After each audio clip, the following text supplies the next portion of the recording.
Quit Your Worrying, by George Wharton James, author of Living the Radiant Life, What the White Race May Learn from the Indian, The Story of Scraggles, California, Romantic and Beautiful, Our American Wonderlands, etc., etc. Pasadena, California, 1916. To those who are standing on the banks of worry before the ocean of God's love, I cry aloud, come on in, the water's fine! Forward I, the curse of worry. 2 hours is the age of worry. 3 nervous prostration, and worry. 4 holy writ. The sages and worry. V the needlessness and uselessness of worry. 6 the selfishness of worry. 7 causes of worry. 8 protean forms of worry. 9 health worries. X the worries of parents. 11 marital worries. 12 the worry of the squirrel cage. 13 religious worries and warriors. 14 ambition and worry. 15 envy and worry. 16 discontent and worry. 17 cowardice and worry. 18 worry about manners and speech. 19 the worries of jealousy. XX the worries of suspicion. 21 the worries of impatience. 22 the worries of anticipation. 23 how our worry affects others. 24 worry versus indifference. 25 worries and hobbies. Just Be Glad, by James Whitcomb Riley. Oh heart of mine, we shouldn't worry so. What we have missed of calm we couldn't have, you know. What we've met of stormy pain, and of sorrow's driving rain, we can better meet again, if it blow. We have erred in that dark hour, we have known, when the tear fell with the shower, all alone. Were not shine and shower blent as the gracious Master meant? Let us temper our content with his own. For we know not every morrow can be sad, so forgetting all the sorrow we have had, let us fold away our fears, and put by our foolish tears, and through all the coming years, just be glad. Forward. Between 20 and 30 years ago, I became involved in a series of occurrences and conditions of so painful and distressing a character that for over 6 months I was unable to sleep more than 1 or 2 hours out of the 24. In common parlance, I was worrying myself to death, when, mercifully, a total collapse of mind and body came. My physicians used the polite euphemism of cerebral congestion to describe my state, which, in reality, was one of temporary insanity, and it seemed almost hopeless that I should ever recover my health and poise. For several months I hovered between life and death, and my brain between reason and unreason. In due time, however, both health and mental poise came back in reasonable measure, and I asked myself what would be the result if I returned to the condition of worry that culminated in the disaster. This question and my endeavors at its solution led to the gaining of a degree of philosophy which materially changed my attitude toward life. Though some of the chief causes of my past worry were removed, there were still enough adverse and untoward circumstances surrounding me to give me cause for worry, if I allowed myself to yield to it. So I concluded that my mind must positively and absolutely be prohibited from dwelling upon those things that seemed justification for worry. And I determined to set before me the ideal of a life without worry. How was it to be brought about? At every fresh attack of the harassing demon, I rebuked myself with the stern command, quit your worrying. Little by little I succeeded in obeying my own orders. A measurable degree of serenity has since blessed my life. It has been no freer than other men's lives from the ordinary, and a few extraordinary, causes of worry, but I have learned the lesson. I have quit worrying. To help others to attain the same desirable and happy condition has been my aim in these pages. It was with set purpose that I chose this title. I might have selected, Don't Worry, but I knew that would fail to convey my principal thought to the casual observer of the title. People will worry, they do worry. What they want to know and need to learn is how to quit worrying. This I have attempted herein to show, with the full knowledge, however, that no one person's recipe can infallibly be used by any other person, so that, in reality, all I have tried to do is to set forth the means I have followed to teach myself the delightful lesson of serenity, of freedom from worry, and thereby to suggest to receptive minds a way by which they may possibly attain the same desirable end. It was the learned and wise Dr. Johnson who wrote, He may be justly numbered amongst the benefactors of mankind, who contracts the great rules of life into short sentences, that may easily be impressed on the memory, and taught by frequent recollection to recur habitually to the mind.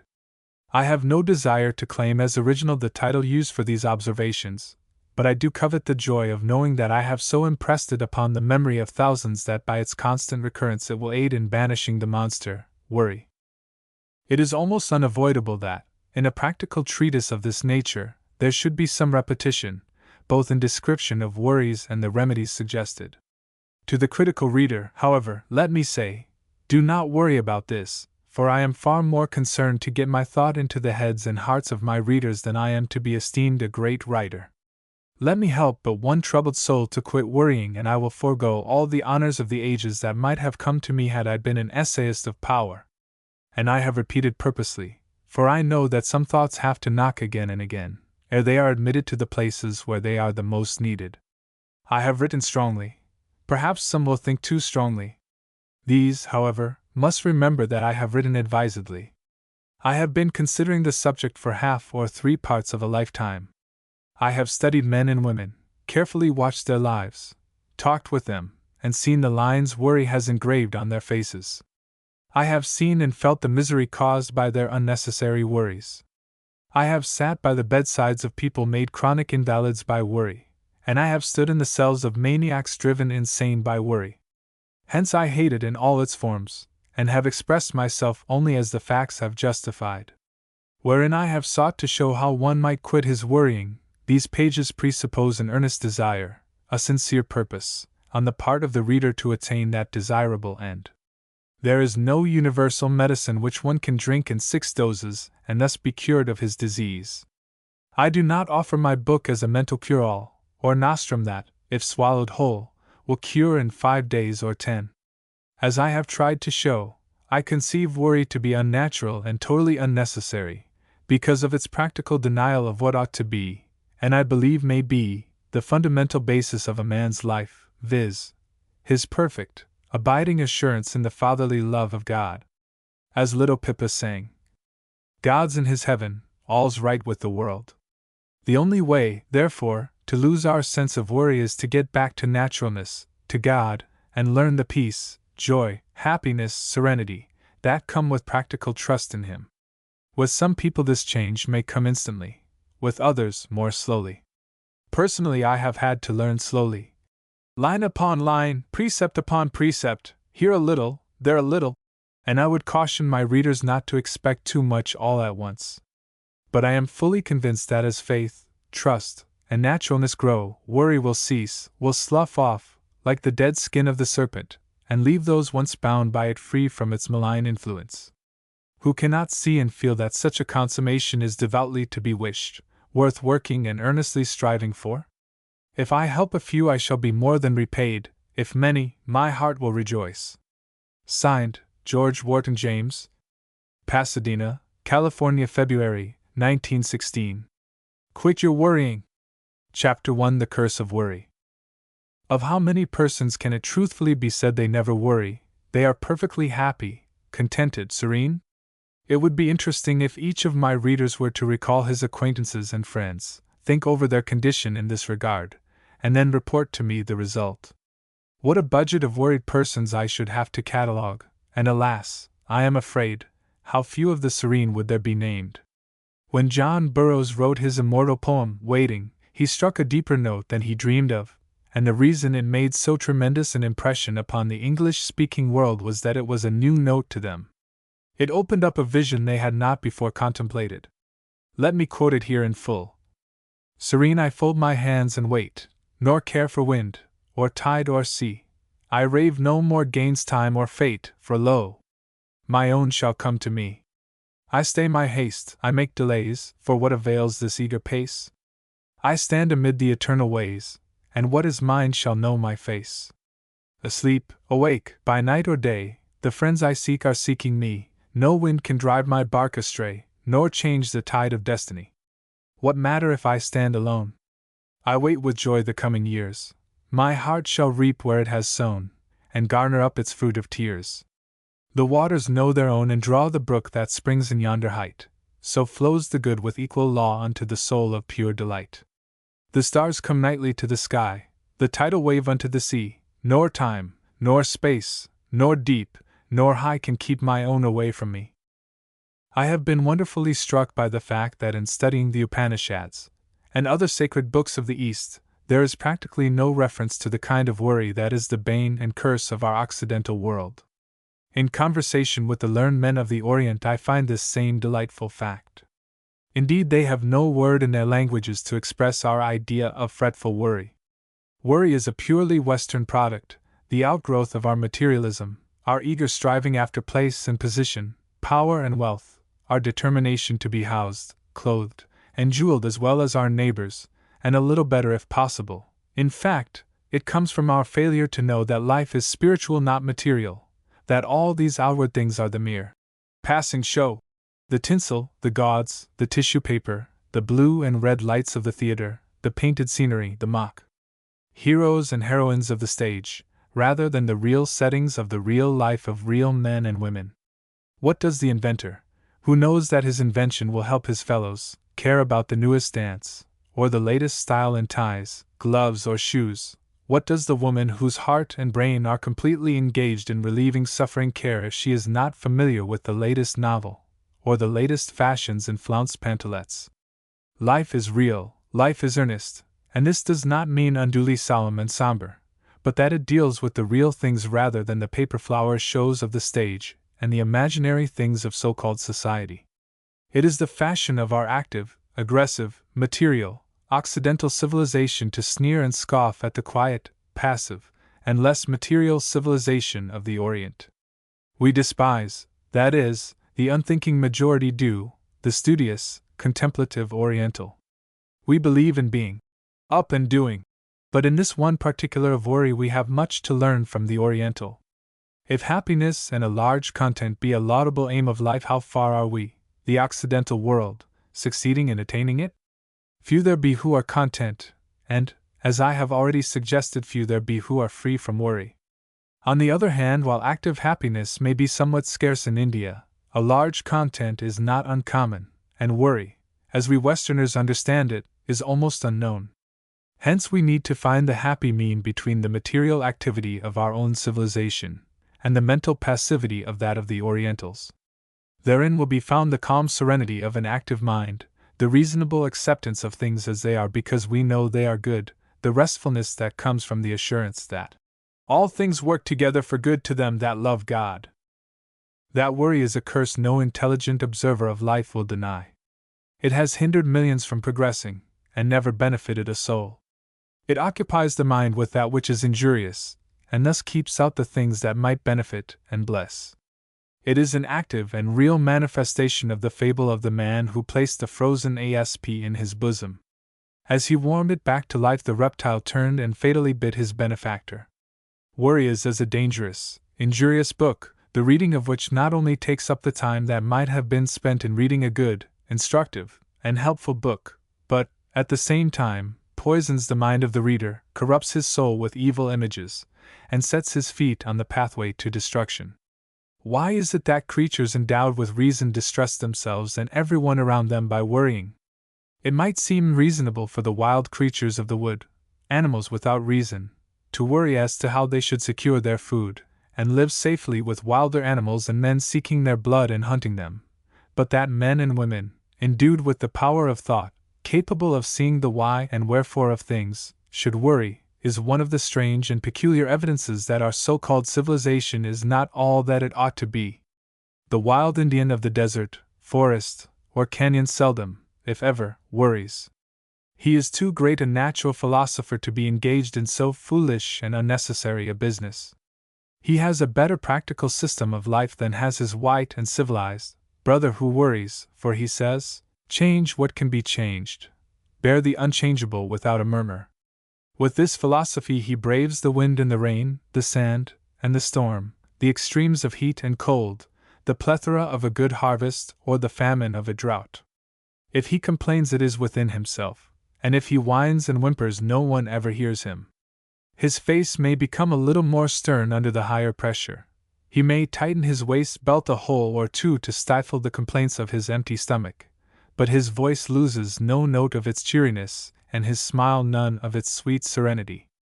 Why should the rude and brutal, savage be thus, while the cultured, educated, refined man and woman of civilization worry wrinkles into their faces, gray hairs upon their heads, querulousness into their voices and bitterness into their hearts. When we use the word worry, what do we mean? The word comes from the Old Saxon, and was an imitation of the sound caused by the choking or strangling of an animal when seized by the throat by another animal. We still refer to the worrying of sheep by dogs, the seizing by the throat with the teeth, killing or badly injuring by repeated biting, shaking, tearing, etc. From this original meaning the word has enlarged until now it means to tease, to trouble, to harass with importunity, or with care or anxiety. In other words, it is undue care, needless anxiety, unnecessary brooding, fretting thought. What a wonderful picture the original source of the word suggests of the latter-day meaning. Worry takes our manhood, womanhood, our high ambitions, our laudable endeavors, our daily lives, by the throat, and strangles, chokes, bites, tears, shakes them, hanging on like a wolf, a weasel, or a bulldog, sucking out our lifeblood, draining our energies, our hopes, our aims, our noble desires, and leaving us torn, empty, shaken, useless, bloodless, hopeless, and despairing. It is the nightmare of life that rides us to discomfort, wretchedness, despair, and to that death in life that is no life at all. It is the vampire that sucks out the good of us and leaves us like the rind of a squeezed-out orange. It is the cooking process that extracts and wastes all the nutritious juices of the meat and leaves nothing but the useless and tasteless fiber. Worry is a worse thief than the burglar or highwayman. It goes beyond the train-wrecker or the vile wretch who used to lure sailing vessels upon a treacherous shore, in its relentless heartlessness. Once it begins to control, it never releases its hold unless its victim wakes up to the sure ruin that awaits him and frees himself from its bondage by making a great, continuous, and successful fight. It steals the joy of married life, of fatherhood and motherhood. It destroys social life, club life, business life, and religious life. It robs a man of friendships and makes his days long, gloomy periods, instead of rapidly passing epochs of joy and happiness. It throws around its victim a chilling atmosphere as does the iceberg, or the snowbank. It exhales the mists and fogs of wretchedness and misunderstanding. It chills family happiness, checks friendly intercourse, and renders the business occupations of life curses instead of blessings. Worry manifests itself in a variety of ways. It is protean in its versatility. It can be physical or mental. The hypochondriac conceives that everything is going to the damnation bow-wows. Nothing can reassure him. He sees in every article of diet a hidden fiend of dyspepsia, in every drink a demon of torture. Every man he meets is a scoundrel, and every woman a leech. Children are growing worse daily, and society is rotten. The church is organized for the mere fattening of a raft of preachers and parsons who preach what they don't believe and never try to practice. Lawyers and judges are all dishonest swindlers caring nothing for honor and justice and seeking only their fees. Physicians and surgeons are pitiless wretches who scare their patients in order to extort money from them. Men in office are waiting, lurking, hunting for chances to graft, eager to steal from their constituents at every opportunity. He expects everything, every animal, every man, every woman to get the best of him, and, as a rule, he is not disappointed. For we can nearly always be accommodated in life and get that for which we look. We are told that all these imaginary ills come from physical causes. The hypochondrium is supposed to be affected, and as it is located under the short ribs, the hypochondriac continuously suffers from that awful sinking at the pit of the stomach. That makes him feel as if the bottom had dropped out of life itself. He can neither eat, digest his food, walk, sit, rest, work, take pleasure, exercise, or sleep. His body is the victim of innumerable ills. His tongue, his lips, his mouth are dry and parched, his throat full of slime and phlegm, his stomach painful, his bowels full of gas, and he regards himself as cursed of God, a walking receptacle of woe.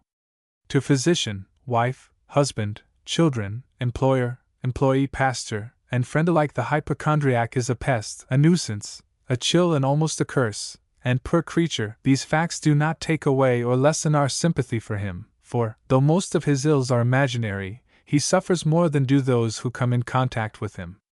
Then there is the neurasthenic, the mentally collapsed, whose collapse invariably comes from too great tension or worry. I know several housewives who became neurasthenic by too great anxiety to keep their houses spotless. Not a speck of dust must be anywhere. The slightest appearance of inattention or carelessness in this matter was a great source of worry, and they worried lest the maid failed to do her duty. I know another housewife who is so dainty and refined that, though her husband's income is strained almost to the breaking point, she must have everything in the house so dainty and fragile that no ordinary servant can be trusted to care for the furniture, wash the dishes, polish the floors, etc., and the result is she is almost a confirmed neurasthenic because, in the first place, she worries over her dainty things, and secondly, exhausts herself in caring for these unnecessarily fragile household equipments. Every neurasthenic is a confirmed worrier. He ever sits on the stool of repentance, clothing himself in sackcloth and ashes for what he has done or not done. He cries aloud, by his acts, every 5 minutes or so, "We have done those things which we ought not to have done, and have left undone those things which we ought to have done, and there is no health in us. Everything past is regretted, everything present is in doubt, and nothing but anxieties and uncertainties meet the future."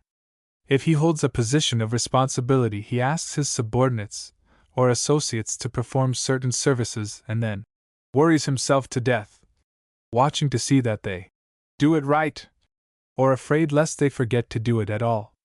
He wakes up from a sound sleep in dread lest he forgot to lock the door, turn out the electric light in the hall, or put out the gas. He becomes the victim of uncertainty and indecision.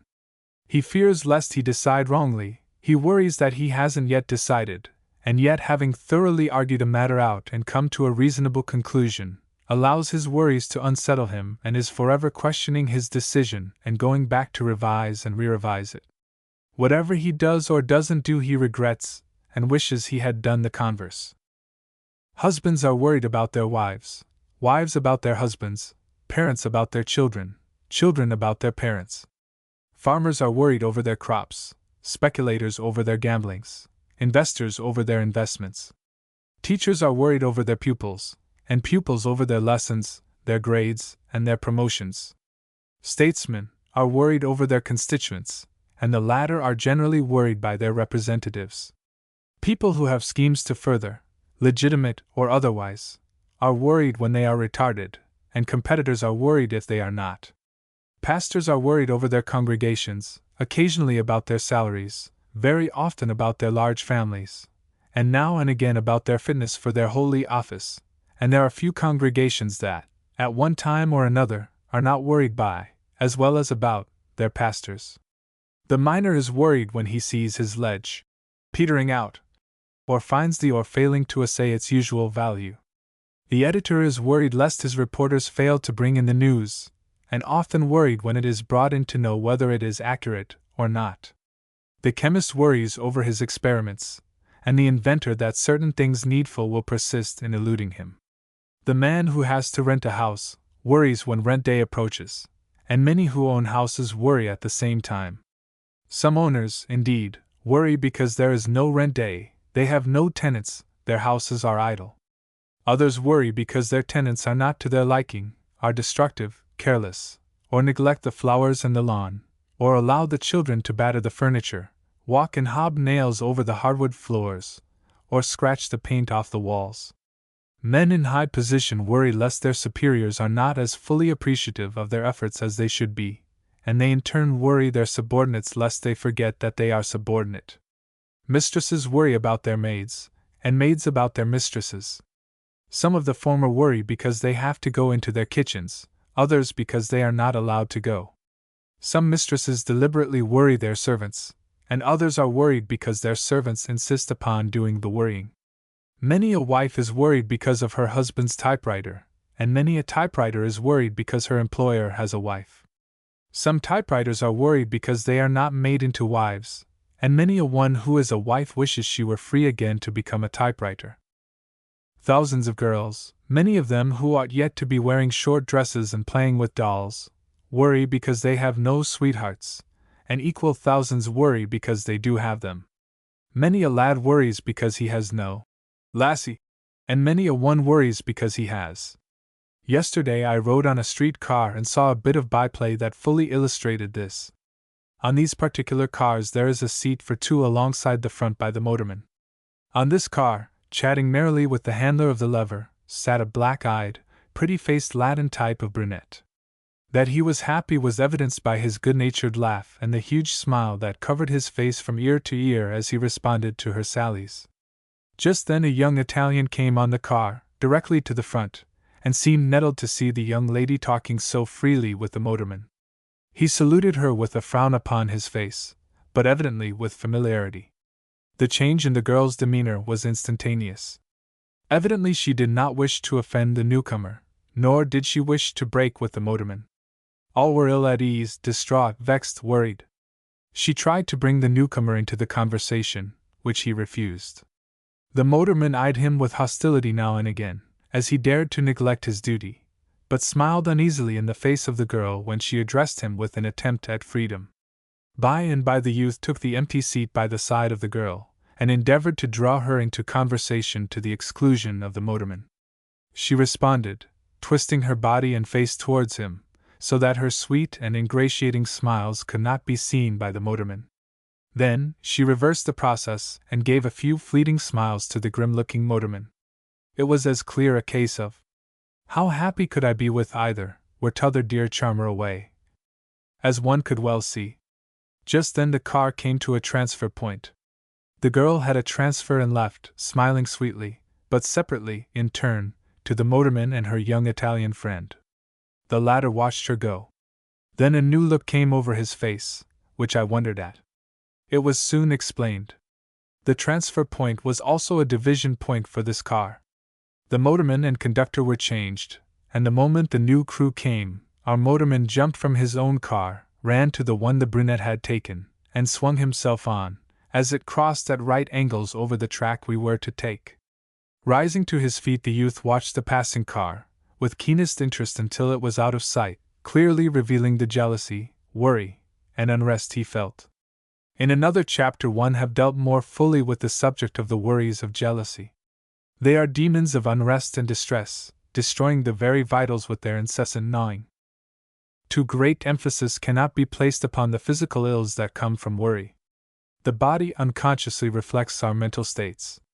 A fretful and worrying mother should never be allowed to suckle her child, for she directly injures it by the poisons secreted in her milk, by the disturbances caused in her body by the worry of her mind. Among the many wonderfully good things said in his lifetime, Henry Ward Beecher never said a wiser and truer thing than that. It is not the revolution which destroys the machinery, but the friction. Worry is the friction that shatters the machine. Work, to the healthy body and serene mind, is a joy, a blessing, a health-giving exercise, but to the worried is a burden, a curse, and a destroyer. Go where you will, when you will, how you will, and you will find most people worrying to a greater or lesser extent. Indeed, so full has our Western world become of worry that a harsh and complaining note is far more prevalent than we are willing to believe, which is expressed in a rude motto to be found hung on many an office, bedroom, library, study, and laboratory wall, which reads, "Life is one damn thing after another." Note: this is outlined in a block. Those gifted with a sense of humor laugh at the motto, the very serious frown at it and reprobate its apparent profanity. Those who see no humor in anything regard it with gloom, the careless with assumed indifference.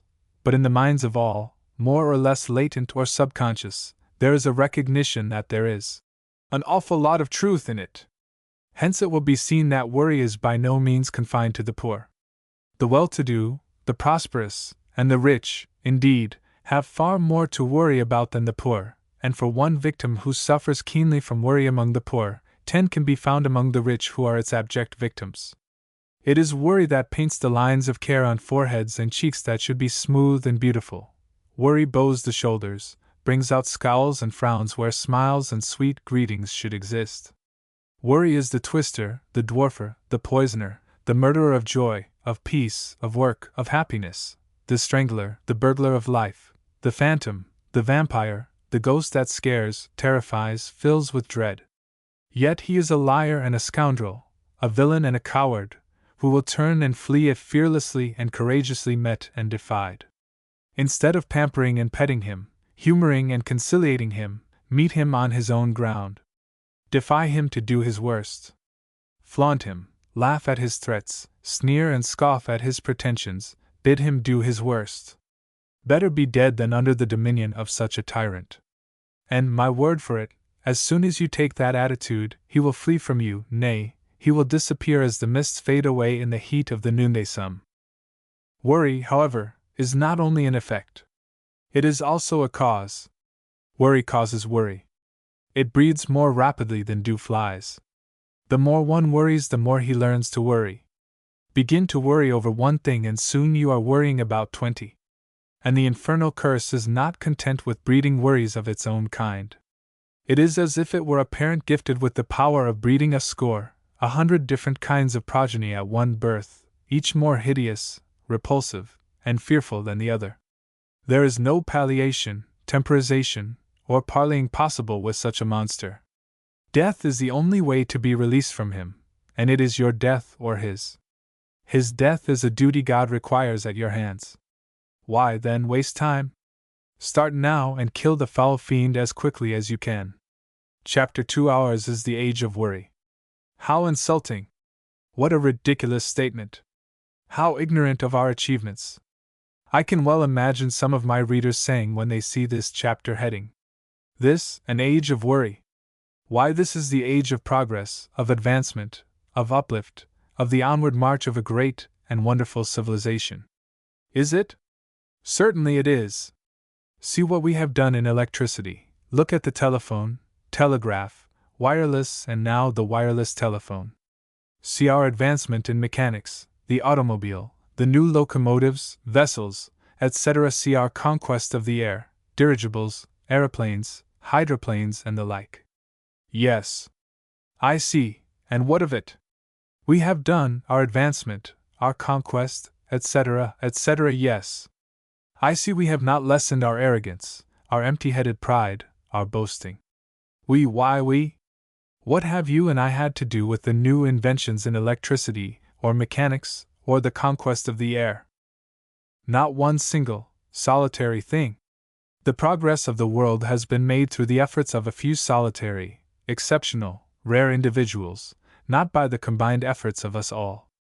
You and I are as common, unprogressive, uninventive, indifferent mediocrities as we, the common people, always were. We have not contributed one iota to all this progress, and I often question whether much of it comes to us more fraught with good than evil. We claim the results without engaging in the work. We use the phone and worry because Central doesn't get us our connections immediately, when we haven't the faintest conception of how the connection is gained, or why we are delayed.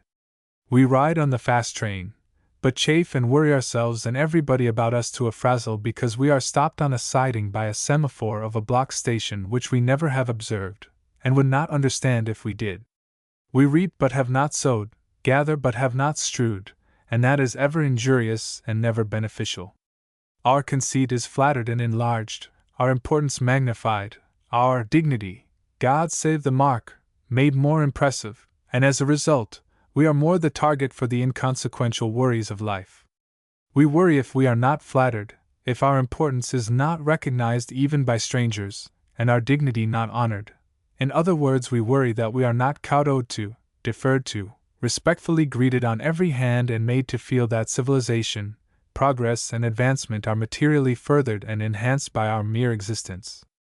Every individual with such an outlook on life is a prolific distributor of worry germs. He, she, is a pest and a nuisance, more disturbing to the real peace of the community than a victim of smallpox, and one who should be isolated in a pest house.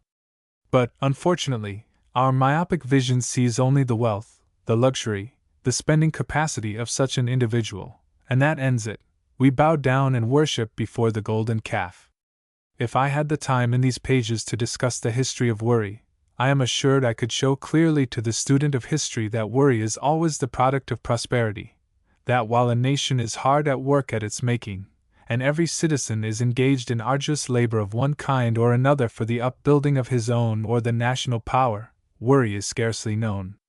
The builders of our American civilization were too busy conquering the wilderness of New England, the prairies of the Middle West, the savannas and lush growths of the south, the arid deserts of the west to have much time for worry. Such men and women were gifted with energy, the power of initiative and executive ability. They were forceful, daring, courageous, and active, and in their very working had neither time nor thought for worry. But just as soon as a reasonable amount of success attended their efforts, and they had amassed wealth, their children began and continued to worry. Not occupied with work that demands our unceasing energy, we find ourselves occupied with trifles, worrying over our health, our investments, our luxuries, our lapdogs, and our frivolous occupations. Imagine the old-time pioneers of the forest, plain, prairie, and desert worrying about sitting in a draft, or taking cold if they got wet, or wondering whether they could eat what would be set before them at the next meal. They were out in the open, compelled to take whatever weather came to them, rain or shine, hot or cold, sleet or snow, and ready when the sunset hour came, to eat with relish and appetite sauce the rude and plain victuals placed upon the table. Compare the lives of that class of men with the later generation of capitalists. I know one who used to live at Sherry's in New York. His apartments were as luxurious as those of a monarch. He was not happy, however, for worry rode him from morning to night. He absolutely spent an hour or more each day consulting the menu, or discussing with the steward what he could have to place upon his menu, and died long before his time, cursed with his wealth, its resultant idleness, and the trifling worries that always come to such men. Had he been reduced to poverty, compelled to go out and work on a farm, eat oatmeal mush or starve for breakfast, bacon and greens for dinner, and cold pork and potatoes or starve for supper, he would be alive and happy today. Take the fussy, nervous, irritable, worrying men and women of life, who poke their noses into other people's affairs, retail all the scandal, and hand on all the slander and gossip of empty and, therefore, evil minds. They are invariably well-to-do and without any work or responsibilities. They go gadding about restless and feverish because of the empty vacuity of their lives, a prey to worry because they have nothing else to do.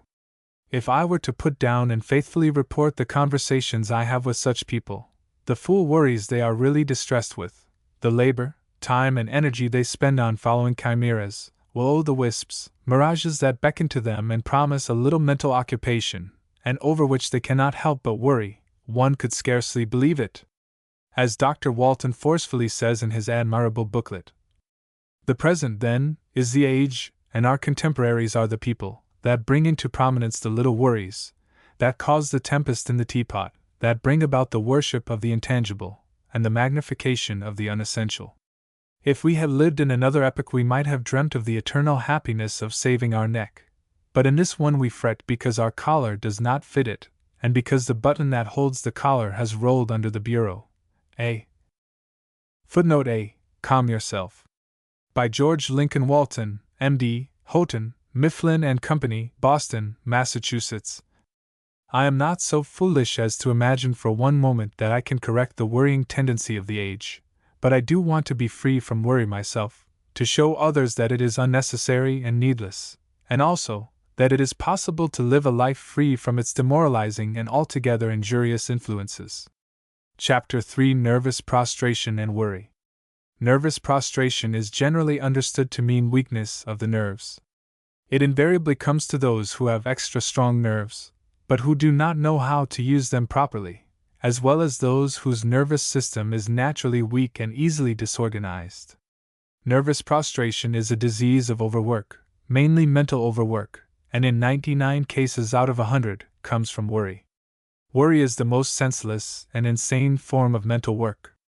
It is as if a bicycle rider were so riding against time that, the moment after he got off his machine to sit down to a meal, he sprang up again, and while eating were to work his arms and legs as if he were riding. It is the slave driver that stands over the slave and compels him to continue his work, even though he is so exhausted that hands, arms, and legs cease to obey, and he falls asleep at his task. The folly, as well as the pain and distress of this cruel slave driving is that we hold the whip over ourselves, have trained ourselves to do it, and have done it so long that now we seem unable to stop. In another chapter there is fully described, in Dorothy Canfield's vivid words, the squirrel cage whirligig of modern society life. Modern business life is not much better. Men compel themselves to the endless task of amassing money without knowing why they amass it. They make money, that they may enlarge their factories, to make more plows, to get more money, to enlarge their factories, to make more plows, to get more money, to enlarge more factories, to make more plows, and so on, ad infinitum. Where is the sense of it? Such conduct has well been termed money madness. It is an obsession, a disease, a form of hypnotism, a mental malady. The tendency of the age is to drive. We drive our own children to school. There they are driven for hours by one study after another. Even when they come home, they bring lessons with them, the lovers of study and over-conscientious because they want to do them, and the laggards because they must, if they are to keep up with their classes. If the parents of such children are not careful, they, the children, soon learn to worry. They are behindhand with their lessons. They didn't get the highest mark yesterday. The class is going ahead of them, etc., etc., until mental collapse comes. For worrying is the worst kind of mental overwork. As Dr. Edward Livingston Hunt, of Columbia University, New York, said in a paper read by him early in 1912, before the Public Health Education Committee of the Medical Society of the County of New York. There is a form of overwork, exceedingly common and exceedingly disastrous, one which equally accompanies great intellectual labors and minor tasks.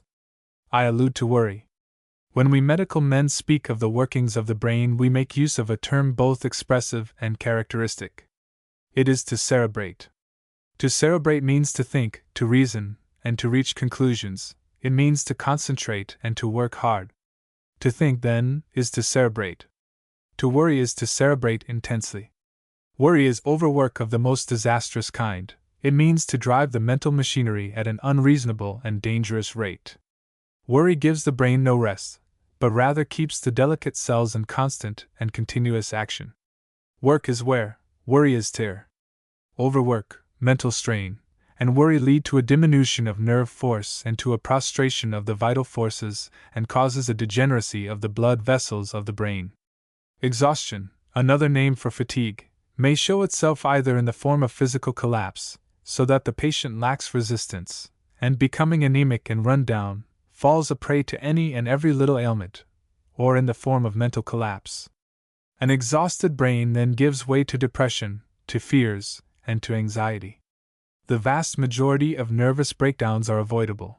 They are the result of our own excesses and of the disregard we show toward the ordinary laws of health and hygiene. They are the results of the tremendous demands which are made upon us by modern life. They are the result of the strenuous life. From this analysis, made by an expert, it is evident that worry and nervous prostration are but 2 points on the same circle.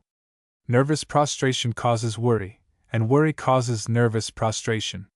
Those who overwork their bodies and minds, who drive themselves either with the cares of business, the amassing of wealth, yielding to the demands of society, the cravings of ambition, or the pursuit of pleasure, are alike certain to suffer the results of mental overwork. And here let me interject what to me has become a fundamental principle upon which invariably I rely. It will be recalled what I have said elsewhere of selfish and unselfish occupations. It is the selfish occupations that produce nerve exhaustion. Those that are unselfish seldom result in the disturbance of the harmony or equilibrium of our nature, whether we regard it as physical, mental, or spiritual. This may seem to be a transcendental statement, perhaps it is, but I am confidently assured of its essential truth.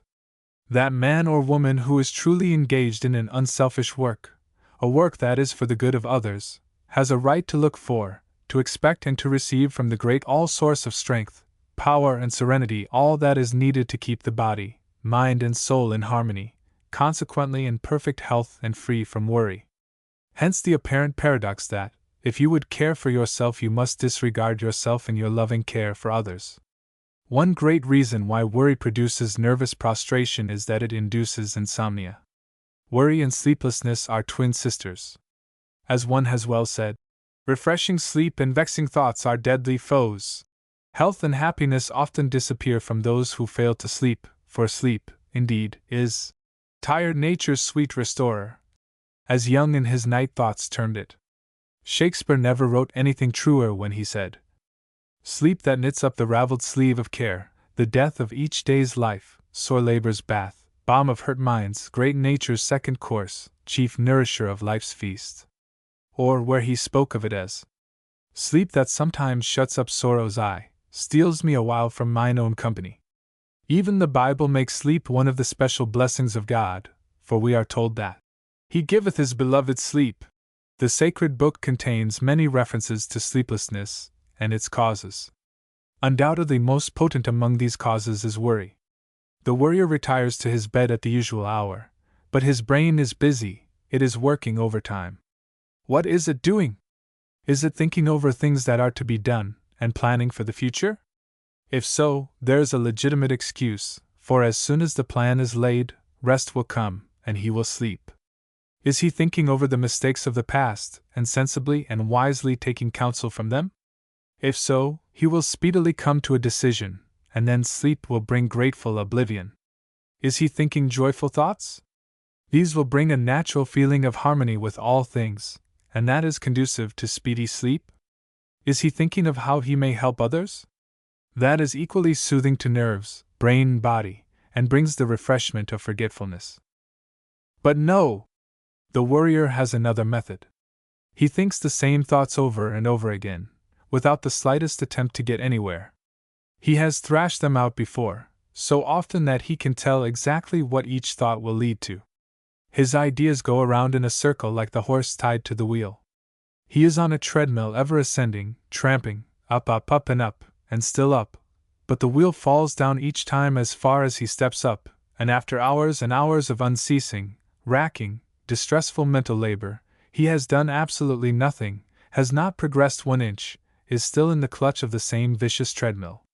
Brain weary, nerve weary, is there any wonder that he rolls and tosses, throws over his pillow, kicks off the clothes, groans, almost cries aloud in his agony of longing for rest? Poor victim of worry and sleeplessness, how I long to help you get rid of your evil habit, and save others from falling into it. For both worry and sleeplessness are habits, easily gained, and once gained very hard to get rid of, yet both unnecessary, needless, and foolish. The worry that produces sleeplessness is merciless, so merciless and relentless that no fierce torture of a black-hander can be described that is worse in its long continuing and evil results.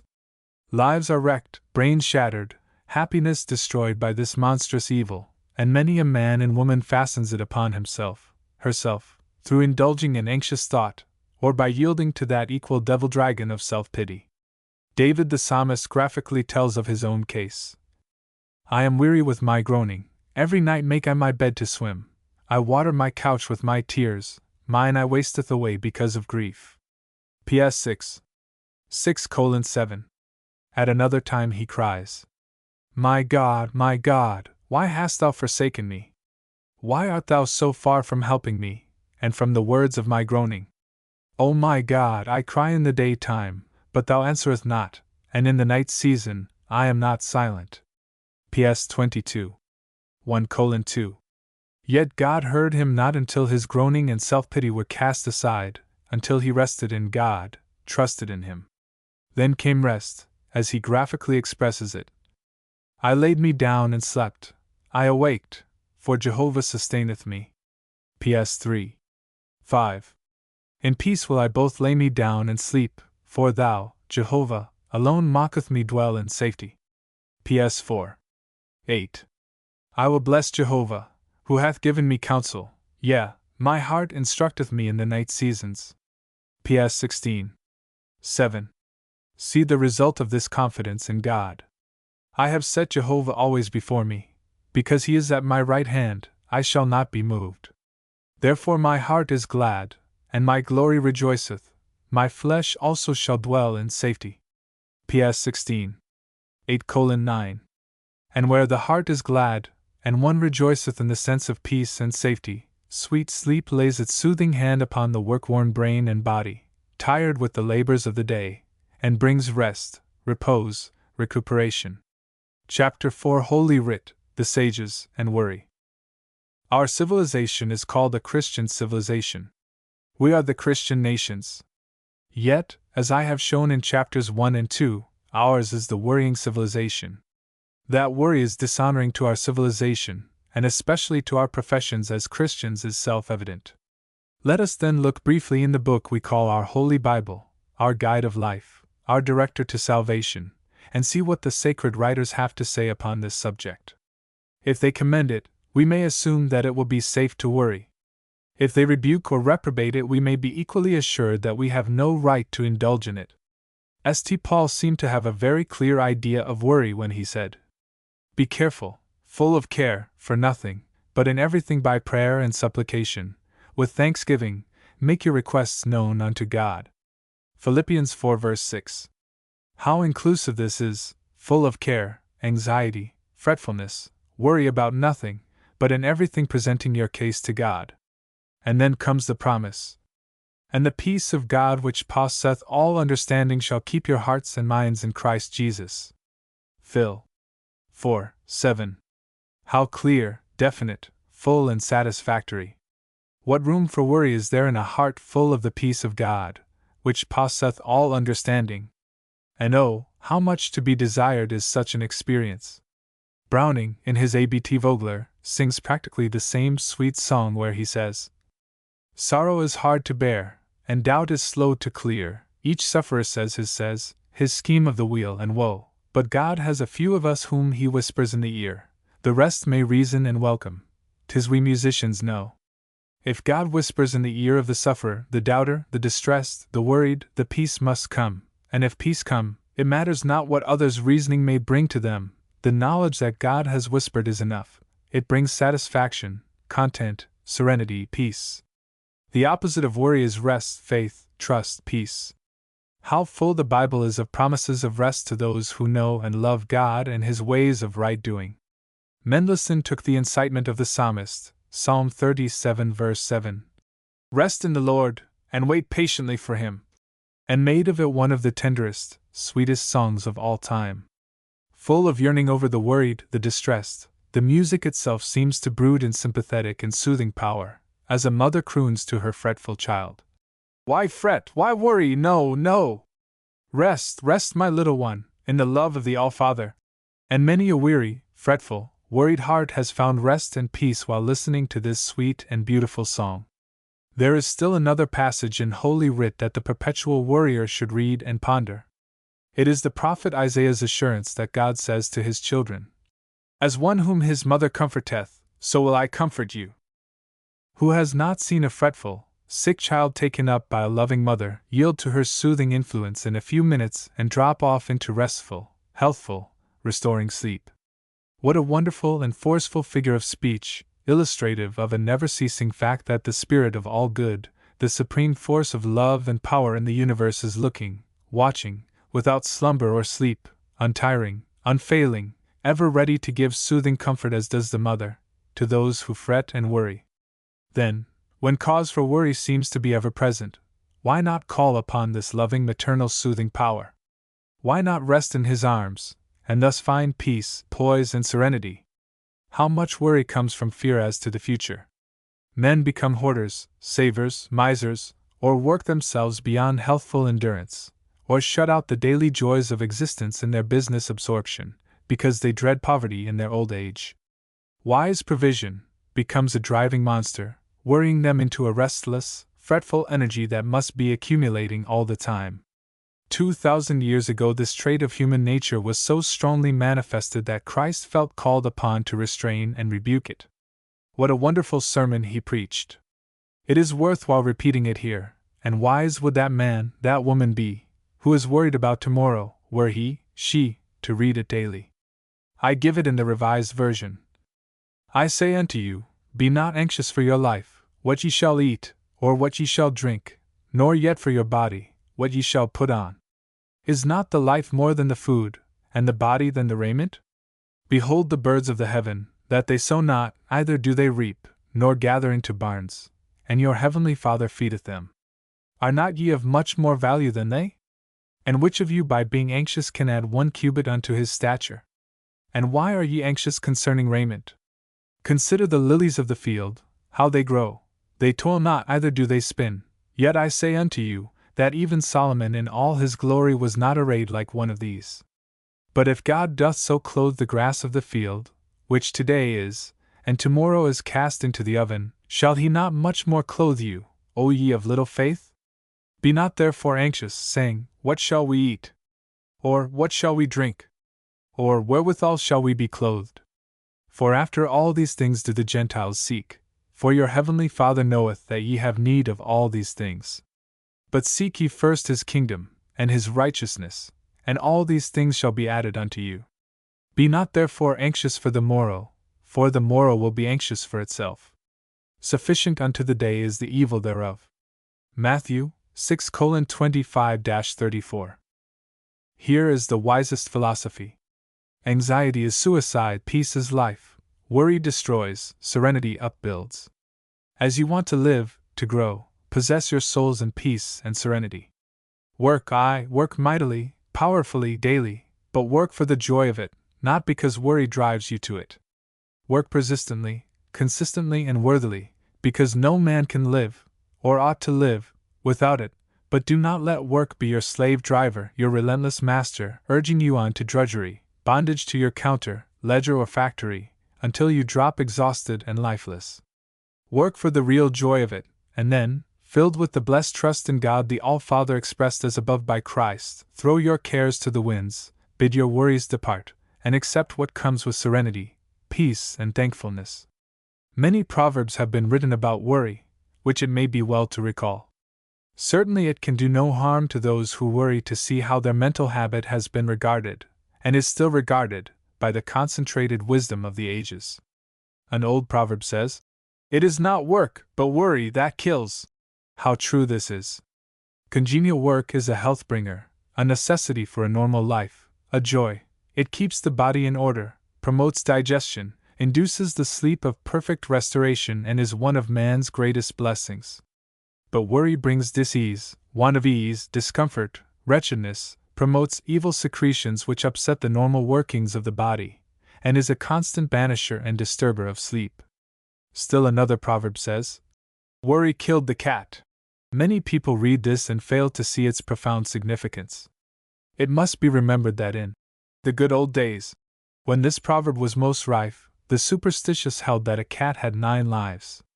Now, surely, the deep meaning of the proverb is made apparent. Though the cat were possessed of 9 lives, worry would surely kill them all, either one, by its horrid and determined persistence, or all at once, by the concentrated virulence of its power. There are many proverbs to the effect that, when worry comes in, wit flies out. And these are all true. Worry unsettles the mind, unbalances the judgment, induces fever of the intellect, which renders calm, cool weighing of matters impossible. No man of great achievements ever worried during his period of greatness. Had he done so, his greatness could never have been achieved. Imagine a general trying to solve the vexing problems of a great combat which is going against him, with his mind beset by numberless worries. He must concentrate all his energies upon the one thing. If worry occupies his attention, wit, sense, judgment, discretion, wisdom are crowded out, have no place. All the pictures given to us of Grant show him the most imperturbable at the most trying times. When the fortunes of war seemed most against him, he was the most cheerful, the least disturbed. He had learned the danger of worry, and compelled it to flee from him, that calm judgment and clear-headed decisions might be his. If, therefore, these great ones of earth found it essential to their well-being to banish worry, how much more is it necessary that we of the ordinary mass of mankind, of the commoner herd, apply ourselves to the gaining of the same kind of wisdom. An old countrywoman once said in my hearing, "Worry, and you hug a hornet's nest." How suggestive both of the stinging that was sure to come and the folly, the absurdity, the cruelty to oneself of the act.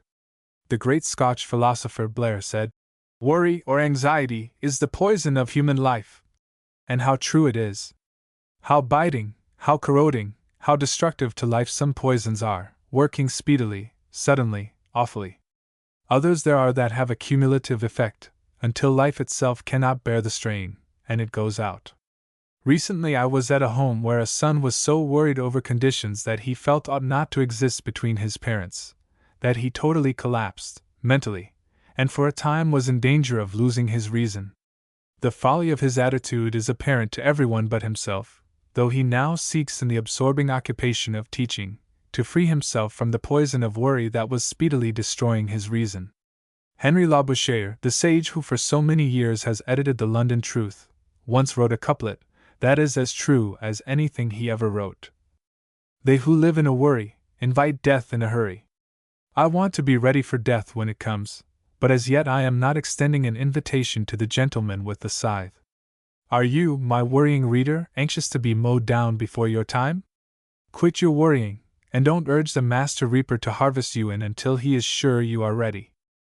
Another sage once said, "To worry about tomorrow is to be unhappy today," and the same thought is put into "Never howl till you are hit," and the popular proverb attributed erroneously to Lincoln, for it was long in use before Lincoln's time. "Do not cross the stream until you get to it." Christ put the same thought into his Sermon on the Mount, when he said, "Sufficient unto the day is the evil thereof." How utterly foolish and wrong it is to spoil today by fretting and worrying over the possible evils of tomorrow. Many a man in business has ruined himself by allowing worries about tomorrow to prevent him from doing the needful work of today. The rancher who sits down and worries because he fears it will not rain tomorrow, or it will rain, fails to do the work of today ready for whatever the morrow may bring forth. The wise Roman, Seneca, expressed the same thing in other words when he wrote, "He grieves more than is necessary who grieves before it is necessary." And our own Lowell had a similar thought in mind, which he expressed as follows: "The misfortunes hardest to bear are those which never come." Even the Chinese saw the folly of worrying over events that have not yet transpired, for they have a saying, "To what purpose should a person throw himself into the water before the boat is cast away?" Wrecked. All these proverbs, therefore, show that the wisdom of the ages is against worrying over things that have not yet transpired. Let tomorrow take care of itself. Live today. As Cardinal Newman's wonderful hymn expresses it, "I do not ask to see the distant scene, one step enough for me." Furthermore, the evil we dread for tomorrow may never come. Every man's experience demonstrates this. The bill for which he has not money in the bank is met by the unexpected payment of an account overdue, or not yet due. Hence, if fears come of the morrow, if we are tempted to worry about a grief that seems to be approaching, let us resolutely cast the temptation aside, and by a full occupation of mind and body in the work of the now, engage ourselves beyond the possibility of hearing the voice of the tempter. When one considers the words that are regarded as synonymous with worry, or that are related to it, he sees what cruelties lurk in the facts behind the words. To grieve, fret, pine, mourn, bleed, chafe, yearn, droop, sink, give way to despair, all belong to the category of worry. Phrases like "to sit on thorns," "to be on pins and needles," "to drain the cup of misery to the dregs," show with graphic power the folly and curse of worry. Why should one sit on thorns, or on pins and needles? If one does so accidentally, he arises in a hurry, yet in worrying, one seems deliberately, with intent, to sit down upon prickles in order to compel himself to discomfort, distress, and pain. Is there any wisdom, when one has the cup of misery at his lips, in deliberately keeping it there, and persistently drinking it to the very dregs? One unconsciously feels like shouting to the drinker, "Put it down, you fool!" And if the harsh command be not instantly obeyed, rushing up and dashing it out of the drinker's hand. Take a few more words and look at them, and see how closely they are related to worry: to be displeased, fretted, annoyed, incommoded, discomposed, troubled, disquieted, crossed, teased, fretted, irked, vexed, grieved, afflicted, distressed, plagued, bothered, pestered, bored, harassed, perplexed, haunted. These things worry does to those who yield themselves to its noxious power. Worry deliberately pains, wounds, hurts, pinches, tweaks, grates upon, galls, chafes, gnaws, pricks, lancinates, lacerates, pierces, cuts, gravels, corrodes, mortifies, shocks, horrifies, twinges, and gripes its victims. It smites, beats, punishes, wrings, harrows, torments, tortures, racks, scarifies, crucifies, convulses, agonizes, irritates, provokes, stings, nettles, maltreats, bites, snaps at, assails, badgers, harries, persecutes those who give it shelter. Is it not apparent, then, that the only course open for a sensible man or woman is to quit worrying. Chapter 5: The Needlessness and Uselessness of Worry. Of all the mental occupations fallen into, invented, or discovered by man, the most needless, futile, and useless of all is the occupation of worry. We have heard it said often, when one was speaking of another's work, or something he had done, "He ought to be in a better business." So, in every case, can it be said of the worrier, "He's in a bad business, a business that ought not to exist, one without a single redeeming feature." If for no other reason, the fact implied by the title of this chapter ought to be sufficient to condemn it. Worry is needless, useless, futile, of none effect. Why push a heavy rock up a mountain side merely to have it rolled down again? Yet one might find good in the physical development that came from this needless uphill work. And he might laugh, and sing, and be cheery while he was doing it. But in the case of the worrier, he not only pushes the rock up the hill, but he is beset with the dread that, every moment, it is going to roll back and kill him, and he thinks of nothing but the fear, and the strain, and the distress. When one calmly considers, it is almost too ridiculous to write seriously about the needlessness and uselessness of worry. Its futility is so self-evident to an intelligent mind. Yet, because so many otherwise intelligent and good people are cursed by it, it seems necessary to show its utter uselessness. These say, "I would stop worrying if I could, but I can't help it. I worry in spite of myself." Don't you believe it? You doubtless think your statement is true, but it is nothing of the kind. Worry could find no place in your mind if it was full to overflowing with something really useful and beneficial. It is a proof either that your mind bosses you, in other words, that you cannot direct it to think upon something worthwhile, that it is absolutely untrained, undisciplined, uncontrolled, or that it is so empty, it takes to worry as a refuge against its own vacuity. The fact of worry implies either that the worrier has no control over his mind, or has an empty mind. Now, no intelligent person will, for one moment, confess to such weakness of mind that he has no control over it. An unoccupied mind can always be occupied if one so wills. No human being is so constituted that nothing appeals to him or interests him, so every mind can be awakened and filled with contemplation of good things, things that will help, benefit, and bless, if he so desires. In the foreword I have referred to my own experience. Many who knew some of the facts and saw the change that came over my life have asked me how I succeeded in eliminating worry. I refused to allow my mind to dwell upon harassing topics or events in my life. If I awoke during the night, I turned on the light and picked up a book and forced my thought into another channel. If the objectionable thoughts obtruded during the day, I did one of many things, as, for instance, turned to my work with a frenzy of absorption, picked up my hat and went for a walk, called upon friends, went to a concert, or a vaudeville show, took in a lecture, stood and watched the crowds, visited the railway stations, anything, everything, but dwell upon the subjects that were tabooed. Here was a simple and practical remedy, and I found it worked well. But I can now see that there was a much better way. Where good is substituted for evil, one has the perfect way. And the Apostle Paul revealed himself a wise man of practical affairs, when he urged his readers to think on the things that are lovely, pure, just, and of good report. In my case, I merely sought to prevent mental vacuity so that the 7 devils of worry could not rush into and take possession of my empty mind, but I was indifferent, somewhat, to the kind of thought or mental occupation that was to keep out the thoughts of worry. A Nick Carter detective story was as good as a Browning poem, and sometimes better, a cheap and absurd show than an uplifting lecture or concert.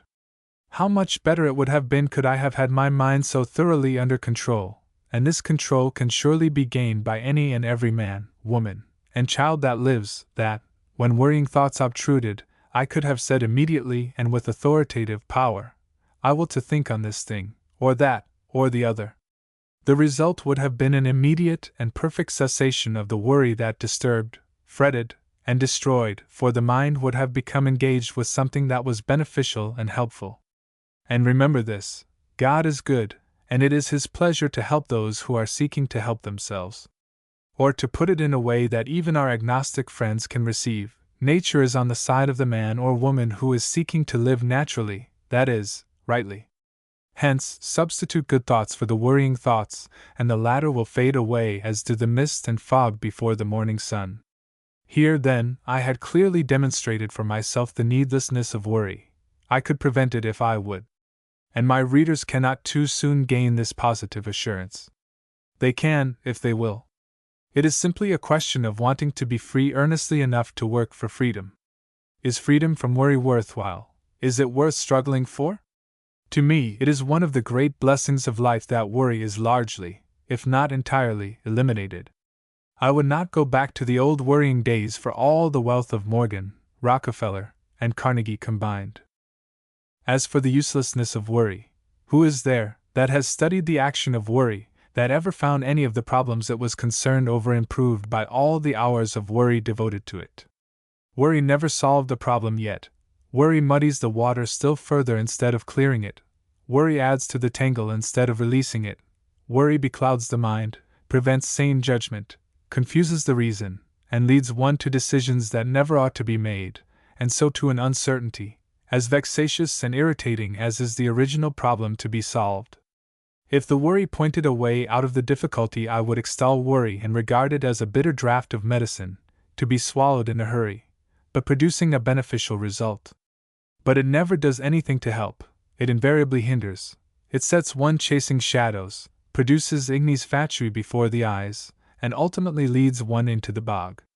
Elsewhere I have referred to the Indian's attitude of mind. If a matter can be changed, change it; if not, grin and bear it without complaint. Here is practical wisdom. But to worry over a thing that can be changed, instead of changing it, is the height of folly, and if a matter cannot be changed, why worry over it? How utterly useless is the worry! Then, too, worry is the parent of nagging. Nagging is worry put into words, the verbal expression of worry about or towards individuals. The mother wishes her son would do differently. Can the boy's actions be changed? Then go to work to change them, not to worry over them. If they cannot be changed, why nag him, why irritate him, why make a bad matter worse? Nagging, like worry, never once did one iota of good. It has caused infinite harm, as it sets up an irritation between those whose love might overcome the difficulty if it were let alone. Nagging is the constant irritation of a wound, the rubbing of a sore, the salting in a braided place, the giving a hungry man a tract, religious advice, or a Bible, when all he craves is food. Ah, mother! Many a boy has run away from home because your worry led you to nag him. Many a girl today is on the streets because father or mother nagged her. Many a husband has gone on a tear because he could not face his wife's worry put into words. Even though no one would attempt to deny that boy, girl, and husband alike were wrong in every particular, and the nagger in the right, save in the one thing of worry and its consequent nagging. In watching the lives of men and women, I have been astonished, again and again, that the fruitlessness of their worry did not demonstrate its uselessness to them. No good ever comes from it. Everybody who has any perception sees this, agrees to it, confesses it. Then why still persist in it? Yet they do, and at the same time expect to be regarded as intelligent, sane, normal human beings, many of whom claim, as members of churches, peculiar and close kinship with God, forgetful of the fact that every moment spent in worry is dishonoring to God. How much needless anxiety, care, and absolute torture some women suffer in an insane desire to keep their homes spotlessly clean. The house must be without a speck of dirt anywhere. The kitchen must be as spotless as the parlor. The sink must be so immaculate that you could eat from it, if necessary. The children must always be in their best bibs and tuckers and appear as little Lord Fauntleroys. And no one, at any time, or any circumstance, must ever appear to be dirty, except the scavenger who comes to remove the accumulated debris of the kitchen, and the man who occasionally assists the gardener. These people forget that all dirt and dust is not of greater value than spotless cleanliness. Let us look calmly at the problem for a few minutes. Here is a housewife who cannot afford help to keep her house as spotless as her instincts and her training desire. It is simply impossible for her, personally, to go over the house daily with rag, duster, and dustpan. If she attempts it, as she does sometimes, she overworks, and a breakdown is the result. What, then, is the sensible, the reasonable, the only thing she should do? Sit down and worry over her untidy house. Lament that the stairs have not been swept since day before yesterday, that the parlor was not dusted this morning, the music room looks simply awful, and cry that if Mrs. Brown were to come in and see my wretchedly untidy house, I'm sure I should die of shame. Would this help matters? Would one speck of dirt be removed as the result of the worry, the wailing, and the tears? Not a speck. Every particle would remain just as before. Yet other things would not be as they were before. No woman could feel as I have suggested this worried creature felt, without gendering irritation in husband, children, and friends. Is any house that was ever built worth the alienation of dear ones? What is the dust, dirt, disorder of a really untidy house? I am supposing an extraordinary case, compared with the irritation caused by a worrying housewife. Furthermore, such a woman is almost sure to break down her own health and become an irritable neurasthenic or hypochondriac, and thus add to the burdens of those she loves. There are women who, instead of following this course, make themselves wretched, and everyone else around them, by the worry of contrasting their lot with that of someone more fortunately situated than they. She has a husband who earns more money than does hers. Such an one has a larger allowance and can afford more help. The worry, however, is the same, little matter what form it takes, and worry is the destructive thing. What, then, shall a woman do, who has to face the fact that she cannot gratify her desire to keep her house immaculate, either because she has not the strength to do it, or the money to hire it done? The old proverb will help her. What can't be cured must be endured. There is wonderful help in the calm, full, direct recognition of unpleasant facts. Look them squarely in the face. Don't dodge them, don't deny them. Know them, understand them, then defy them to destroy your happiness.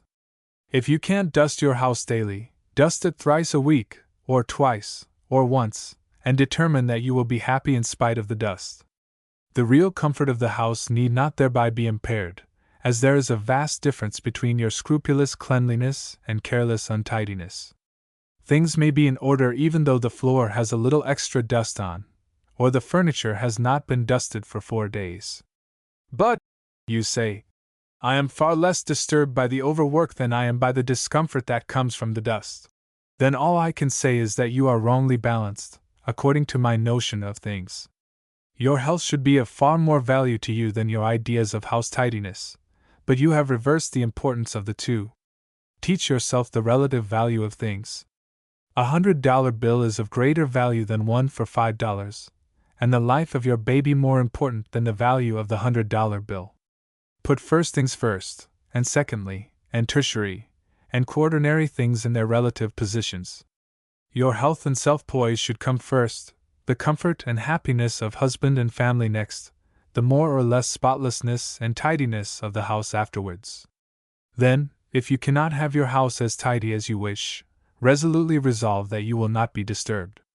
You will control your own life and not allow a dusty room, be it never so dusty, to destroy your comfort and peace of mind, and that of your loved ones. When a woman of this worrying type has children, she soon learns that she must choose between the health and happiness of her children and the gratification of her own passionate desire for spotless cleanliness. This gratification, if permanently indulged in, soon becomes a disease, for surely only a diseased mind can value the spotlessness of a house more than the health, comfort, and happiness of children. Yet many women do, more's the pity.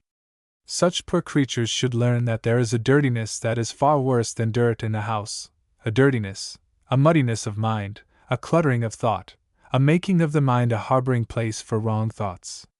Not wrong in the sense of immoral or wicked, as these words are generally used, but wrong in the sense, viz., that reason shows the folly, the inutility, the impracticability of attempting to bring up sane, healthy, happy, normal children in a household controlled by the idea that spotless cleanliness is the matter of prime importance to be observed. The discomfort of children, husband, mother herself are nothing as compared with keeping the house in perfect order. Any woman so obsessed should be sent for a short time to an insane asylum, for she certainly has so reversed the proper order of values as to be so far insane. She has cluttered up her mind with a wrong idea, an idea which dirties, muddies, soils her mind far worse than dust soils her house.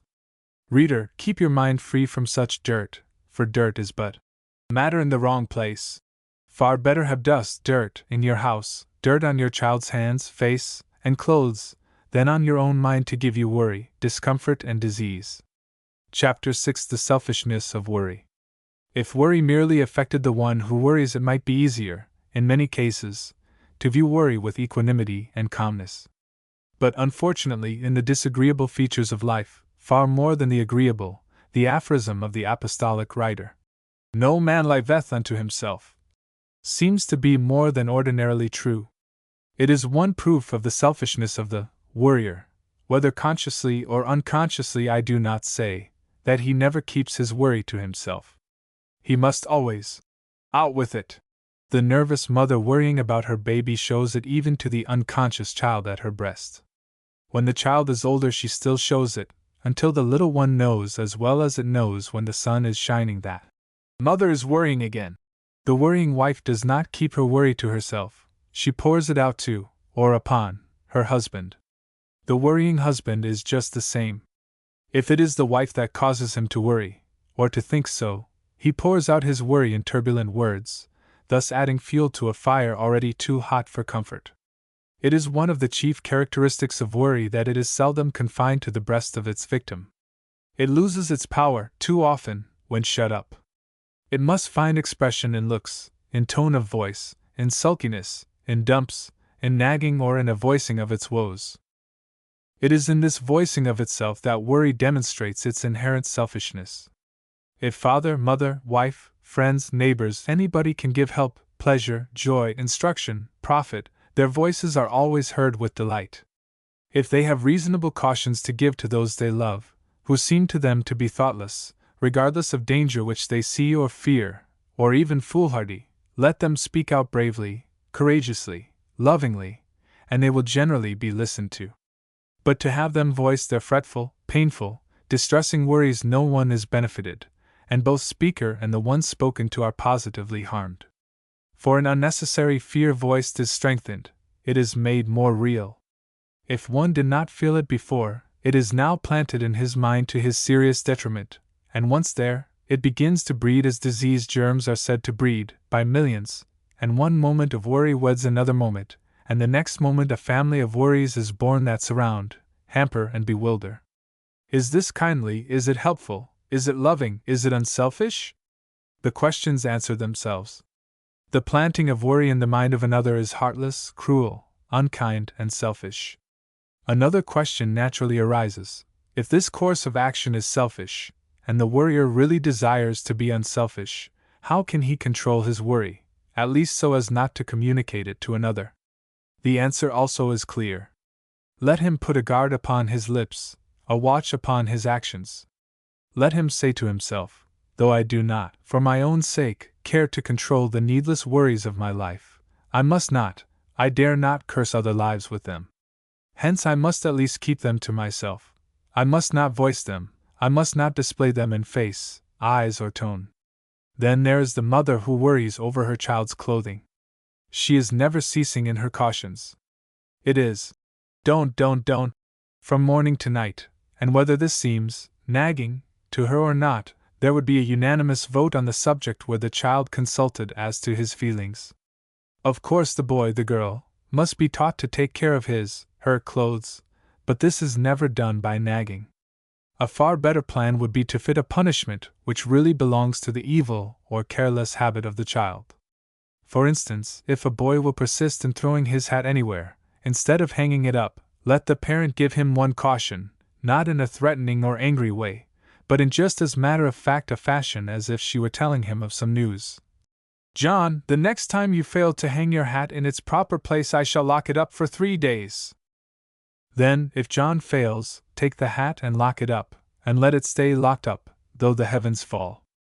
The same with a child's playthings, tennis rackets, baseballs, bats, etc. As a rule, one application of the rule cures. This is immeasurably more sensible than nagging, for it produces the required result almost instantly, and there is little irritation to either person concerned, while nagging is never effective, and irritates both all the time. Other parents worry considerably over their children getting in the dirt. In an article which recently appeared in Good Housekeeping, Dr. Woods Hutchinson says some sensible things on children as cabbages. He starts out by saying, "It is well to remember that not all dirt is dirty. While some kinds of dirt are exceedingly dangerous, others are absolutely necessary to life. If your children get into the dirty and dangerous dirt, spend your energies in getting them into the other kind of dirt, rather than in nagging. Fall into the habit of doing the wise, the rational, the sane thing, because it produces results, rather than the foolish, irrational, insane thing which never produces a result save anger, irritation, and oftentimes alienation." In a little book written by J. Bell, entitled We McGregor, there is a worrying mother. Fortunately, she is sweet-spirited with it all, or it would have been unbearable. She and her husband John, and the baby, wee Jeanie, with McGregor were going out to dinner at Aunt Purdy's, who was raw, genteel, and oft easy offended. The anxious mother was counseling her young son regarding his behavior at the table of that excellent lady. "And mind, MacGregor, ye're no to be a skin for geely till ye vettwa bits o' bread and butter. It's no manus, and your Aunt Purdy's raw partickler. And you're no to dite your mouth why your cuff, mind that. Ye're to tack your hanka and let on ye're just giant your nib a bit wipe. And ye're no to scale your tea nor sup the sugar if ony's left in your cup when ye're doon drinkin'. And if ye drap your piece on the floor ye're no to gang after it, ye're just to let on ye vett it. And ye're no." Lizzie," interposed her husband, "ye're the een to think aboot things. Weel, John, if I dinna tell MacGregor who to behave hissel, he'll affront me, etc., etc., etc." Who has not thus seen the anxious mother? And who ever saw her worrying and anxiety do much if any good?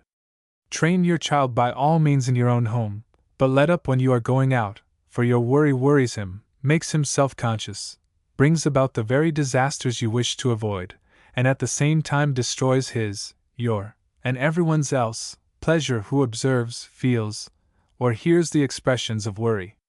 Chapter 7: Causes of Worry. Worry is as multiform and as diverse as are the people who worry. Indeed, worriers are the most ingenious persons in the world. When every possible source of worry seems to be removed, they proceed immediately to invent some new cause which an ordinary healthful mind could never have conceived. The causes of worry are innumerable. They represent the sum total of the errors, faults, missteps, unholy aims, ambitions, foibles, weaknesses, and crimes of men. Every error, mistake, weakness, crime, etc., is a source of worry, a cause of worry. Worry is connected only with the weak, the human, the evil side of human nature. It has no place whatever in association with goodness, purity, holiness, faith, courage, and trust in God. When good men and women worry, in so far as they worry, they are not good. Their worry is a sign of weakness, of lack of trust in God, of unbelief, of unfaithfulness. The man who knows God and his relationship to man, who knows his own spiritual nature and his relationship to God, never worries. There is no possible place in such a man's life for worry. Hence it will be seen that I believe worry to be evil, and nothing but evil, and therefore, without one reclaiming or redeeming feature, for it can be productive of nothing but evil. If you really desire to know the sources of your worry, study each worry as it comes up. Analyze it, dissect it, weigh it, examine it from every standpoint, judge it by the one test that everything in life must, and ought to submit to, viz., its usefulness. What use is it to you? How necessary to your existence? How helpful is it in solving the problems that confront you? How far does it aid you in their solution? Wherein does it remove the obstacles before your pathway? Find out how much it strengthens, invigorates, inspires you. Ask yourself how much it encourages, enheartens, emboldens you. Put down on paper every slightest item of good, or help, or inspiration it is to you, and on the other hand, the harm, the discouragement, the evil, the fears it brings to you, and then strike a balance. I can tell you beforehand that after 10 years' study, if so long were necessary, you will fail to find one good thing in favor of worry, and that every item you will enumerate will be against it. Hence, why worry? Quit it! Worry, like all evils, feeds on itself, and grows greater by its own exercise. Did it decline when exercised, diminish when allowed a free course, one might let it alone, even encourage it, in order that it might the sooner be dead. But unfortunately it works the other way. The more one worries, the more he continues to worry. The more he yields to it, the greater becomes its power. It is a species of hypnotism. Once allow it to control, each new exercise diminishes the victim's power of resistance. Never was monster more cruel, more relentless, more certain to hang on to the bitter end than worry. He shows no mercy, has not the slightest spark of relenting or yielding. And his power is all the greater because it is so subtle. He wants you to be careful, taking good care, however, not to let you know that he means to make you full of care. He pleads love as the cause for his existence. He would have you love your child, hence, worry about him. He thus trades on your affection to blind you to your child's best interests by worrying about him. For when worry besets you, is harassing you on every hand, how can you possibly devote your wisdom, your highest intelligence to safeguarding the welfare of the one you love? Never was a slave in the South, though in the hands of a Legree, more to be pitied than the slave of worry. He dogs every footstep, is vigilant every moment. He never sleeps, never tires, never relaxes, never releases his hold so long as it is possible for him to retain it. When you seek to awaken people to the terror, the danger, the hourly harm their slavery to worry is bringing to them, they are so completely in worry's power that they weakly respond. But I can't help it. And they verily believe they can't, that their bondage is a natural thing, a state ordained from the foundation of the world. Altogether ignoring the frightful reflection such a belief is upon the goodness of God and his fatherly care for his children. Natural! It is the most unnatural thing in existence. Do the birds worry? The beasts of the field? The clouds? The winds? The sun, moon, stars, and comets? The trees? The flowers? The raindrops? How Bryant rebukes the worrier in his wonderful poem, To a Waterfowl, and Celia Thaxter in her Sandpiper.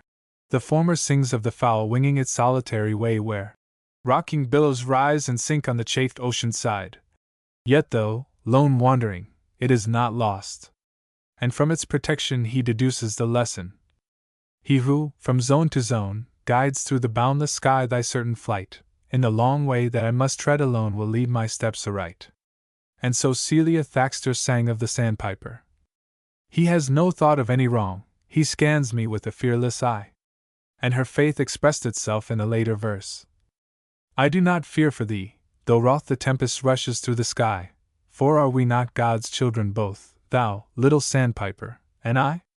There is no worry in nature. It is man alone that worries. Nature goes on her appointed way each day unperturbed, unvexed, carefree, doing her allotted tasks and resting absolutely in the almighty sustaining power behind her. Should man do any less? Should man, the reasoning creature, with intelligence to see, weigh, judge, appreciate, alone be uncertain of the fatherly goodness of God, alone be unable to discern the wisdom and love behind all things? Worry, therefore, is an evidence that we do not trust the all-fatherliness of God. It is also the direct product of vanity, pride, and self-conceit. If these three qualities of evil in the human heart could be removed, a vast aggregate amount of worry would die instantly. No one can study his fellow creatures and not soon learn that an immense amount of worry is caused by these three evils. We are worried lest our claims to attention are not fully recognized, lest our worth be not observed, our proper station accorded to us. How we press our paltry little claims upon others, how we glorify our own insignificant deeds, how large loom up our small and puny acts. The whole universe centers in us. Our ego is a most important thing, our work of the highest value and significance, our worth most inestimable. The fact of the matter is most men and women are inestimable, their deeds of value, their lives of importance. Our particular circle needs us, as we need those who compose it. We are all important, but few, indeed, are there, whose power, influence, and importance reach far. Most of the men and women of the world are ordinary. A man may be a king in Wall Street, and yet influence but few outside of his own immediate sphere. Most probably he is unknown to the great mass of mankind. Adventitious circumstances bring some men and women more prominently before the world than others, but even such fame as this is transient, evanescent, and of little importance. The devoted love of our own small circle, the reliable friendship of the few, the blind adoration of the pet dog are worth more than all the fame, the éclat, the renown of the multitude. And where we have such love, friendship, and blind adoration, let us rest content therein, and smile at the floods of temporary and evanescent emotion which sweep over the mob, but do not have us for their object. I have just read a letter which perfectly illustrates how our vanity, our pride, and personal importance bring much worry to us. The writer, practically a stranger coming from a faraway state, evidently expected to be received with a cordial welcome and open arms, by one who scarcely knew him, given an important place in a lengthy program where men of national reputation were to speak, and generally be treated with deference and respect. Unfortunately, his name was not placed in full on the program, curtly initialed he called it, and owing to its length, the chairman caused me to spoil my remarks by asking me to shorten them, and a hotel clerk outrageously insulted him when he asked for information. Then, to make ill matters worse, piling asa upon pillion, he was asked to speak at a certain club, with others. One of the newspapers, in reporting the event, commented upon what the others said and did but ignore him. This he thought might have been merely an oversight, but when, the next day, he saw another report wherein he was not mentioned, he was certain it was a deliberate intention to ignore him. He then asks that the person to whom he writes try to find out who is responsible for this affront, and tell him, in order that he may worry some more, I suppose over trying to get back at him. Poor fellow, how he is to be pitied for being so sensitive, so sure that people regard him enough to want to affront him. Here is a perfect illustration of the worries caused by vanity. 5 complaints in one letter, of indignities, or affronts, that an ordinary, robust red-blooded man would have passed by without notice. If I were to worry over the times I have been ignored and neglected, I should worry every day. I am fairly well known to many hundreds of thousands of people who read my books, my magazine articles, and hear my lectures, yet I often go to cities and there are no brass bands, no committee, flowers, or banquet to welcome me. No! Indeed, the indignity is thrust upon me of having to walk to the hotel, carry my own grip, and register, the same as any other ordinary, common, everyday man. Why should not my blood boil when I think of it? Then, too, when I recall how often my addresses are ignored in the local press, ought not I to be aroused to fierce ire?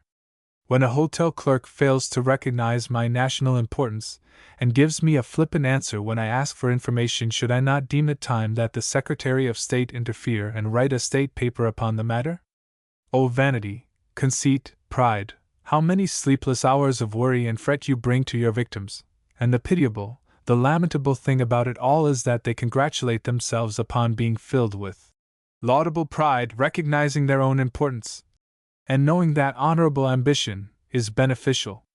Nothing that causes unnecessary heartaches and worry is worth while, and of all the prolific causes of these woes commend me to the vanity, the conceit, the pride of small minds and petty natures. False pride leads its victim to want to make a false impression. He puts on a false appearance. He wishes to appear wiser, better, in easier circumstances, richer than he is. He wears a false front. He is unnatural. He dare not, having decided to make the appearance, and win the impression of falseness, be natural. Hence he is self-conscious all the time lest he make a slip, contradict himself, lose the result he is seeking to attain. He is to be compared to an actor whose part requires him to wear a wig, a false mustache, a false chin. In the hurry of preparation these shams are not adjusted properly, and the actor rushes on the stage fearful every moment lest his wig is awry, his mustache fall off, or the chin slip aside and make him ridiculous. He dare not stop to make sure, to fix them if they are wrong, as that would reveal their falsity immediately. He can only play on, sweating blood the while. In the case of the actor, one can laugh at the temporary fear and worry, but what a truly pitiable object is the man, the woman, whose whole life is one dread worry lest her false appearance be discovered. And while pride and vanity are not the only sources of these attempts to make false impressions upon others, they are a most prolific source. In another chapter one have treated more fully of this phase of the subject. Wastefulness, extravagance, is a prolific source of worry. Spend today, starve tomorrow. Throw your money to the birds today, tomorrow the crow, jay, and vulture will laugh and mock at you. Feast today, next week you may starve. Riches take to themselves wings and fly away.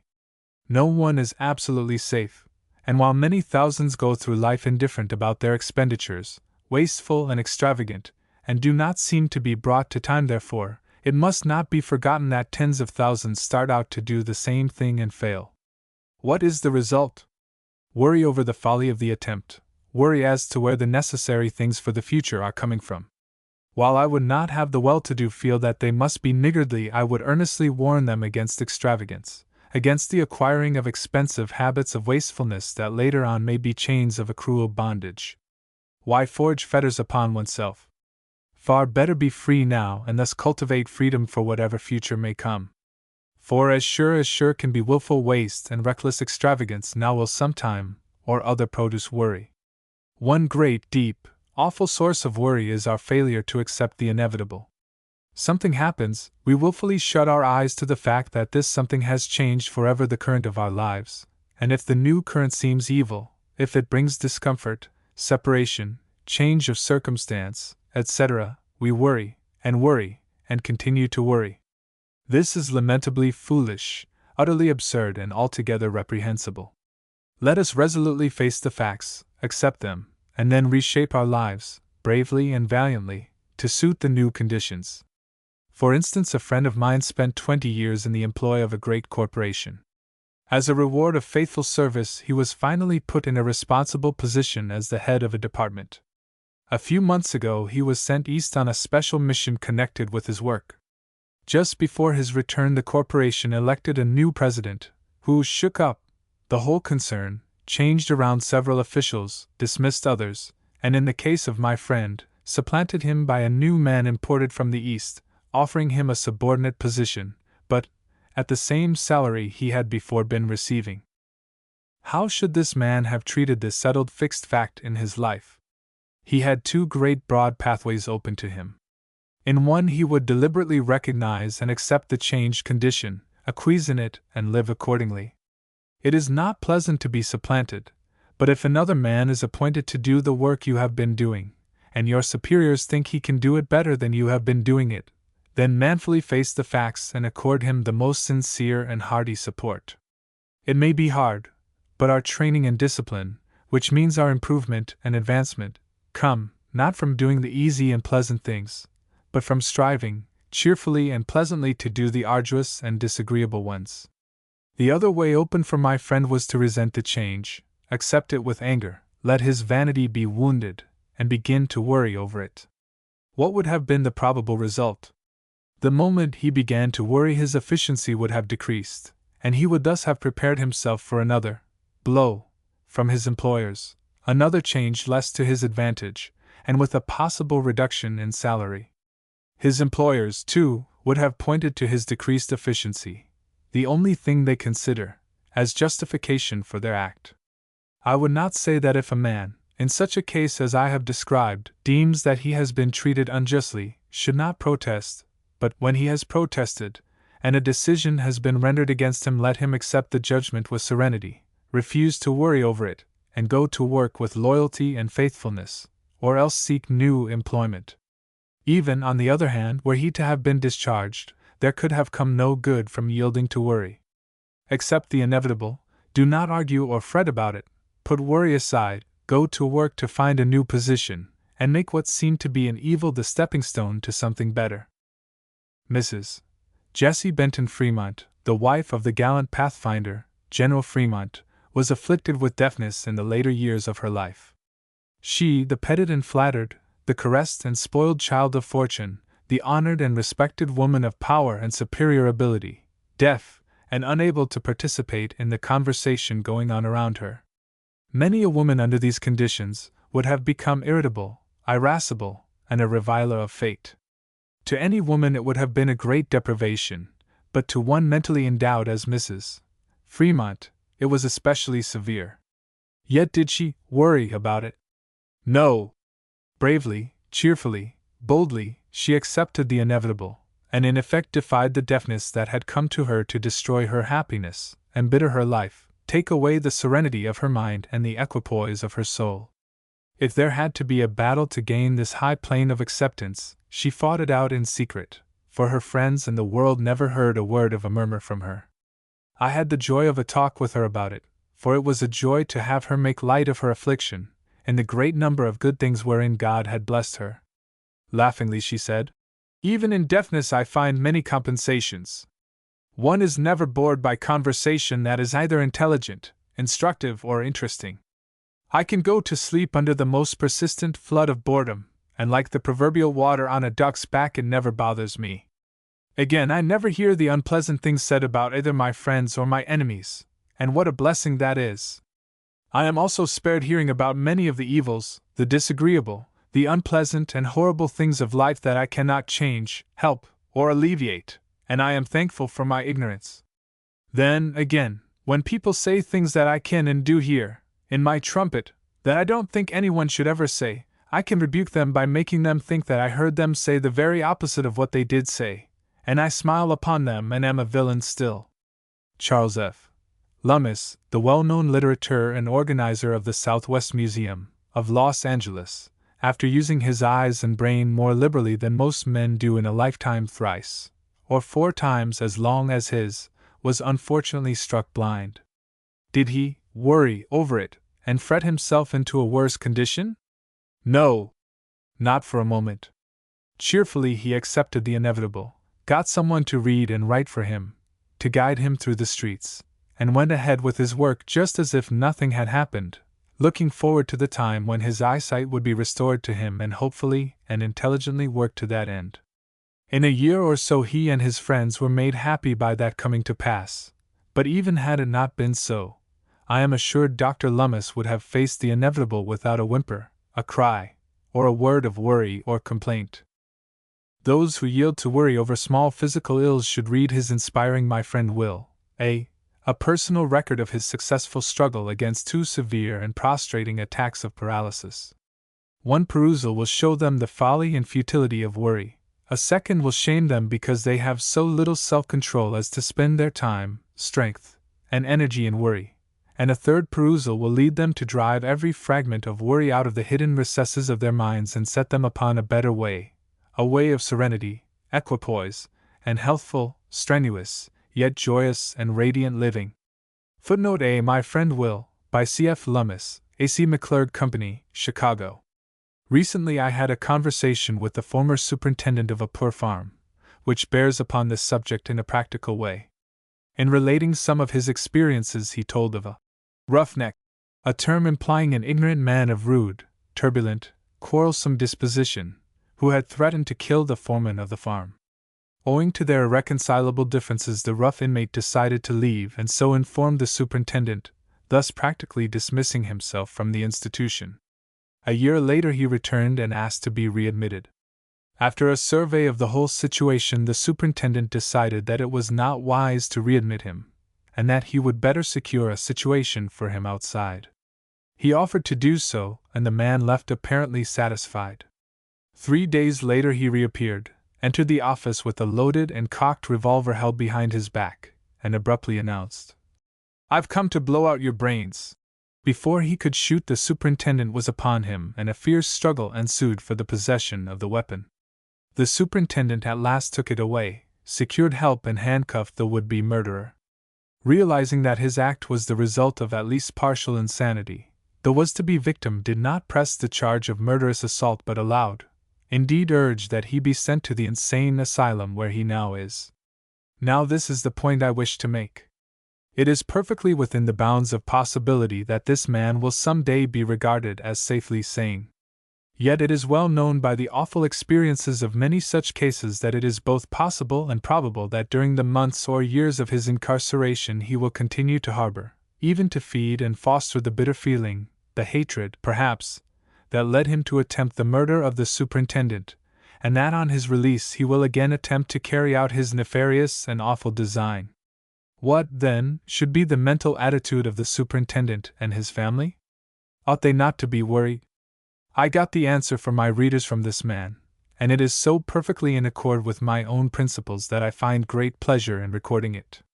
Said he, "Don't think for one moment that I minimize the possible danger. The asylum physician who was familiar with the whole circumstances warned me not to rest in fancied security. I have notified the proper officials that the man who attempted to murder me is not to be released either as cured or on parole without giving me sufficient notice. I do not wish that he should be kept in the asylum a single day longer than is fully necessary, but before I allow him to be released I must be thoroughly satisfied that he has no murderous designs on me, and that he is truly and satisfactorily repentant for the attack he made when, ostensibly, he was mentally irresponsible. I shall require that he be put on record as fully understanding and appreciating his own personal responsibility for my safety, so that should he still hold any wrongful designs, and afterwards succeed in carrying them out, he or his attorneys will be debarred from again pleading insanity or mental incompetency. Hence, while I fully realize the possibility of danger, I do not have a moment's worry about it. I have done and shall do all I can, satisfactorily, to protect myself, without any feeling of harshness or desire to injure the poor fellow, and there I let the matter rest to take care of itself. This is practical wisdom. This is sane philosophy. Not ignoring the danger, pooh-poohing it, scoffing at it, and refusing to recognize it, but calmly, sanely, with a kindly heart looking at possible contingencies, preparing for them, and then serenely trusting to the spiritual forces of life to control events to a wise and satisfactory issue. Can you suggest anything better? Is not such a course immeasurably better than to allow himself to worry, and fret and fear all the time? Practical precaution, taken without enmity. Note these italicized words: trustful serenity, faithful performance of present duty unhampered by fears and worries. This is the rational, normal, philosophic, sane course to follow. Another great source of worry is our failure to distinguish essentials from non-essentials. What are the essentials for life? For a man, honesty, truth, earnestness, strength, health, ability to work, and work to do. He may or may not be handsome. He may or may not have wealth, position, fame, education, but to be a man among men, these other things he must have. For a woman, health, love, work, and such virtues as both men and women need. She might enjoy friends, but they are not essential as health or work. She would be a strange woman if she did not prize beauty, but devoted love is worth far more than beauty or all the conquests it brings. What is the essential for a chair? Its capacity to be used to sit upon with comfort. A house, that it is adapted to the making of a home. You don't buy a printing press to curl your hair with but to print, and in accordance with its printing power is adjudged. A boat's usefulness is determined by its worthiness in the water, to carry safely, rapidly, largely as is demanded of it. This is the judgment sanity demands of everything. What is essential, what not? Is it essential to be a society leader, to belong to every club, to hold office, to give as many dinners as one's neighbors, to have a bigger house, furniture with brighter polish, bigger carvings and more ugly designs than anyone else in town, to have our names in the papers oftener than others, to have more servants, a newer style automobile, put on more show, pomp, ceremony and circumstance than our friends? By no means! Oh, for men and women who have the discerning power, the sight for the essential things, the determination to have them and let non-essentials go.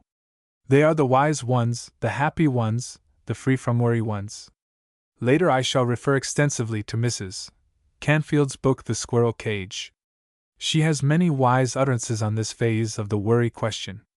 For instance, in referring to the mad race for wealth and position that keeps a man away from home so many hours of the day that his wife and child scarce know him, she introduces the following dialogue. One of them, whose house isn't far from mine, told me that he hadn't seen his children, except asleep, for 3 weeks. But something ought to be done about it. The girl's deep-lying instinct for instant reparation rose up hotly. Are they so much worse off than most American businessmen? Queried Rankin. Do any of them feel they can take the time to see much more than the outside of their children, and isn't seeing them asleep about as? Lydia cut him short quickly. You're always blaming them for that, she cried. You ought to pity them. They can't help it. It's better for the children to have bread and butter, isn't it? Rankin shook his head. I can't be fooled with that sort of talk. I've lived with too many kinds of people. At least half the time it is not a question of bread and butter. It's a question of giving the children bread and butter and sugar rather than bread and butter and father. Of course, I'm a fanatic on the subject. I'd rather leave off even the butter than the father, let alone the sugar. Later on, Lydia herself lost her father, and after his death her own wail was, I never lived with my father. He was always away in the morning before I was up. I was away, or busy, in the evening when he was there. On Sundays he never went to church as mother and I did, I suppose now because he had some other religion of his own. But if he had, I never knew what it was, or anything else that was in his mind or heart. It never occurred to me that I could. He tried to love me, I remember so many times now, and that makes me cry, how he tried to love me. He was so glad to see me when I got home from Europe, but he never knew anything that happened to me. I told you once before that when I had pneumonia and nearly died, Mother kept it from him because he was on a big case. It was all like that, always. He never knew. Dr. Melton broke in, his voice uncertain, his face horrified. Lydia, I cannot let you go on. You are unfair, you shock me. You are morbid. I knew your father intimately. He loved you beyond expression. He would have done anything for you. But his profession is an exacting one. Put yourself in his place a little. It is all or nothing in the law, as in business. But Lydia replied, when you bring children into the world, you expect to have them cost you some money, don't you? You know you mustn't let them die of starvation. Why oughtn't you to expect to have them cost you thought, and some sharing of your life with them, and some time, real time, not just scraps that you can't use for business? She made the same appeal once to her husband in regard to their own lives. She wanted to see and know more of him, his business, his inner life, and this was her cry. Paul, I'm sure there's something the matter with the way we live. I don't like it. I don't see that it helps us a bit, or anyone else. You're just killing yourself to make money that goes to get things we don't need nearly as much as we need more of each other. We're not getting a bit nearer to each other, actually further away, for we're both getting different from what we were without the others knowing how. And we're not getting nicer, and what's the use of living if we don't do that? We're just getting more and more set on scrambling ahead of other people. And we're not even having a good time out of it. And here is Ariadne, and another one coming, and we've nothing to give them but just this. Paul laughed a little impatiently, irritated and uneasy, as he always was at any attempt to examine too closely the foundations of existing ideas. Why, Lydia, what's the matter with you? You sound as though you'd been reading some fool's socialist literature or something. You know I don't read anything, Paul. I never hear about anything but novels. I never have time for anything else, and very likely I couldn't understand it if I read it, not having any education. That's one thing I want you to help me with.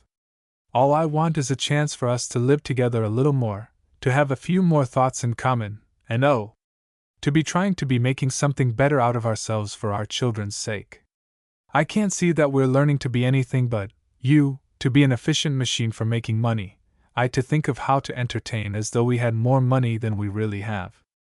I don't seem really to know you or live with you any more than if we were two guests stopping at the same hotel. If socialists are trying to fix things better, why shouldn't we have time, both of us, to read their books, and you could help me know what they mean? Paul laughed again, a scornful, hateful laugh, which brought the color up to Lydia's pale face like a blow. I gather then, Lydia, that what you're asking me to do is to neglect my business in order to read socialistic literature with you. His wife's rare resentment rose. She spoke with dignity. I beg you to be serious, Paul, and to try to understand what I mean, although I'm so fumbling, and say it so badly. As for its being impossible to change things, I've heard you say a great many times that there are no conditions that can't be changed if people would really try. Good heavens! I said that of business conditions, shouted Paul, outraged at being so misquoted. Well, if it's true of them, no, I feel that things are the way they are because we don't really care enough to have them some other way. If you really cared as much about sharing a part of your life with me, really sharing, as you do about getting the Washburn contract. Her indignant and angry tone, so entirely unusual, moved Paul, more than her words, to shocked protest. He looked deeply wounded, and his accent was that of a man righteously aggrieved. Lydia, I lay most of this absurd outbreak to your nervous condition, and so I can't blame you for it. But I can't help pointing out to you that it is entirely uncalled for. There are few women who have a husband as absolutely devoted as yours. You grumble about my not sharing my life with you. Why, I give it to you entire. His astonished bitterness grew as he voiced it. What am I working so hard for if not to provide for you and our child, our children? Good heavens! What more can I do for you than to keep my nose on the grindstone every minute? There are limits to even a husband's time and endurance and capacity for work. Hence it will be seen that I would have one quit worrying about the non-essentials of life, and this is best done by giving full heed to the essentials and letting the others go. Naturally, if one willfully and purposefully determines to follow non-essentials, he may as well recognize the fact soon as late that he has deliberately chosen a course that cannot fail to produce its own many and irritating worries. Another serious cause of worry is bashfulness. One who is bashful finds in his intercourse with his fellows many worries. His hands and feet are too large, he blushes at a word, he doesn't know what to say or how, he is confused if attention is directed his way, his thoughts fly to the ends of the earth the moment he is addressed, and if he is expected to say anything, his worries increase so that his pain and distress are manifest to all. To such an one I would say, assert your manhood, your womanhood. Brace up. Face the music. Remember these facts. You are dealing with men and women, youths and maidens, of the same flesh and blood mentality as yourself. You average up with the rest of them. Why should you be afraid? Call upon your reasoning power. Assert the dignity of your own existence. You are here by the will of God as much as they.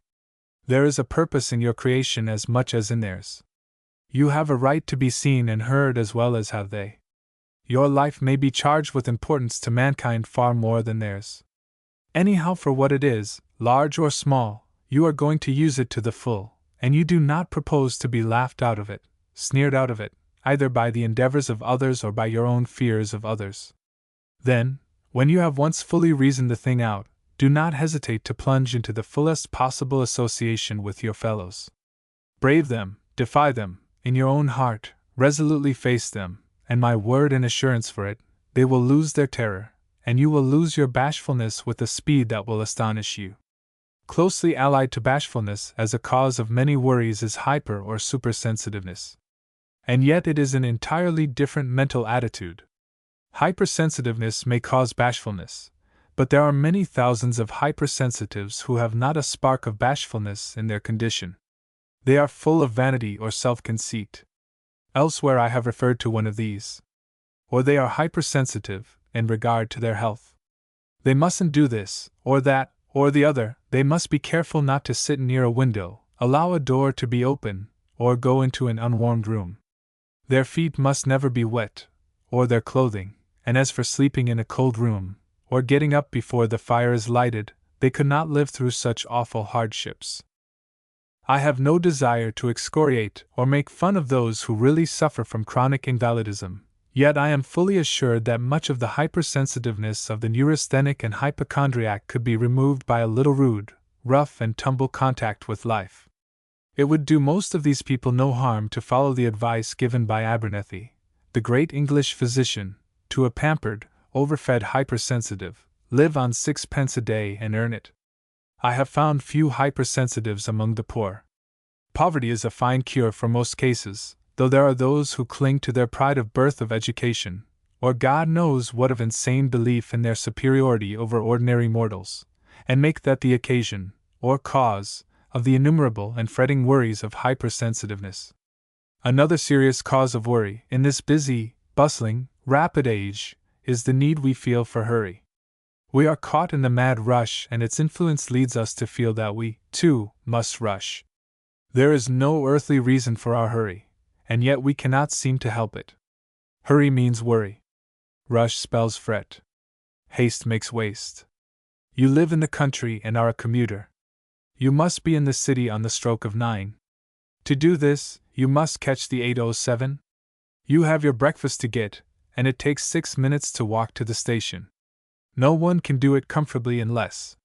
Yet every morning, ever since you took this country cottage, you have had to rush through your breakfast, and rush to the depot in order to catch the train. Thus starting the day on the rush, you have continued on the stretch all day, and get back home at night tired out, fretted and worried, almost to death. Even when you sit down to breakfast, you begin to worry if wifey doesn't have everything ready. You know you'll be late. You feel it, and if the toast and coffee are not on the table the moment you sit down, your querulous complaints strike the morning air. Now what's the use? Why don't you get up 10, 15, or 20 minutes earlier, and thus give yourself time to eat comfortably, and thus get over the worry of your rush? Set the alarm clock for 7 o'clock, or 6:45, or even 6:30. Far better get up half an hour too early, than worry yourself, your wife, and the whole household by your insane hurry. Your worry is wholly unnecessary, and shows a fearful lack of simple intelligence. Annie Laurie, who writes many sage counsels in the San Francisco Examiner, had an excellent article on this subject in the issue of December 31, 1915. She wrote, "Here is something that I saw out my window. It has given me the big thought for my biggest New Year's resolution." The man at the corner house ran down the steps in a terrible hurry. He saw the car coming up the hill and whistled to it from the porch, but the man who was running the car did not hear the whistle.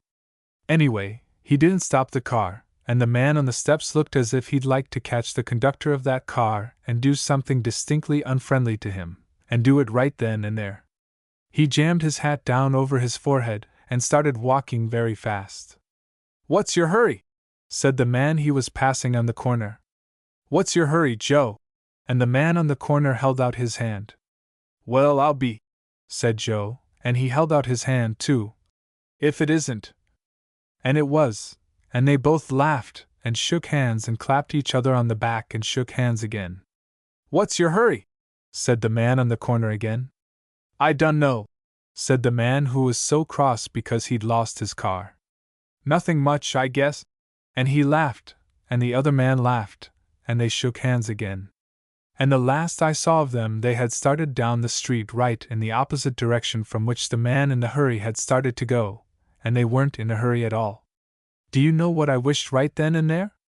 I wished that every time I get into the senseless habit of rushing everywhere and tearing through everything as if it was my last day on earth, and there wasn't a minute left to lose, somebody would stop me on the corner of whatever street or circumstance I may be starting to cross and say to me in friendly fashion, "What's the hurry?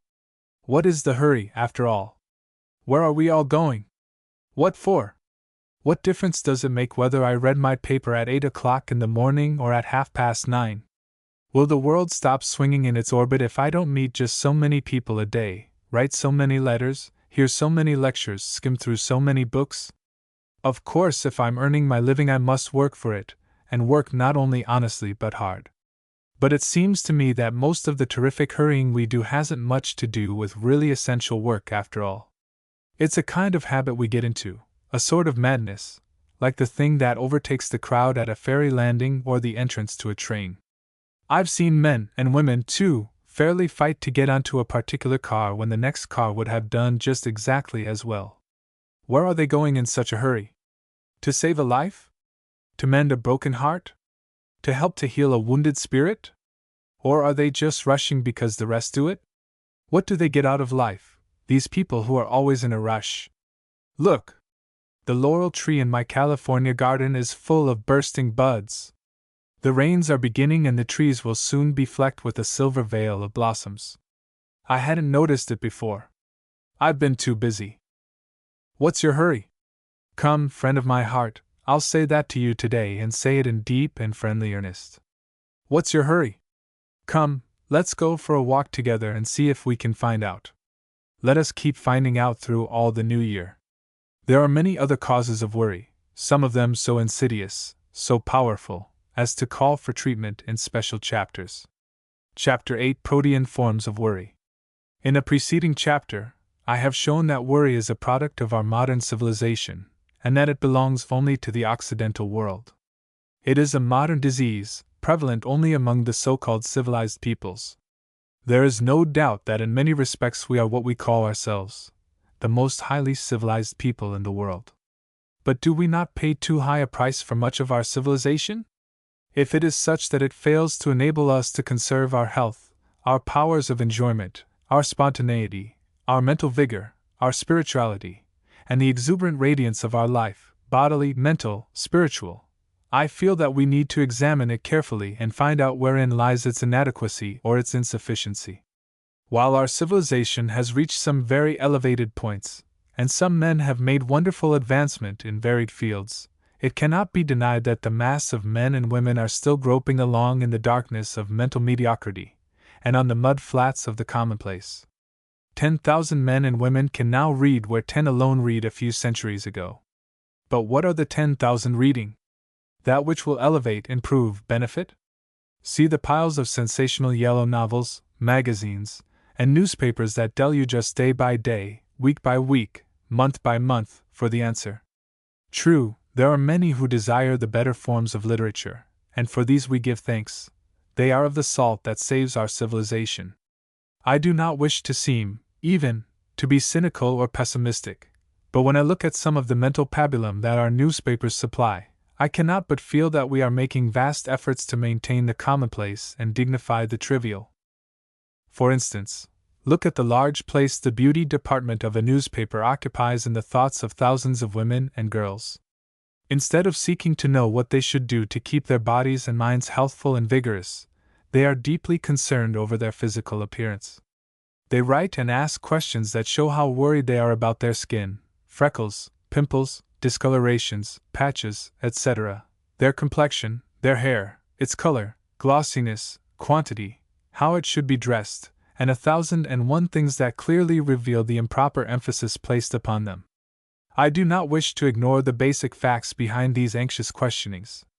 It is right and proper that women, and men also, should give due attention to their physical appearance. But when it becomes a mere matter of the outward show of cosmetics, powders, rouges, washes, pencils, and things that affect the outside only, then the emphasis is in the wrong place, and we are worrying about the wrong thing. Our appearance is mainly the result of our physical and mental condition. If the body is healthy, the skin and hair will need no especial attention, and indeed, every wise person knows that the application of many of the cosmetics, etc., commonly used, is injurious, if not positively dangerous. Then, too, observation shows that too many women and girls go beyond reasonable attention to these matters and begin to worry over them. Once become slaves to worry, and every hour of the day some new irritant will arise. Some new dope is advertised, some new fashion devised, some new frivolity developed. Vanity and worry now begin to vie with each other as to which shall annoy and vex, sting and irritate their victim the more. Each is a nightmare of a different breed, but no sooner does one bound from the saddle, before the other puts in an appearance and compels its victim to a performance. Only a thorough awakening can shake such nightmares off, and comparatively few have any desire to be awakened. I have watched such victims, and they arouse in me both laughter and sadness. One is sure her hair is not the proper color to match her complexion and eyes. It must be dyed. Then follows the worries as to what dye she shall use, and methods of application. Invariably the results produce worry, for they are never satisfactory, and now she is worried while dressing, while eating, and when she goes out into the street, lest people notice that her hair is improperly dyed. Every stranger that looks at her adds to the worry, for it confirms her previous fears that she does not look all right. If she tries another hair of the dog that has already bitten her, and allows the hair specialist to guide her again, she goes through more worries of similar fashion. She must treat her hair in a certain way to conform to prevailing styles, and so she worries hourly over a matter that, at the outside, should occupy her attention for a few minutes of each day. There are men who are equally worried over their appearance. Their hair is not growing properly, or their ears are not the proper shape, or their ears are too large, or their hands are too rough, or their complexion doesn't match the ties they like to wear, or some equally foolish and nonsensical thing. Some wish to be taller, others not so tall. Quite an army seeks to be thinner, and another of equal numbers desires to be stouter. Some wish they were blondes, and others that they were brunettes. The result is that drug stores, beauty parlors, and complexion specialists for men and women are kept busy all their time, robbing poor, hard-working creatures of their earnings because of insane worries that they are not appearing as well as they ought to do. Clothing is a perpetual source of worry to thousands. They must keep up with the styles, the latest fashions, for to be out of fashion, a back number gives them a conniption fit.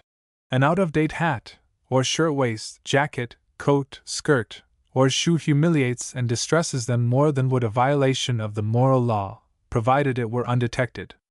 To these, my worrying friends, I continually put the question, is it worth while? Is the game worth the shot?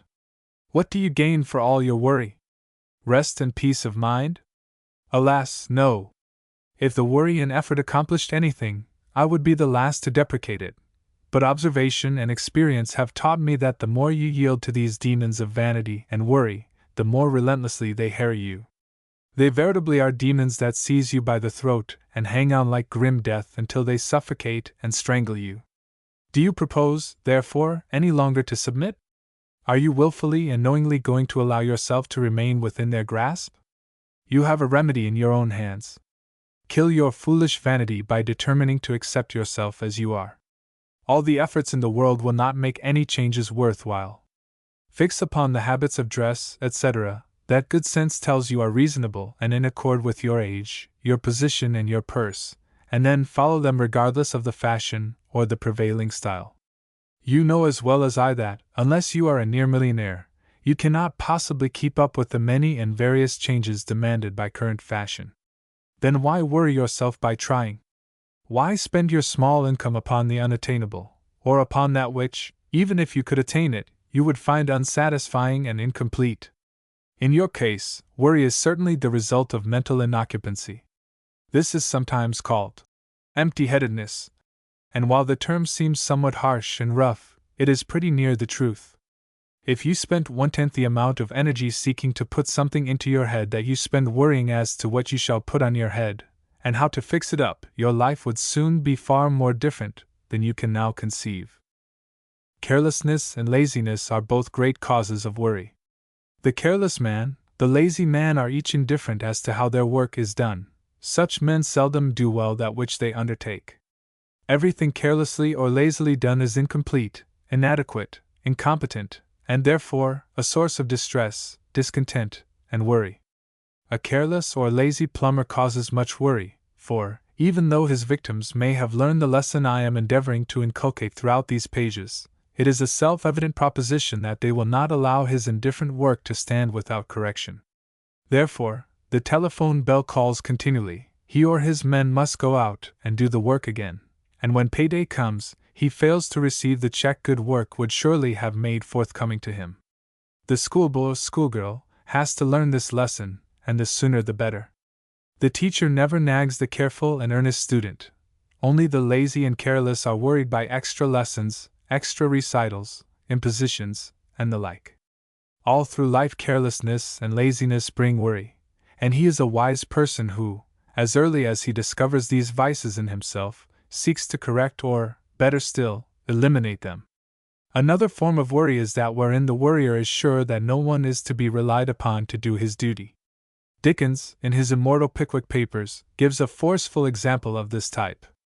Mr. Magnus has just introduced himself to Pickwick, and they find they are both going to Norwich on the same stage. "Now, gentlemen," said the hostler, "coach is ready, if you please." "Is all my luggage in?" inquired Magnus. "All right, sir." "Is the red bag in?" All right, sir. And the striped bag? For boots, sir. And the brown paper parcel? Under the seat, sir. And the leathern hat box? They're all in, sir. Now will you get up? Said Mr. Pickwick. Excuse me, replied Magnus, standing on the wheel. Excuse me, Mr. Pickwick, I cannot consent to get up in this state of uncertainty. I am quite satisfied from that man's manner that leather hat box is not in. The solemn protestations of the hostler being unavailing, the leather hat box was obliged to be raked up from the lowest depth of the boot, to satisfy him that it had been safely packed, and after he had been assured on this head, he felt a solemn presentiment, first, that the red bag was mislaid, and next, that the striped bag had been stolen, and then that the brown paper parcel had become untied. At length, when he had received ocular demonstration of the groundless nature of each and every one of these suspicions, he consented to climb up to the roof of the coach, observing that now he had taken everything off his mind he felt quite comfortable and happy. But this was only a temporary feeling, for as they journeyed along, every break in the conversation was filled up by Mr. Magnus. Loudly expressed anxiety respecting the safety and well-being of the two bags, the leather hat box, and the brown paper parcel. Of course, this is an exaggerated picture, yet it properly suggests and illustrates this particular, senseless form of worry, with which we are all more or less familiar. In business, such a worrier is a constant source of irritation to all with whom he comes in contact, either as inferior or superior. To his inferiors, his worrying is a bedeviling influence that irritates and helps produce the very incapacity for attention to detail that is required, and to superiors, it is a sure sign of incompetency. Experience demonstrates that such an one is incapable of properly directing any great enterprise. Men must be trusted if you would bring out their capacities. Their works should be specifically laid out before them, that is, that which is required of them, not, necessarily, in minute detail, but the general results that are to be achieved. Then give them their freedom to work the problems out in their own way. Give them responsibility, trust them, and then leave them alone. Quit your worrying about them. Give them a fair chance, expect, demand results, and if they fail, fire them and get those who are more competent. Mistrust and worry in the employer lead to uncertainty, and worry in the employee, and these soon spell out failure. In subsequent chapters, various worries are discussed, with their causes and cures. One thing I cannot too strongly and too often emphasize, and that is, that the more one studies the worries referred to, he is compelled to see the great truth of the proverb. More of our worries come from within than from without. In other words, we make more of our worries by worrying than are made for us by the cares of life. This fact in itself should lead us to be suspicious of every worry that besets us. Chapter 9 Health Worries.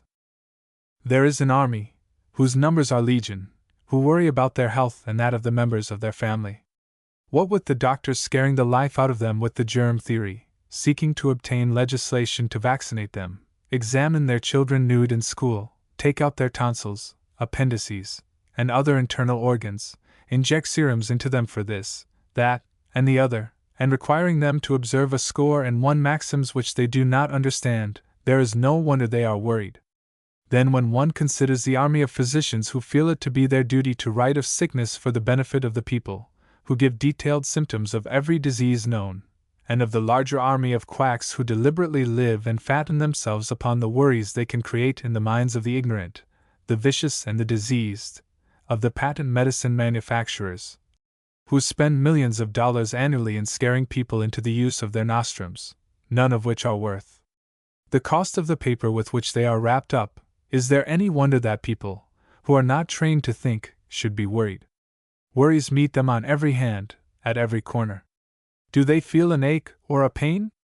According to such a doctor, or such a patent medicine advertisement, that is a dangerous symptom which must be checked at once or the most fearful results will ensue. Then there are the naturopaths, physicultopaths, gymnastopaths, hygienists, raw food advocates, and 1,001 other notionists, who give advice as to what, when, and how you shall eat. Horace Fletcher insists that food be chewed until it is liquid.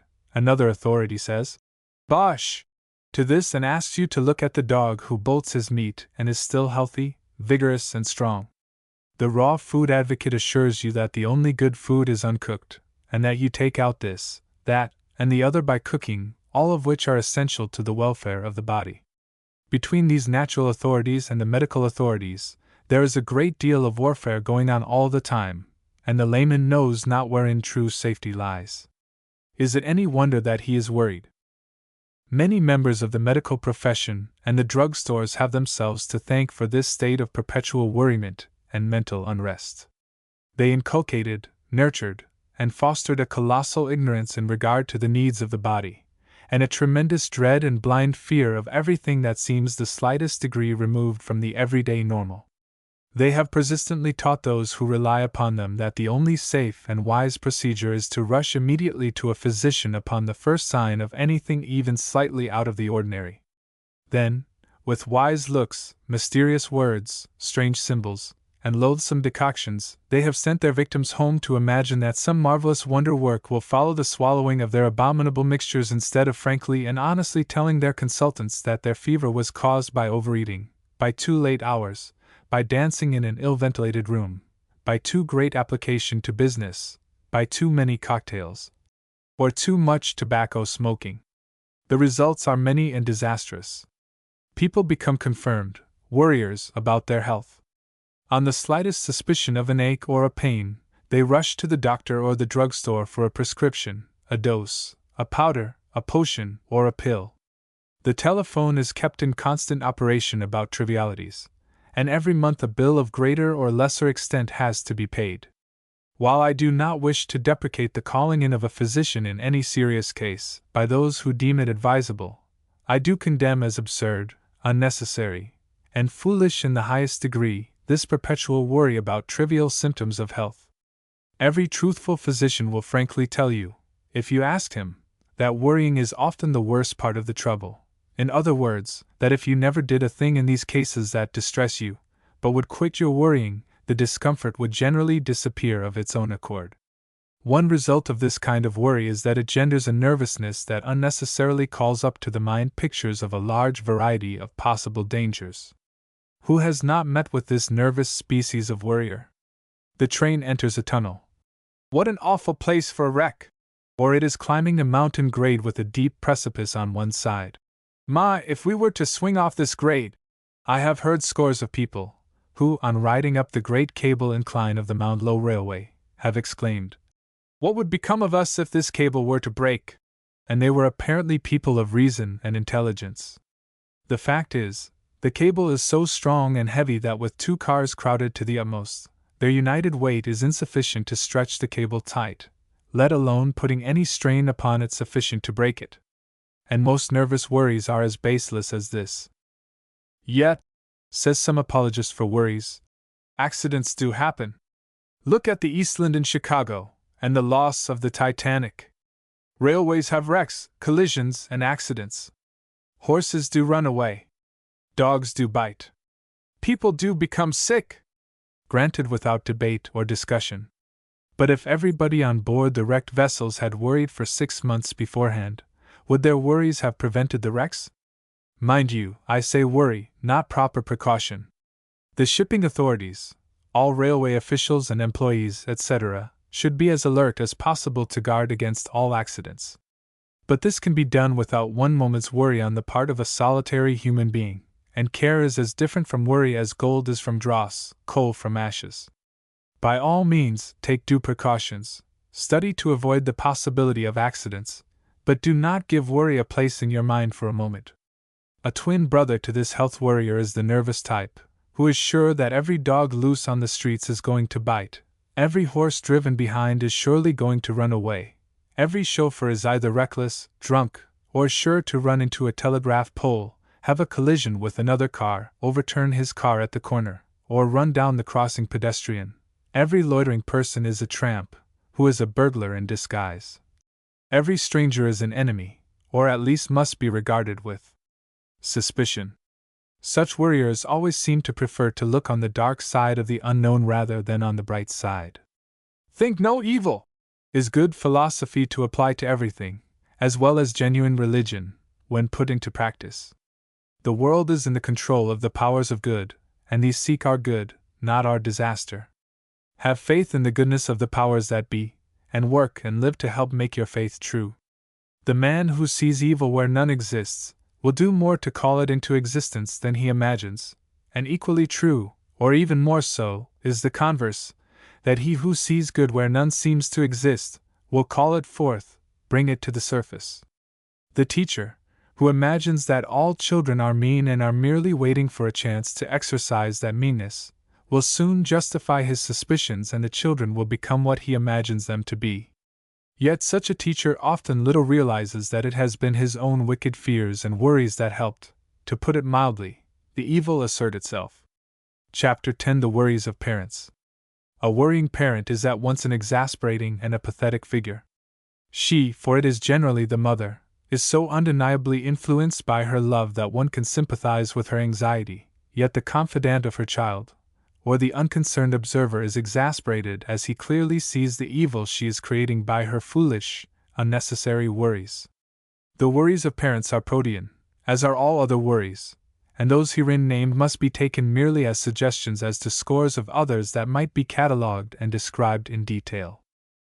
Many mothers worry foolishly because their children do not obey, are not always thoughtful and considerate, and act with wisdom, forgetful that life is the school for learning. If any worrying is to be done, let the parent worry over her own folly in not learning how to teach, or train, her child.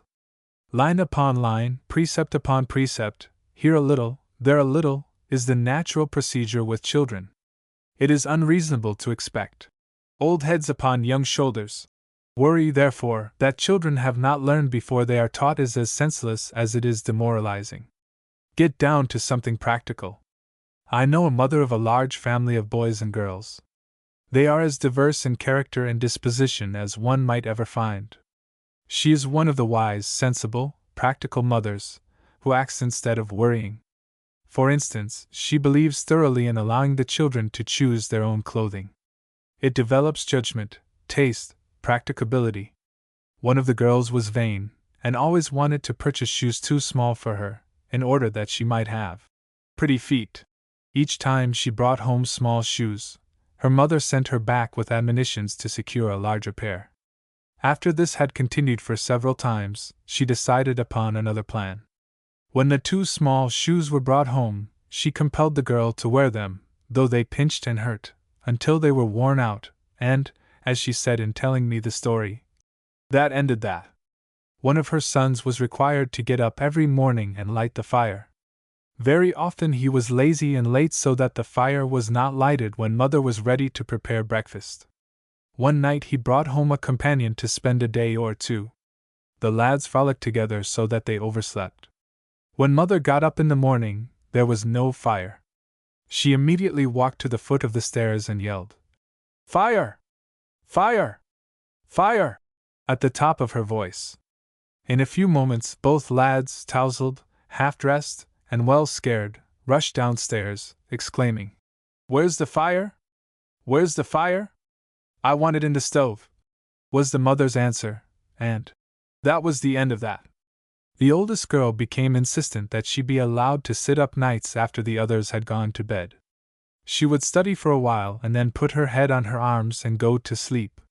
One night her mother waited until she was asleep, went off to bed, and left her. At 3 o'clock in the morning she came downstairs, lighted lamp in hand, and alarm clock set to go off. As soon as the alarm bell began to ring, the girl awoke, startled to see her mother standing there with the lighted lamp, herself cold and stiff with the discomfort of her position. "And that was the end of that," said the mother. Here was common sense, practical, hard-headed training instead of worry. Bend your sense, your intellect, your time, your energy, to seeking how to train your children, instead of doing the senseless, foolish, inane, and utterly useless thing of worrying about them. Imagine being the child of an anxious parent, who sees sickness in every unusual move or mood of her boy or girl. A little clearing of the throat. "I'm sure he's going to have croup or diphtheria." The girl unconsciously puts her hand to her brow. "What's the matter with your head, dearie? Got a headache?" A lad feels a trifle uncomfortable in his clean shirt and wiggles about. "I'm sure Tom's coming down with fever. He's so restless, and he looks so flushed.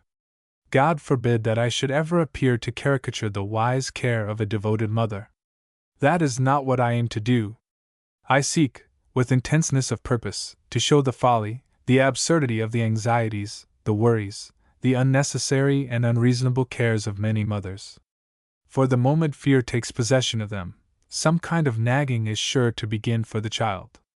"Oh, Tom, you mustn't do this." Or, "Maggie, my darling, you must be careful of that." And the child is not only nagged, but is thus placed under bondage to the mother's unnecessary alarm. No young life can suffer this bondage without injury. It destroys freedom and spontaneity, takes away that dash and vigor, that vim and daring that essentially belong to youth, and should be the unhampered heritage of every child. I'd far rather have a boy and girl of mine get sick once in a while, though that is by no means necessary, than have them subjected to the constant fear that they might be sick. And when boys and girls wake up to the full consciousness that their parents' worries are foolish, unnecessary, and self-created, the mental and moral influence upon them is far more pernicious than many even of our wisest observers have perceived. There never was a boy or girl who was worried over, who was not annoyed, fretted, injured, and cursed by it, instead of being benefited. The benefit received from the love of the parent was in spite of the worry, and not because of it. Worry is a hindrance, a deterrent, a restraint. It is always putting a curbing hand upon the natural exuberance and enthusiasm of youth. It says, don't, with such fierce persistence, that it kills initiative, destroys endeavor, murders naturalness, and drives its victims to deception, fraud, and secrecy to gain what they feel to be natural, reasonable, and desirable ends. I verily believe that the parent who forever is saying, "Don't," to her children, is as dangerous as a submarine and as cruel as an asphyxiating bomb. Life is for expression, not repression. Repression is always a proof that a proper avenue for expression has not yet been found. Quit your don't ing, and teach your child to do right. Children absolutely are taught to dread, then dislike, and finally to hate their parents when they are refused the opportunity of doing, of expressing themselves. Rather seek to find ways in which they may be active. Give them opportunities for pleasure, for employment, for occupation. And remember this, there is as much distance and difference between tolerating, allowing, permitting your children to do things and encouraging, fostering, in them the desire to do them, as there is distance between the poles. Don't be a dampener to your children, a discourager, a sign the moment you appear that they must quit something, that they must repress their enthusiasm, their fun, their exuberant frolicsomeness, but let them feel your sympathy with them, your comradeship, your good cheer, that "Father, Mother is a jolly good fellow, and my life for it," you will doubtless save yourself and them much worry in after years. Hans Christian Andersen's story of the ugly duckling is one of the best illustrations of the uselessness and needlessness of much of the worry of parents with which I am familiar. How the poor mother duck worried because one of her brood was so large and ugly. At first she was willing to accept it, but when everybody else jeered at it, pushed it aside, bit at it, pecked it on the head, and generally abused it, and the turkey cock bore down upon it like a ship in full sail, and gobbled at it, and its brothers and sisters hunted it, grew more and more angry with it, and wished the cat would get it and swallow it up, she herself wished it far and far away. And as the worries grew around the poor duckling, it ran away. It didn't know enough to have faith in itself and its own future. The result was the worries of others affected it to the extent of urging it to flee. For the time being this enlarged its worries, until at length, falling in with a band of swans, it felt a strange thrill of fellowship with them in spite of their grand and beautiful appearance, and soaring into the air after them, it alighted into the water, and seeing its own reflection, was filled with amazement and wonder to find itself no longer an ugly duckling but a swan. Many a mother, father, family generally, have worried over their ugly duckling until they have driven him, her, out into the world, only to find out later that their duckling was a swan. And while it was good for the swan to find out its own nature, the points I wish to make are that there was no need for all the worry. It was the sign of ignorance, of a want of perception, and further, The swan would have developed in its home nest just as surely as it did out in the world, and would have been saved all the pain and distress its cruel family visited upon it. There is still another story, which may as well be introduced here, as it applies to the unnecessary worry of parents about their young. In this case, it was a hen that sat on a nest of eggs. When the chickens were hatched, they all pleased the mother hen but one, and he rushed to the nearest pond, and in spite of her fret, fuss, fume, and worry, insisted upon plunging in. In vain the hen screamed out that he would drown. Her unnatural child was resolved to venture, and to the amazement of all, he floated perfectly, for he was a duck instead of a chicken, and his egg was placed under the old hen by mistake. Mother, father, don't worry about your child. It may be he is a swan, he may be a duck, instead of the creature you anticipated. Control your fretfulness and your worry, for it cannot possibly change things.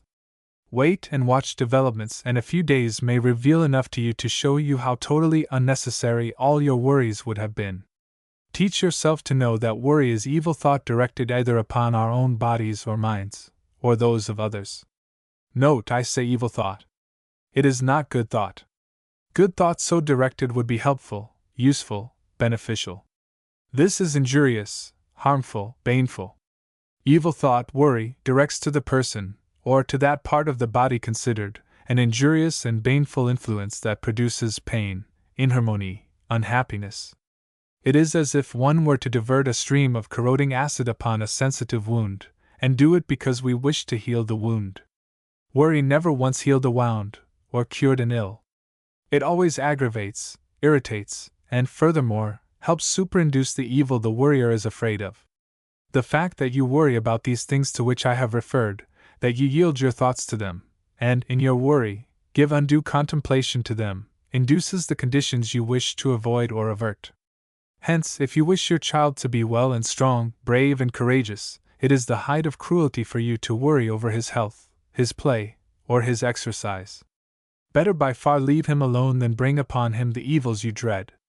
Who has not observed, again and again, the evil that has come from worrying mothers who were constantly cautioning or forbidding their children to do that which every natural and normal child longs to do? Quit your worrying. Leave your child alone. Better by far let him break a rib, or bruise his nose, than all the time to live in the bondage of your fears. Elsewhere I have referred to the fact that we often bring upon our loved ones the perils we fear.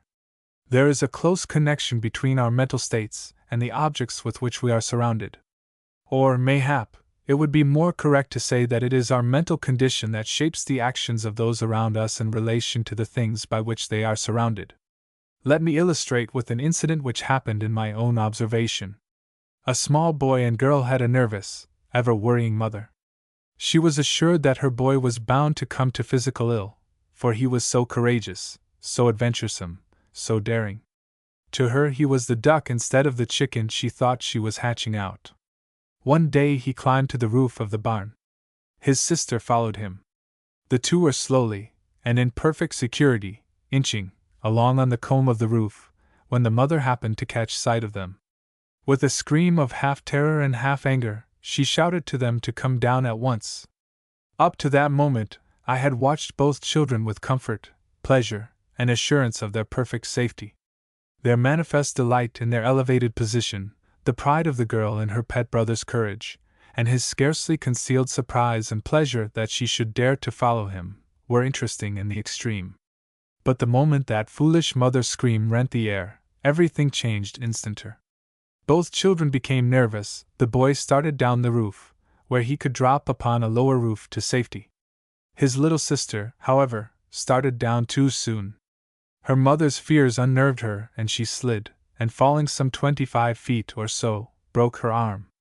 Then, and here was the cruel fatuity of the whole proceeding, the mother began to wail and exclaim to the effect that it was just what she expected. May I be pardoned for calling her a worrying fool. She could not see that it was her very expectation, and giving voice to it, in her hourly worryings and in that command that they come down, that caused the accident. She, herself, alone was to blame. Her unnecessary worry was the cause of her daughter's broken arm. Christ's constant incitement to his disciples was, "Be not afraid." He was fully aware of the fact that Job declared, The thing which I greatly feared is come upon me. Hence, worrying mother, curb your worry, kill it, drive it out, for your child's sake. You claim it is for your child's good that you worry. You are wrong. It is because you are too thoughtless, faithless, and trustless that you worry, and, if you will pardon me, too selfish. If, instead of giving vent to that fear, worry, dread, you exercised your reason and faith a little more, and then self-denial, and refused to give vocal expression to your worry, you could then claim unselfishness in the interest of your child. But to put your fears and worries, your dreads and anxieties, around a young child, destroying his exuberance and joy, surrounding him with the mental and spiritual fogs that beset your own life, is neither wise, kind, nor unselfish. Another serious worry that besets many parents is that pertaining to the courtship or engagement of their children. Here again let me caution my readers not to construe my admonitions into indifference to this important epoch in their child's life. I would have them lovingly, wisely, sagely advise. But there is a vast difference between this and the uneasy, fretful, nagging worries that beset so many parents, and which often lead to serious friction. Remember that it is your child, not you, who has to be suited with a life partner. The girl who may call forth his warmest affection may be the last person in the world you would have chosen, yet you are not the one to be concerned. In the January 1916 Ladies' Home Journal there is an excellent editorial bearing upon this subject, as follows. A mother got to worrying about the girl to whom her son had become engaged. She was a nice girl, but the mother felt that perhaps she was not of a type to stimulate the son sufficiently in his career. The mother wisely said nothing, however, until two important facts dawned upon her. First, that possibly her boy was of the order which did not need stimulation. As she reflected upon his nature, his temperament, she arrived at the conclusion that what he required in a life partner might be someone who would prove a poultice rather than a mustard plaster or a fly blister. This was her first discovery. The second was not precisely like unto it, but was even more important, that the son, and not the mother, was marrying the girl. The question as to whether or not the girl would suit the mother as a permanent companion was a minor consideration about which she need not vex her soul. The point he had settled for himself was that here, by God's grace, was the one made for him, and since that had been determined, the wise course was for the mother not to waste time and energy bemusing, worrying herself over the situation, especially as the girl offered no fundamental objections. Thus the mother, of herself, learned a lesson that many another mother might profitably learn. How wonderfully in his Saul does Robert Browning set forth the opposite course to that of the worrier. Here, the active principle of love and trust are called upon so that it uplifts and blesses its object. David is represented as filled with a great love for Saul, which would bring happiness to him. He strives in every way to make Saul happy, yet the king remains sad, depressed, and unhappy. At last David's heart and his reason grasp the one great fact of God's transcending love, and the poem ends with a burst of rapture. His discovery is that, if his heart is so full of love to Saul, that in his yearning for his good, he would give him everything, what must God's love for him be? Of his own love he cries, "Could I help thee, my Father, inventing a bliss, I would add, to that life of the past, both the future and this. I would give thee new life altogether, as good, ages hence, at this moment, had love but the warrant love's heart to dispense." Then, when God's magnificent love bursts upon him, he sings in joy. "What, my soul? See thus far and no farther? When doors great and small, 99 flew ope at our touch, should the 100th appall? How utterly absurd, on the face of it, is such a supposition! God, having given so much, will surely continue to give. His love so far proven so great, it will never cease. Oh, doubting heart of man, of woman, of father, of mother, grieving over the mental and spiritual lapses of a loved one, grasp this glorious fact: God's love far transcends thine own. What thou wouldst do for thy loved one is a minute fraction of what he can do, will do, is doing. Rest in his love. He will not fail thee nor forsake thee, and in his hands all whom thou lovest are safe. Chapter 11 Marital Worries. I now approach a difficult part of my subject, yet I do it without trepidation, fear, or worry as to results. There are, to my mind, a few fundamental principles to be considered and observed, and each married couple must learn to fight the battle out for themselves. Undoubtedly, to most married people, the ideal relationship is where each is so perfectly in accord with the other, they think alike, agree, are as one mentally, that there are no irritations, no differences of opinion, no serious questions to discuss. Others have a different ideal. They do not object to differences, serious, even, and wide. They are so thorough believers in the sanctity of the individuality of each person, that every individual must live his own life, and thus learn his own lessons, that what they ask is a love large enough, big enough, sympathetic enough, to embrace all differences, and in confidence that the working out process will be as sure for one as the other, to rest content and serene in each other's love in spite of the things that otherwise would divide them. This mental attitude, however, requires a large faith in God, a wonderful belief in the good that is in each person, and a forbearing wisdom that few possess. Nevertheless, it is well worth striving for, and its possession is more desirable than many riches. And how different the outlook upon life from that of the marital warrior! When a couple begin to live together, they have within themselves the possibilities of heaven or of hell. The balance between the two, however, is very slight. There is only a foot, or less, in difference, between the west and the east on the transcontinental divide. I have stood with one foot in a rivulet the waters of which reach the Pacific, and the other in one which reached the Atlantic. The marital divide is even finer than that. It is all in the habit of mind. If one determines that he, she, will guide, boss, direct, control the other, one of two or three things is sure to occur. The one mind will control the other, and an individual will live someone else's life instead of its own. This is the popular American notion of the life of the English wife. She has been trained during the centuries to recognize her husband as lord and master, and she unquestionably and unhesitatingly obeys his every dictate. Without at all regarding this popular conception as an accurate one, nationally it will serve the purpose of illustration. 2. The second alternative is one of sullen submission. If one hates to row, to be nag, she submits, but with a bad grace, consumed constantly with an inward rebellion, which destroys love, leads to cowardly subterfuges, deceptions, and separations. 3. The third outcome is open rebellion, and the results of this are too well known to need elucidation, for whatever they may be, they are disastrous to the peace, happiness, and content of the family relationship. Yet to show how hard it is to classify actual cases in any formal way, let me here introduce what I wrote long ago about a couple whom I have visited many times. It is a husband and wife who are both geniuses, far above the ordinary in several lines. They have money, made by their own work, the wife's as well as the husband's, for she is an architect and builder of fine homes. While they have great affection one for another, there is a constant undertone of worry in their lives. Each is too critical of the other. They worry about trifles. Each is losing daily the sweetness of sympathetic and joyous comradeship because they do not see eye to eye in all things.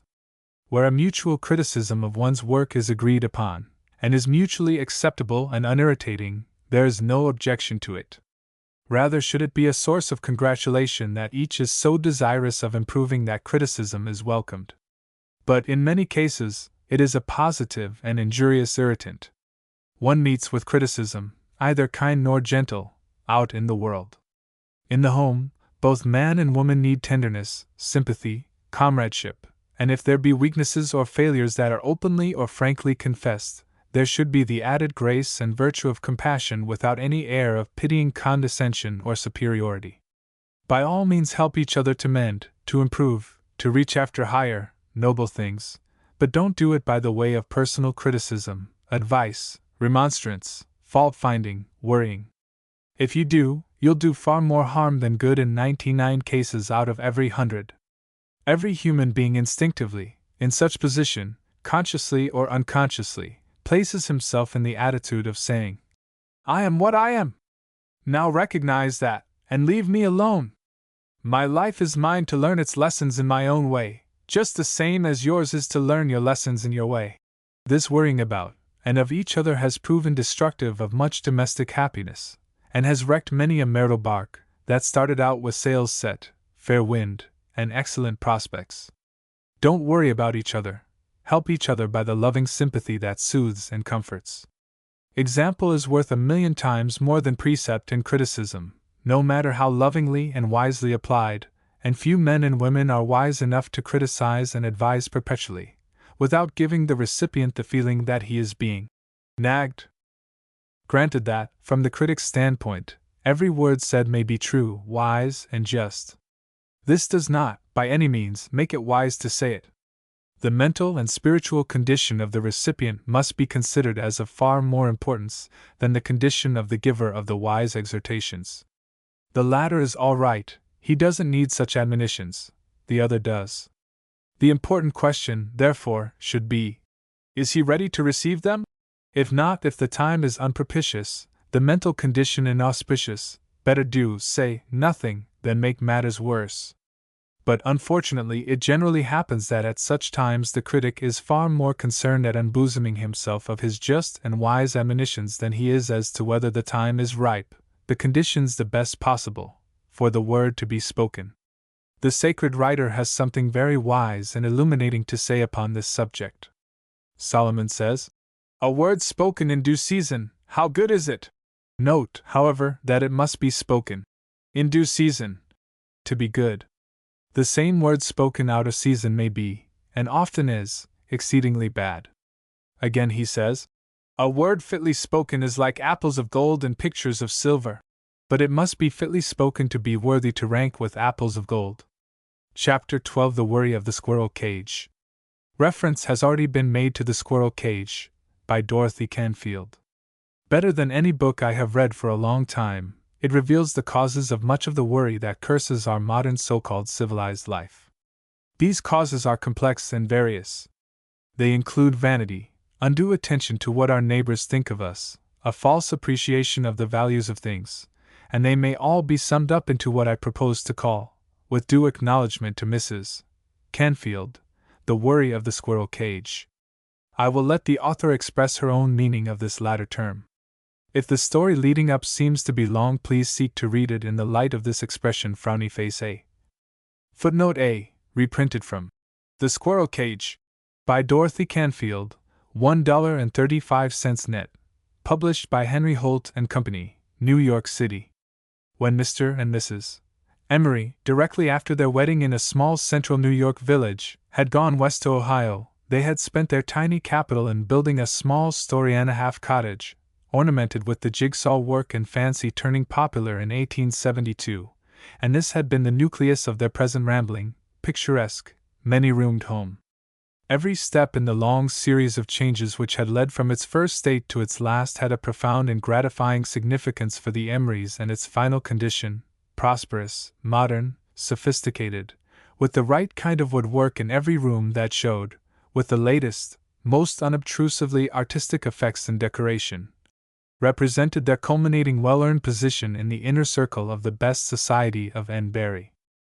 Moreover, they felt that just as the house had been attained with effort, self-denial, and careful calculations, yet still without incurring debt, so their social position had been secured by unremitting diligence and care, but with no loss of self-respect or even of dignity.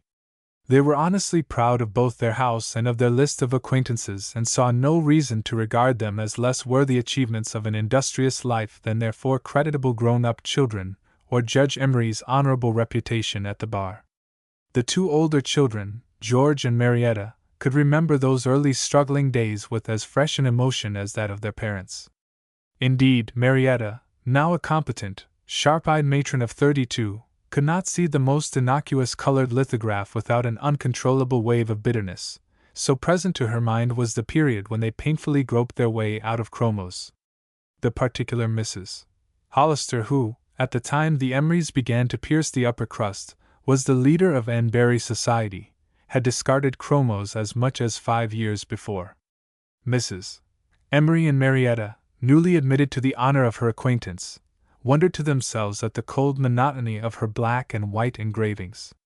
The artlessness of this wonder struck shame to their hearts when they chanced to learn that the lady had repaid it with a worldly-wise amusement at their own highly colored waterfalls and snow-capped mountain peaks. Marietta could recall as piercingly as if it were yesterday, in how crestfallen a chagrin she and her mother had gazed at their parlor after this incident, their disillusioned eyes opened for the first time to the futility of its claim to sophistication. As for the incident that had led to the permanent retiring from their table of the monumental salt and pepper castor which had been one of their most prized wedding presents, the Emrys refused to allow themselves to remember it, so intolerably did it spell humiliation. In these quotations the reader has the key to the situation: worry to become as good as one's neighbors, if not better. This is the worry of the squirrel cage. Lydia is Mrs. Emery's baby girl, her pet, her passionate delight. She has been away to a fine school. She knows nothing of the ancient struggles to attain position and a high place in society. Those struggles were practically over before she appeared on the scene. On the occasion of her final homecoming, her mother makes great preparations to please her, yet the worry and the anxiety are revealed in her conversation with her older daughter. "Oh, Marietta, how do you suppose the house will seem to Lydia after she has seen so much? I hope she won't be disappointed. I've done so much to it this last year, perhaps she won't like it. And oh, I was so tired because we weren't able to get the new sideboard put up in the dining room yesterday." "Really, Mother, you must draw the line about Lydia. She's only human. I guess if the house is good enough for you and Father, it is good enough for her." "That's just it, Marietta, that's just what came over me. Is what's good enough for us good enough for Lydia? Won't anything, even the best, in Enbury be a come down for her?" The attainments of Mrs. Emery, both as to wealth and social position, however, were not reached by her daughter Marietta and her husband, but in the determination to make it appear as if they were, Marietta thus exposes her own life of worry in a talk with her father. Keeping up a two-maid and a man establishment on a one-maid income, and mostly not being able to hire the one maid. There aren't any girls to be had lately. It means that I have to be the other maid and the man all of the time, and all three, part of the time. She was starting down the step, but paused as though she could not resist the relief that came from expression. "And the cost of living, the necessities are bad enough, but the other things, the things you have to have not to be out of everything. I lie awake nights. I think of it in church. I can't think of anything else but the way the expenses mount up. Everybody getting so reckless and extravagant, and I won't go in debt. I'll come to it though. Everybody else does. We're the only people that haven't Oriental rugs now. Why, the Gilberts, and everybody knows how much they still owe Dr. Melton for Ellen's appendicitis, and their grocer told Ralph they owe him several $100s. Well, they have just got an Oriental rug that they paid $160 for. Mrs. Gilbert said they just had to have it, and you can always have what you have to have. It makes me sick. Our parlor looks so common. And the last dinner party we gave cost." Another phase of the squirrel cage worry is expressed in this terse paragraph. "Father keeps talking about getting one of those player pianos, but Mother says they are so new you can't tell what they are going to be.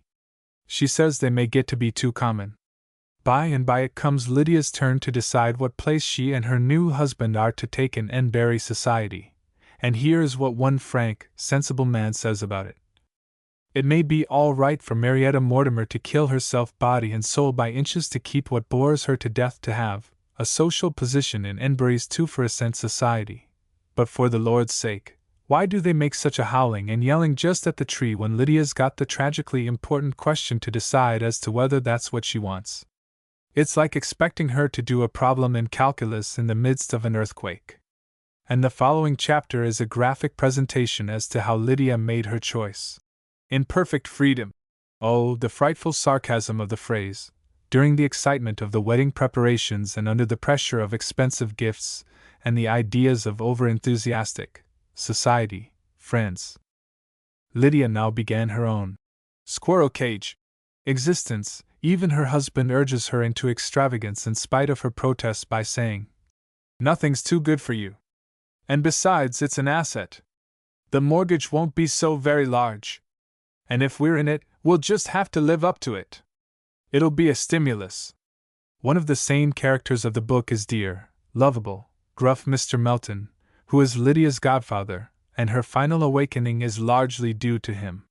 One day he finds Lydia's mother upstairs sick abed, and thus breaks forth to his godchild. About your mother, I know without going upstairs that she is floored with one or another manifestation of the great disease of social ambitionitis. But calm yourself.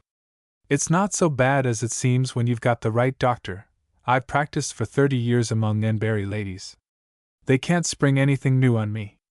I've taken your mother through doily fever induced by the change from tablecloths to bare tops, through portiere inflammation, through afternoon tea distemper, through Art Nouveau prostration and mission furniture palsy, not to speak of a horrible attack of acute insanity over the necessity of having her maids wear caps. I think you can trust me, whatever dodge the old malady is working on her. And later, in speaking of Lydia's sister, he affirms, your sister Marietta is not a very happy woman. She has too many of your father's brains for the life she's been shunted into. She might be damming up a big river with a finely constructed concrete dam, and what she is giving all her strength to is trying to hold back a muddy little trickle with her bare hands. The achievement of her life is to give on a $2,000 a year income the appearance of having $5,000 like your father. She does it. She's a remarkably forceful woman, but it frets her. She ought to be in better business, and she knows it, though she won't admit it. Oh, the pity of it, the woe of it, the horror of it, for it is one of the curses of our present-day society, and is one of the causes of many a man's and woman's physical and mental ruin. In the words of our author elsewhere, they are killing themselves to get what they really don't want and don't need, and are starving for things they could easily have by just putting out their hands. Where life's struggle is reduced to this kind of thing, there is little compensation, hence we are not surprised to read that Judge Emery was in the state in which of late the end of the day's work found him, overwhelmingly fatigued. He had not an ounce of superfluous energy to answer his wife's tocsin, while she was almost crying with nervous exhaustion. That Lydia's course ran smooth through 1,000 complications was not accomplished without an incalculable expenditure of nervous force on her mother's part. Dr. Melton had several times of late predicted that he would have his old patient back under his care again. Judge Emery, remembering this prophecy, was now moved by his wife's pale agitation to a heart-sickening mixture or apprehension for her, and of recollection of his own extreme discomfort whenever she was sick. Yet, in spite of this intense tension, she was unable to stop, felt she must go on, until finally, a breakdown intervened and she was compelled to lay by. On another page, a friend tells of his great-aunt's experience. She told me that all through her childhood her family was saving and pulling together to build a fine big house. They worked along for years until, when she was a young lady, they finally accomplished it, built a big 3-story house that was the admiration of the countryside. Then they moved in. And it took the women folks every minute of their time, and more, to keep it clean and in order. It cost as much to keep it up, heated, furnished, repaired, painted, and everything the way a fine house should be, as their entire living used to cost. The fine big grounds they had laid out to go with the mansion took so much time to. Finally Lydia herself becomes awakened, startled as she sees what everybody is trying to make her life become, and she bursts out to her sister. I'm just frightened of everything, what everybody expects me to do, and to go on doing all my life, and never have any time but to just hurry faster and faster, so there'll be more things to hurry about, and never talk about anything but things. She began to tremble and look white, and stopped with a desperate effort to control herself, though she burst out at the sight of Mrs. Mortimer's face of despairing bewilderment. Oh, don't tell me you don't see at all what I mean. I can't say it. But you must understand. Can't we somehow all stop, now, and start over again? You get muslin curtains and not mend your lace ones, and Mother stop fussing about whom to invite to that party. That's going to cost more than he can afford, Father says. It makes me sick to be costing him so much. And not fuss about having clothes just so. And Paul have our house built little and plain, so it won't be so much work to take care of it and keep it clean.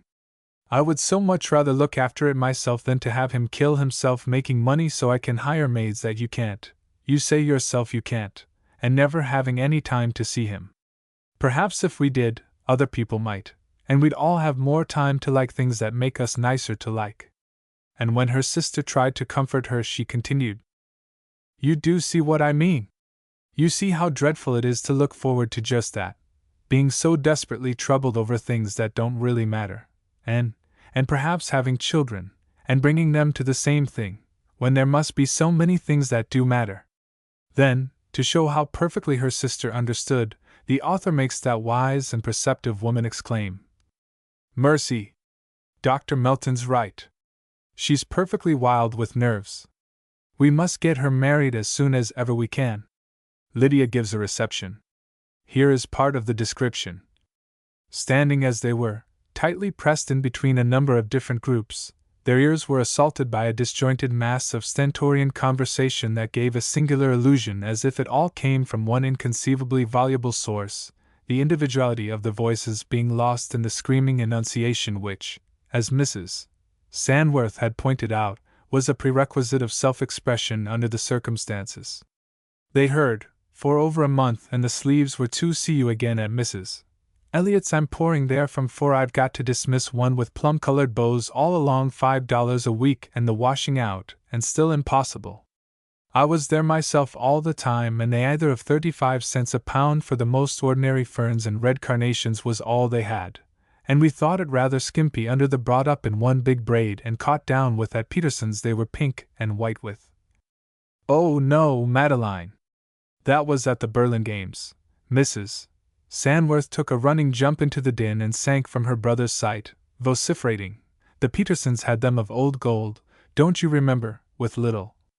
The doctor, worming his way desperately through the masses of femininity, and resisting all attempts to engage him in the local fray, emerged at length into the darkened hall where the air was, as he told himself in a frenzied flight of imagination, less like a combination of a menagerie and a perfume shop. Here, in a quiet corner, sat Lydia's father alone. He held in one hand a large platter piled high with wafer-like sandwiches, which he was consuming at a gargantuan rate, and as he ate, he smiled to himself. "Well, Mr. Ogre," said the doctor, sitting down beside him with a gasp of relief, "let a wave-worn mariner into your den, will you?" Provided with an auditor, Judge Emery's smile broke into an open laugh. He waved the platter toward the uproar in the next rooms. "A boiler factory ain't in it with woman, lovely woman, is it?" he put it to his friend. "Gracious powers! There's nothing to laugh at in that exhibition," the doctor reproved him, with an acrimonious savagery. "I don't know which makes me sicker, to stay in there and listen to them, or come out here and find you thinking they're funny." "They are funny," insisted the judge tranquilly. "I stood by the door and listened to the scraps of talk I could catch, till I thought I should have a fit. I never heard anything funnier on the stage. Looky here, Nat," the doctor stared up at him angrily, "they're not monkeys in a zoo, to be looked at only on holidays and then laughed at. They're the other half of a whole that we're half of, and don't you forget it. Why in the world should you think it funny for them to do this tomfool trick all winter and have nervous prostration all summer to pay for it? You'd lock up a man as a dangerous lunatic if he spent his life so. What they're like, and what they do with their time and strength concerns us enough sight more than what the tariff is, let me tell you. I admit that what your wife is like concerns you a whole lot." The judge laughed good-naturedly in the face of the little old bachelor. "Don't commence jumping on the American woman so. I won't stand it. She's the noblest of her sex." "Do you know why I am bald?" said Dr. Melton, running his hand over his shining dome. "If I did, I wouldn't admit it," the judge put up a cautious guard, "because I foresee that whatever I say will be used as evidence against me. I've torn out all my hair in desperation at hearing such men as you claim to admire and respect and wish to advance the American woman. You don't give enough thought to her, real thought, from one year's end to another to know whether you think she has an immortal soul or not." Later, Lydia's husband insists that they give a dinner. It was to be a large dinner, large, that is, for Anne Barry, of 20 covers, and Lydia had never prepared a table for so many guests. The number of objects necessary for the conventional setting of a dinner table appalled her. She was so tired, and her attention was so fixed on the complicated processes going on uncertainly in the kitchen, that her brain reeled over the vast quantity of knives and forks and plates and glasses needed to convey food to 20 mouths on a festal occasion. They persistently eluded her attempts to marshal them into order. She discovered that she had put forks for the soup, that in some inexplicable way at the plate destined for an important guest there was a large kitchen spoon of iron. A wild sort of whimsical humor rose in her from the ferment of utter fatigue and anxiety. When Paul came in, looking very grave, she told him with a wavering laugh, "If I tried as hard for 10 minutes to go to heaven as I've tried all day to have this dinner right, I'd certainly have a front seat in the angel choir. If anybody here tonight is not satisfied, it'll be because he's harder to please than St. Peter himself." During the evening, Lydia seemed to herself to be in an endless bad dream. The exhausting efforts of the day had reduced her to a sort of coma of fatigue through which she felt but dully the successive stabs of the ill-served, unsuccessful dinner. At times, the table, the guests, the room itself, wavered before her, and she clutched at her chair to keep her balance. She did not know that she was laughing and talking gaily and eating nothing. She was only conscious of an intense longing for the end of things, and darkness and quiet. When it was all over and her husband was compelled to recognize that it had been a failure, his mental attitude is thus expressed.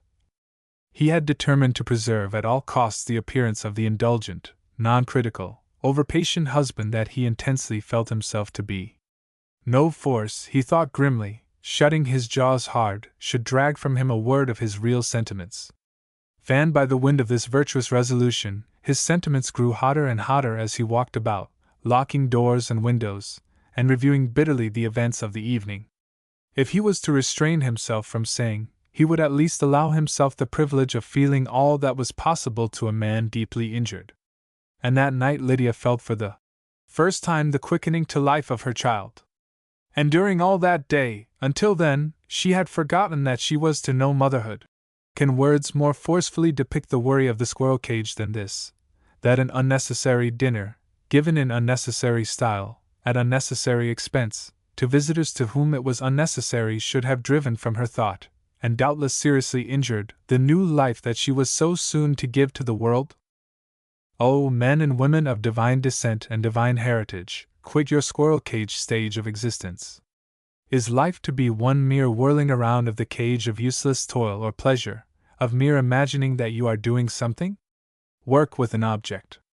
Know your object, that it is worthy the highest endeavor of a human being, and then pursue it with a divine enthusiasm that no obstacle can daunt, an ardor that no weariness can quench. Then it is you will begin to live. There is no life in worry. Worry is a waste of life. If you are a worrier, that is a proof you, in so far as you worry, do not appreciate the value of your own life, for a worthy object, a divine enthusiasm, a noble ardor are in themselves the best possible preventives against worry. They dignify life above worry. Worry is undignified, petty, paltry. Where you know you have something to do worth doing, you are conscious of the divine benediction, and who can worry when the smile of God rests upon him? This is a truism almost to triteness, and yet how few fully realize it. It is the unworthy potters with life, the dabblers in life stuff, those who blind themselves to their high estate, those who are unsure of their footing who worry. The true aristocrat is never worried about his position. The orator convinced of the truth of his message worries not as to how it will be received. The machinist sure of his plans hesitates not in the construction of his machinery. The architect assured of his accuracy pushes on his builders without hesitancy or question, fear or alarm. The engineer, knowing his engine and his destination, has no heart quiver as he handles the lever. It is the doubter, the unsure, the aimless, the dabbler, the frivolous, the dilettante, the uncertain that worry. How nobly Browning set this forth in his epilogue. What had I on earth to do with the slothful, with the mawkish, the unmanly? Like the aimless, helpless, hopeless, did I drivel, being, who? One who never turned his back but marched breast forward, never doubted clouds would break, never dreamed, though right were worsted, wrong would triumph, held we fall to rise, are baffled to fight better, sleep to wake. No, at noonday in the bustle of man's work time greet the unseen with a cheer. Bid him forward, breast and back as either should be, strive and thrive, cry speed, fight on, fair ever there as here. And this is not mere poetry, or rather it is because it is mere poetry that it is real life. Browning had nearly 70 years of it. He knew. Where there are those to whom God has whispered in the ear, there is no uncertainty, no worry. The musician who knows his instrument, knows his music, knows his key, and knows his time to play never hesitates, never falters, never worries. With tone clear, pure, strong, and certain, he sends forth his melodies or harmonies into the air. Cannot you, in your daily life, be a true and sure musician? Cannot you be certain, absolutely, definitely certain, of your right to play the tune of life in the way you have it marked out before you, and then go ahead and play? Play, in God's name, as God's and man's music maker. Chapter 13 Religious Worries and Worriers. Misunderstandings, misconceptions, and ignorance in regard to what really is religion have caused countless millions to mourn, and worry, indeed, far more to worry than to mourn.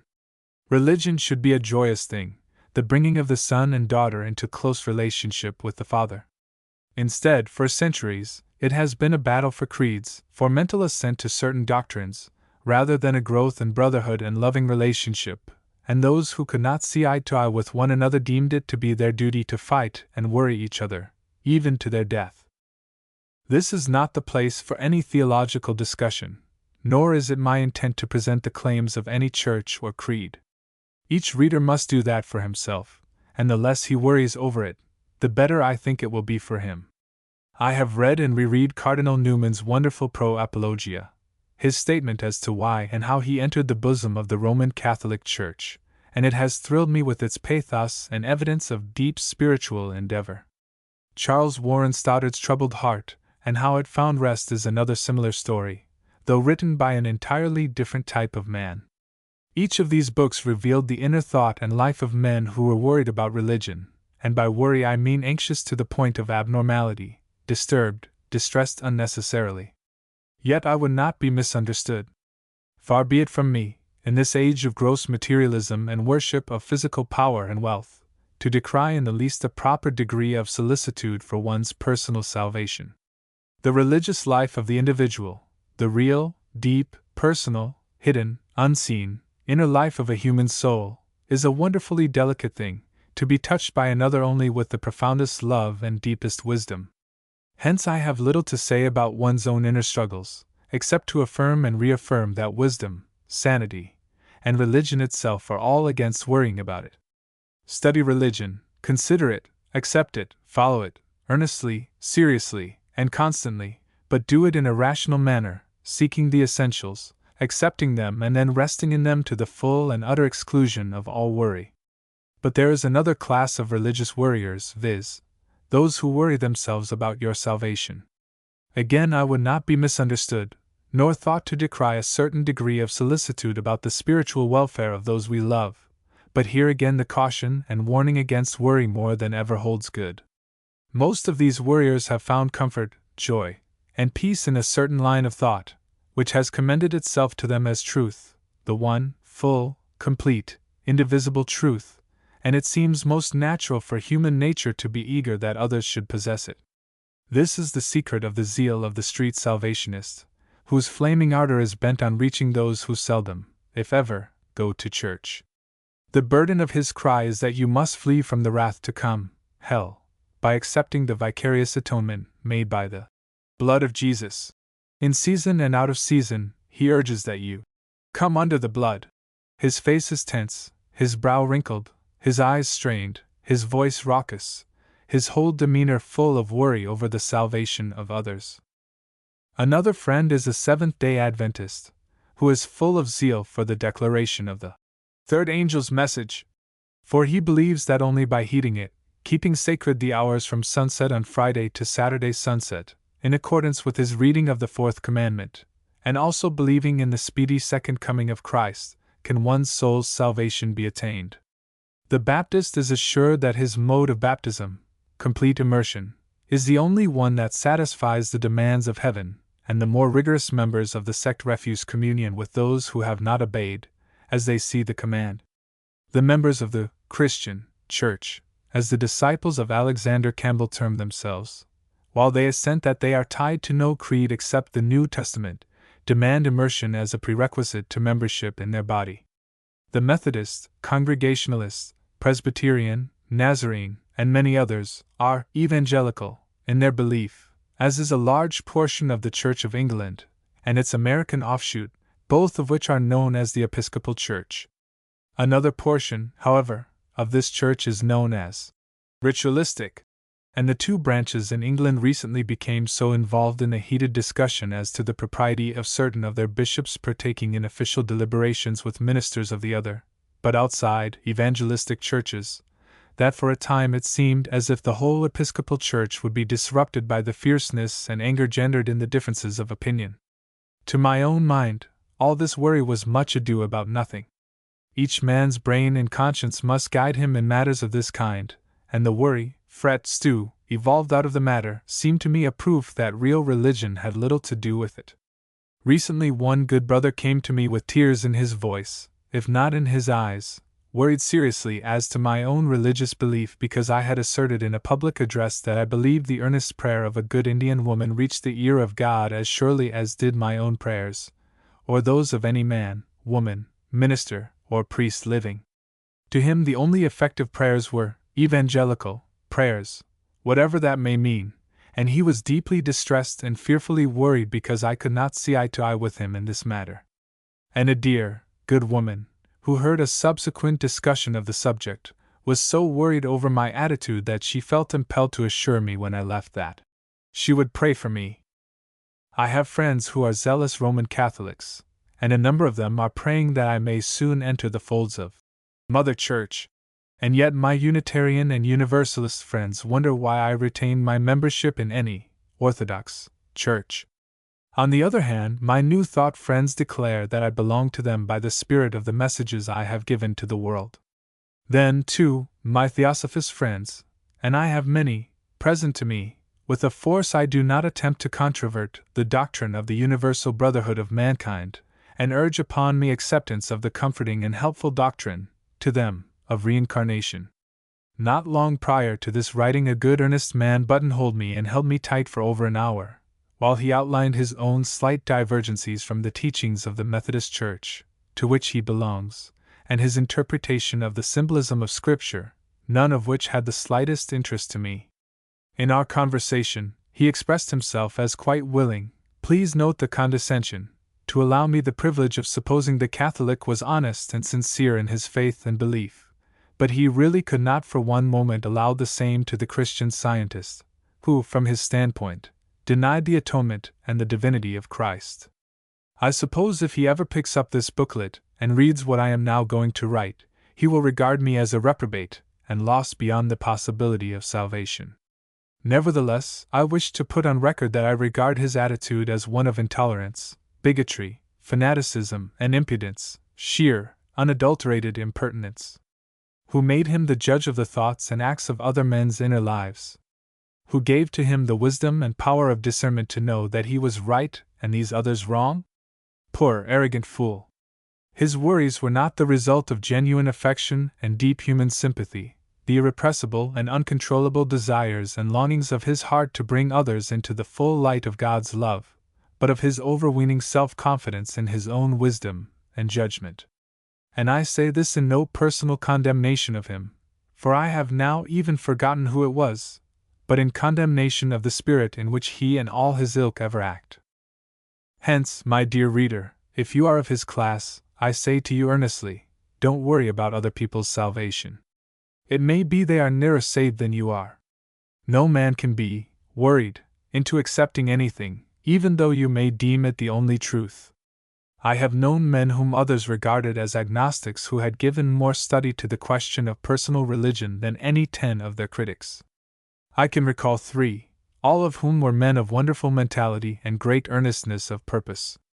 John Burroughs's first essays were written for his own soul's welfare, the results of his long-continued mental struggles for light upon the subject.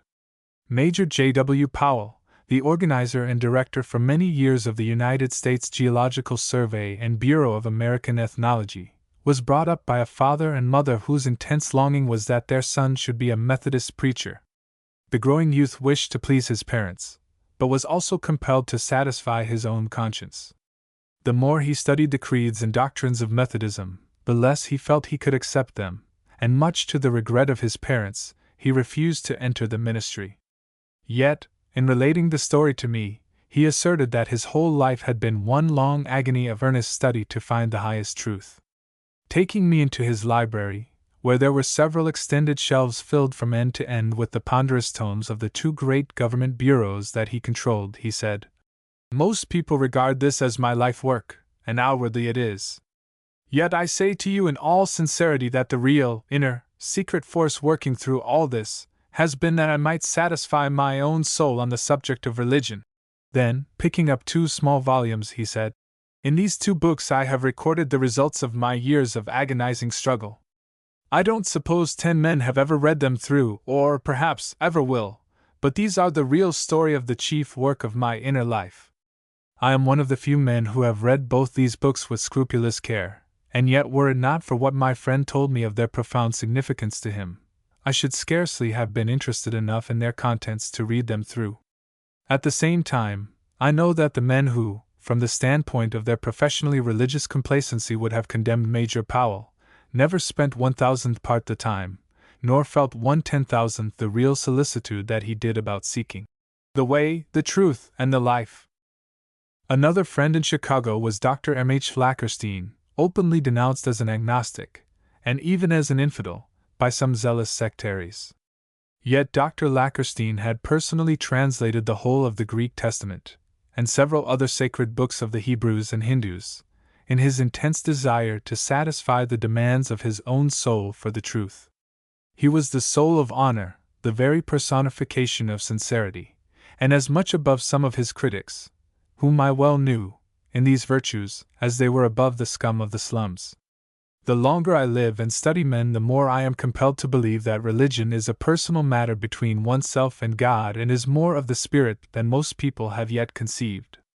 It is well known to those who have read my books and heard my lectures on the old Franciscan missions of California, that I revere the memory of Padres Junipero Serra, Palou, Crespi, Catala, Perry, and others of the founders of these missions. I have equal veneration for the goodness of many Catholic priests, nuns, and laymen of today. Yet I am not a Catholic, though zealous sectaries of Protestantism, even of the Church to which I am supposed to belong, sometimes fiercely assail me for my open commendation of these men of that faith. They are worried lest I lean too closely towards Catholicism, and ultimately become one of that fold. Others, who hear my good words in favor of what appeals to me as noble and uplifting in the lives of those of other faiths of which they do not approve, worry over and condemn my breadth of belief. Indeed, I have many friends who give themselves an immense lot of altogether unnecessary worry about this matter. They have labeled themselves according to some denominational tag, and accept some form of belief that, to them, seems incontrovertible and satisfactory. Many of them are praying for me, and each that I may see the truth from his standpoint. For their prayers I am grateful. I cannot afford to lose the spirit of love behind and in every one of them. But for the worry about me in their minds, I have neither respect, regard, toleration, nor sympathy. I don't want it, can do without it, and I resent its being there. To each and all of them I say firmly, quit your worrying about my religion, or want of it. I am in the hands of the same loving God that you are. I have the promise of God's guiding spirit as much as you have. I have listened respectfully and with an earnest and sincere desire to see and know the truth, to all you have said, and now I want to be left alone. I have come to exclaim with Browning and Rabbi Ben Ezra, "Now who shall arbitrate? 10 men love what I hate, shun what I follow, slight what I receive. 10, who in ears and eyes match me. We all surmise they this thing, and I that, whom shall my soul believe? For myself I have concluded that no one shall choose my religion for me, and all the worrying in the world shall not change my attitude. And it is to the worrying of my friends that they owe this state of mind. For this reason, I found myself one day counting up the number of people of different beliefs who had solemnly promised to pray for me. There were Methodists, Campbellites, Baptists, Roman Catholics, Episcopalians, Seventh-day Adventists, Presbyterians, Nazarenes, Holy Rollers, and others. Then the query arose, whose prayers will be answered on my behalf? Each is sure that his are the ones that can be effective, yet their prayers differ. They are, to some degree, antagonistic, and insofar as they petition that I become one of their particular fold, they nullify each other, as it is utterly impossible that I accept the specific form of faith of each. The consequent result in my own mind is that as I cannot possibly become what all these good people desire I should be, as their desires and prayers for me controvert each other, I must respectfully decline to be bound by any one of them. I must and will do my own choosing. Hence all the worry on my behalf is energy, strength, and effort wasted. Let me repeat, then, to the worrier about the salvation of others, you are in a poor business. Quit your worrying. Hands off. This is none of your concern. Believe as little or as much, and what you will for your own soul's salvation, but do not put forth your conceptions as the only conceptions possible of divine truth before another soul who may have an immeasurably larger vision than you have. Oh, the pitiableness of man's colossal conceit, the arrogance of his ignorance! As if the God of the universe were so small that one paltry, finite man could contain in his pint measure of a mind all the ocean of his power, knowledge, and love. Let your small and wretched worries go. Have a little larger faith in the love of the Infinite One. Tenderly love and trust those whose welfare you seek, and trust God at the same time, but don't worry when you see the dear ones walking in a path you have not chosen for them. Remember your own ignorance, your own frailties, your own errors, your own mistakes, and then frankly and honestly, fearlessly and directly ask yourself the question if you dare to take upon your own ignorant self the responsibility of seeking to control and guide another living soul as to his eternal life. Brother, sister, the job is too big for you. It takes God to do that, and you are not yet even a perfect human being. Hence, while I long for all spiritual good for my sons and daughters, and for my friends, and I pray for them, it is in a large way, without any interjection of my own decisions and conclusions as to what will be good for them. I have no fears as I leave them thus in God's hand, and regard every worry as sinful on my part, and injurious to them. I have no desire that they should accept my particular brand of faith or belief. While I believe absolutely in that which I accept for the guidance of my own life, I would not fetter their souls with my belief if I could. They are in wiser, better, larger, more loving hands than mine. And if I would not thus fetter my children and friends, I dare not seek to fetter others. My business is to live my own religion to the utmost. If I must worry, I will worry about that, though, as I think my readers are well aware by now, I do not believe in any kind of worry on any subject whatever. Hence, let me again affirm in concluding this chapter, I regard worry about the religion of others as unwarrantable on account of our own ignorances as to their peculiar needs, as well as of God's methods of supplying those needs. It is also a useless expenditure of strength, energy, and affection, for, if God leads, your worry cannot possibly affect the one so led. It is also generally an irritant to the one worried over. Even though he may not formulate it into words, he feels that it is an interference with his own inner life, a nagging that he resents, and therefore, it does him far more harm than good. And finally, it is an altogether indefensible attempt to saddle upon another soul your own faith or belief, which may be altogether unsuitable or inadequate to the needs of that soul. There is still one other form of worry connected with the subject of religion.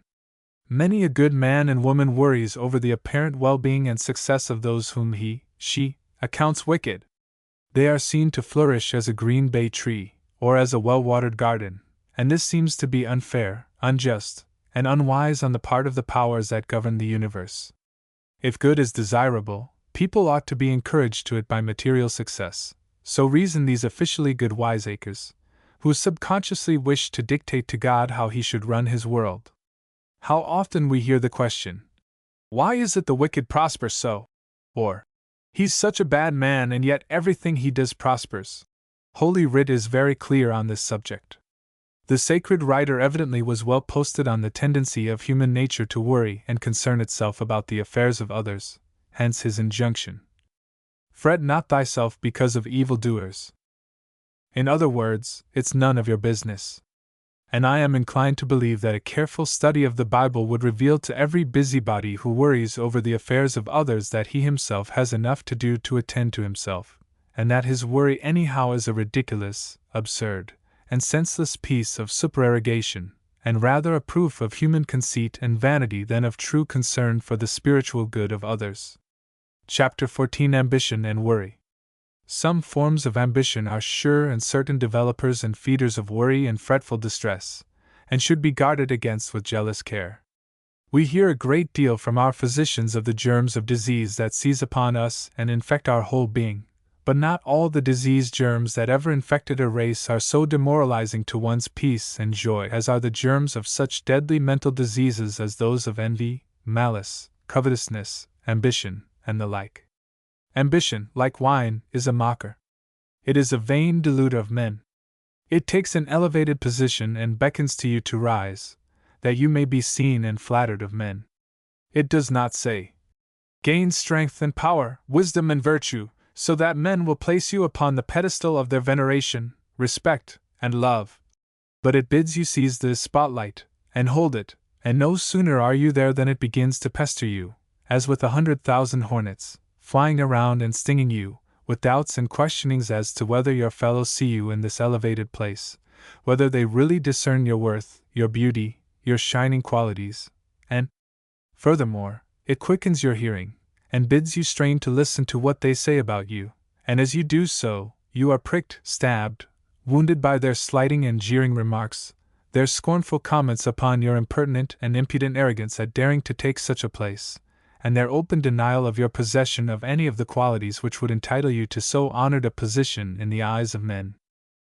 Then, too, it must be recalled that, when fired with the desires of this mocker, ambition, one is inclined, in his selfish absorption, to be ruthless in his dealings with others.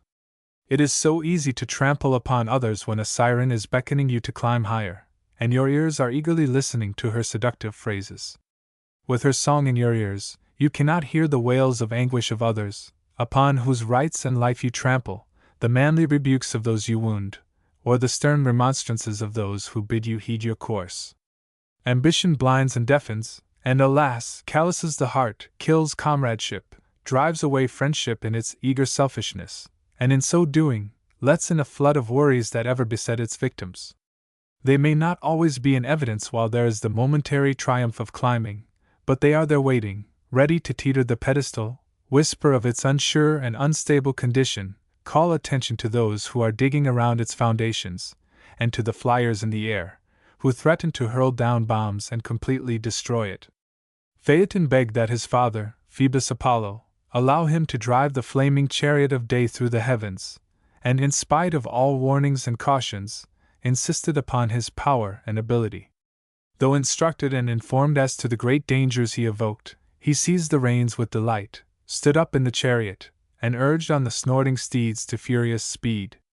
Soon conscious of a lighter load than usual, the steeds dashed on, tossing the chariot as a ship at sea, and rushed headlong from the traveled road of the middle zone. The Great and Little Bear were scorched, and the serpent that coils around the North Pole was warmed to life. Now filled with fear and dread, Phaeton lost self-control, and looked repentant to the goal which he could never reach. The unrestrained steeds dashed hither and thither among the stars, and reaching the earth, set fire to trees, cities, harvests, mountains. The air became hot and lurid.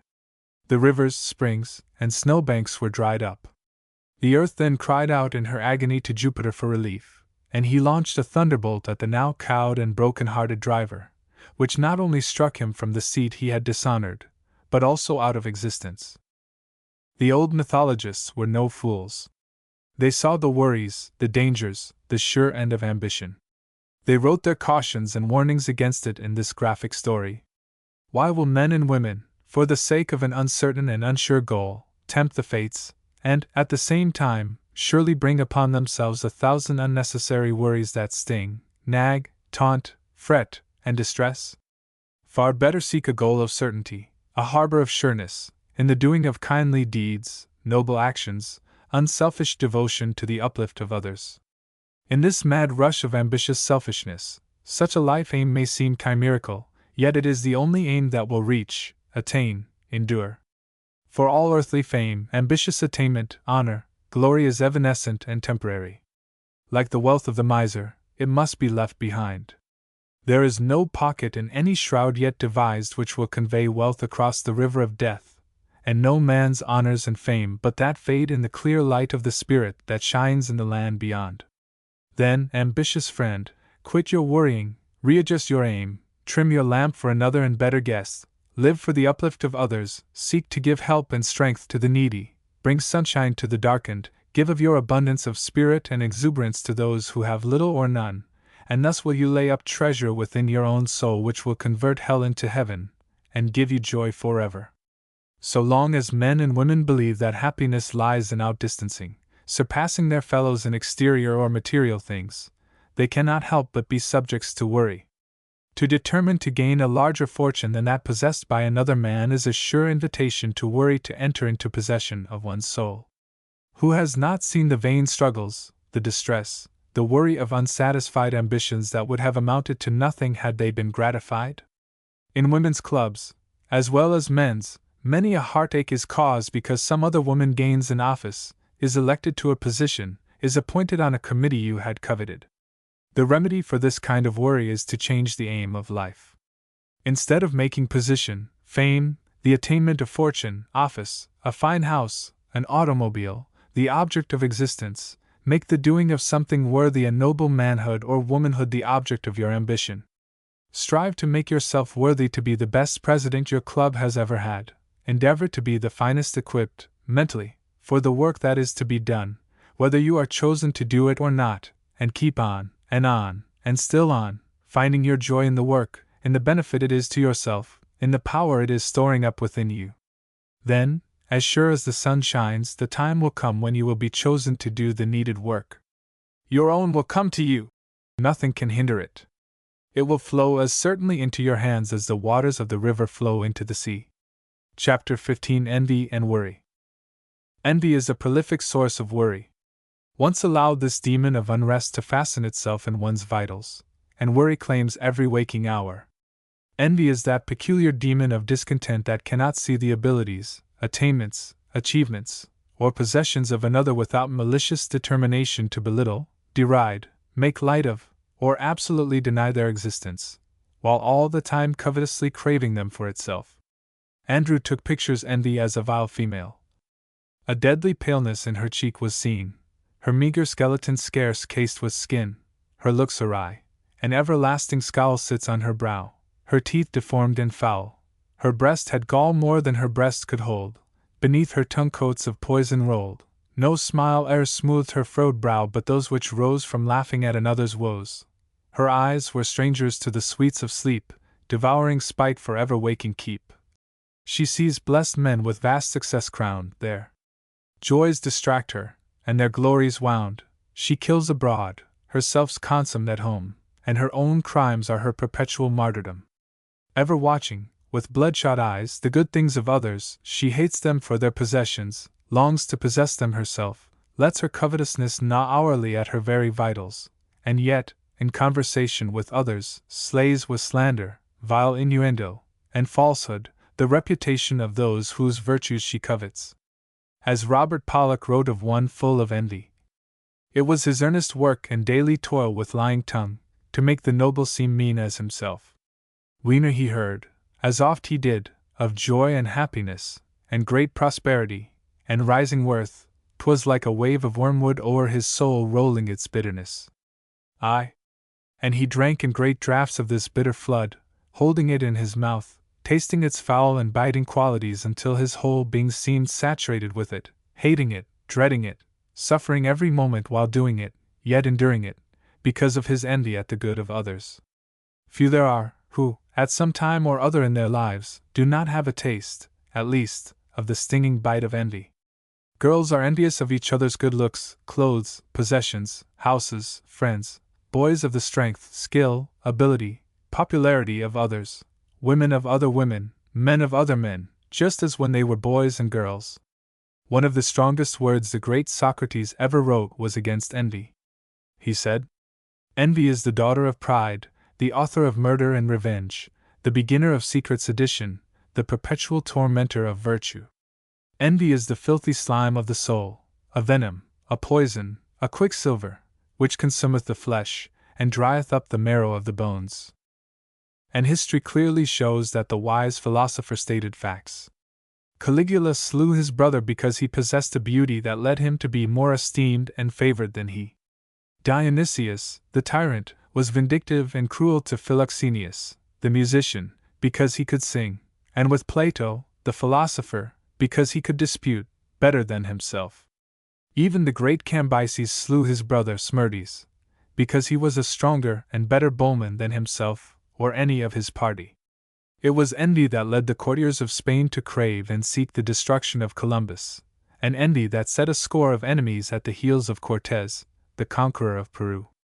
It is a fearful and vindictive devil, is this devil of envy, and he who yields to it, who once allows it admittance to the citadel of his heart, will soon learn that every subsequent waking and even sleeping moment is one of worry and distress. Chapter 16: Discontent and Worry. Closely allied to envy is discontent. These are blood relations, and both are prolific sources of worry. Unless there are those who think, because I have revealed, in the preceding chapter, the demon of worry, envy, as one that attacks the minds of the great and mighty, it does not enter the hearts of everyday people. Let me quote, entire, an article and a poem recently written by Ella Wheeler Wilcox in the Los Angeles Examiner. The discontent referred to clearly comes from envy. Someone has blonde tresses, while she has black. This arouses her envy. She is envious because another's eyes are blue, while hers are brown, another is tall, while she is small, etc., etc. There is nothing, indeed, that she cannot weep and worry over. There is a certain girl I know, a pretty little elf, who spends almost her entire thoughts in pity for herself. Her glossy tresses, raven black, cause her to weep a pond. She is so sorry for herself because they are not blonde. Her eyes, when dry, are very bright and very brown, 'tis true, but they are almost always wet, because they are not blue. She is of medium height, and when she sees one quite tall she weeps all day in keenest pain because she is so small. But if she meets some tiny girl whom she considers fair, then that she is so big herself she sobs in great despair. When out upon a promenade her tears she cannot hide, to think she is obliged to walk while other folks can ride. But if she drives, why then she weeps. It is so hard to be perched stiffly in a carriage seat, while other girls run free. She used to cry herself quite sick to think she had to go month after month to dreary schools. That was her constant woe. But on her graduating day, my, how her tears did run!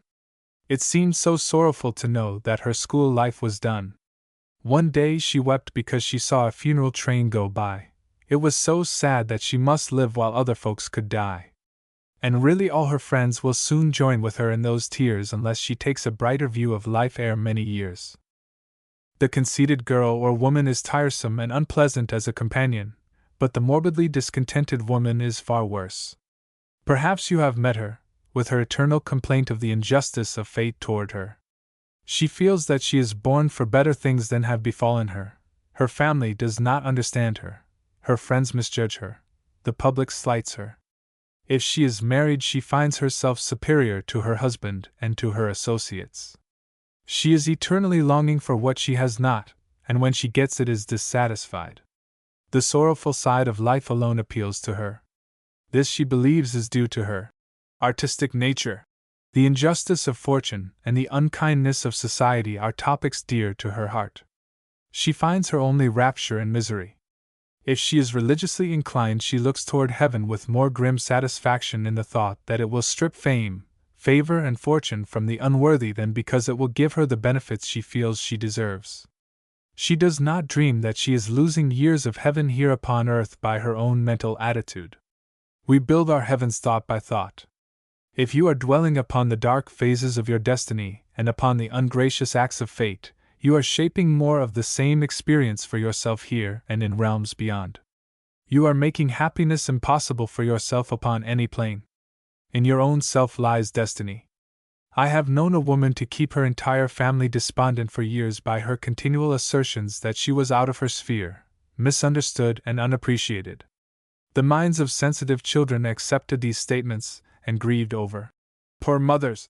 Sad life until their own youth was embittered. The morbid mother seized upon the sympathies of her children like a leech and sapped their young lives of joy. The husband grew discouraged and indifferent under the continual strain, and what might have been a happy home was a desolate one, and its memory is a nightmare to the children today. Understand yourself and your divine possibilities, and you will cease to think you are misunderstood. It is not possible to misunderstand a beautiful, sunny day. All nature rejoices in its loveliness.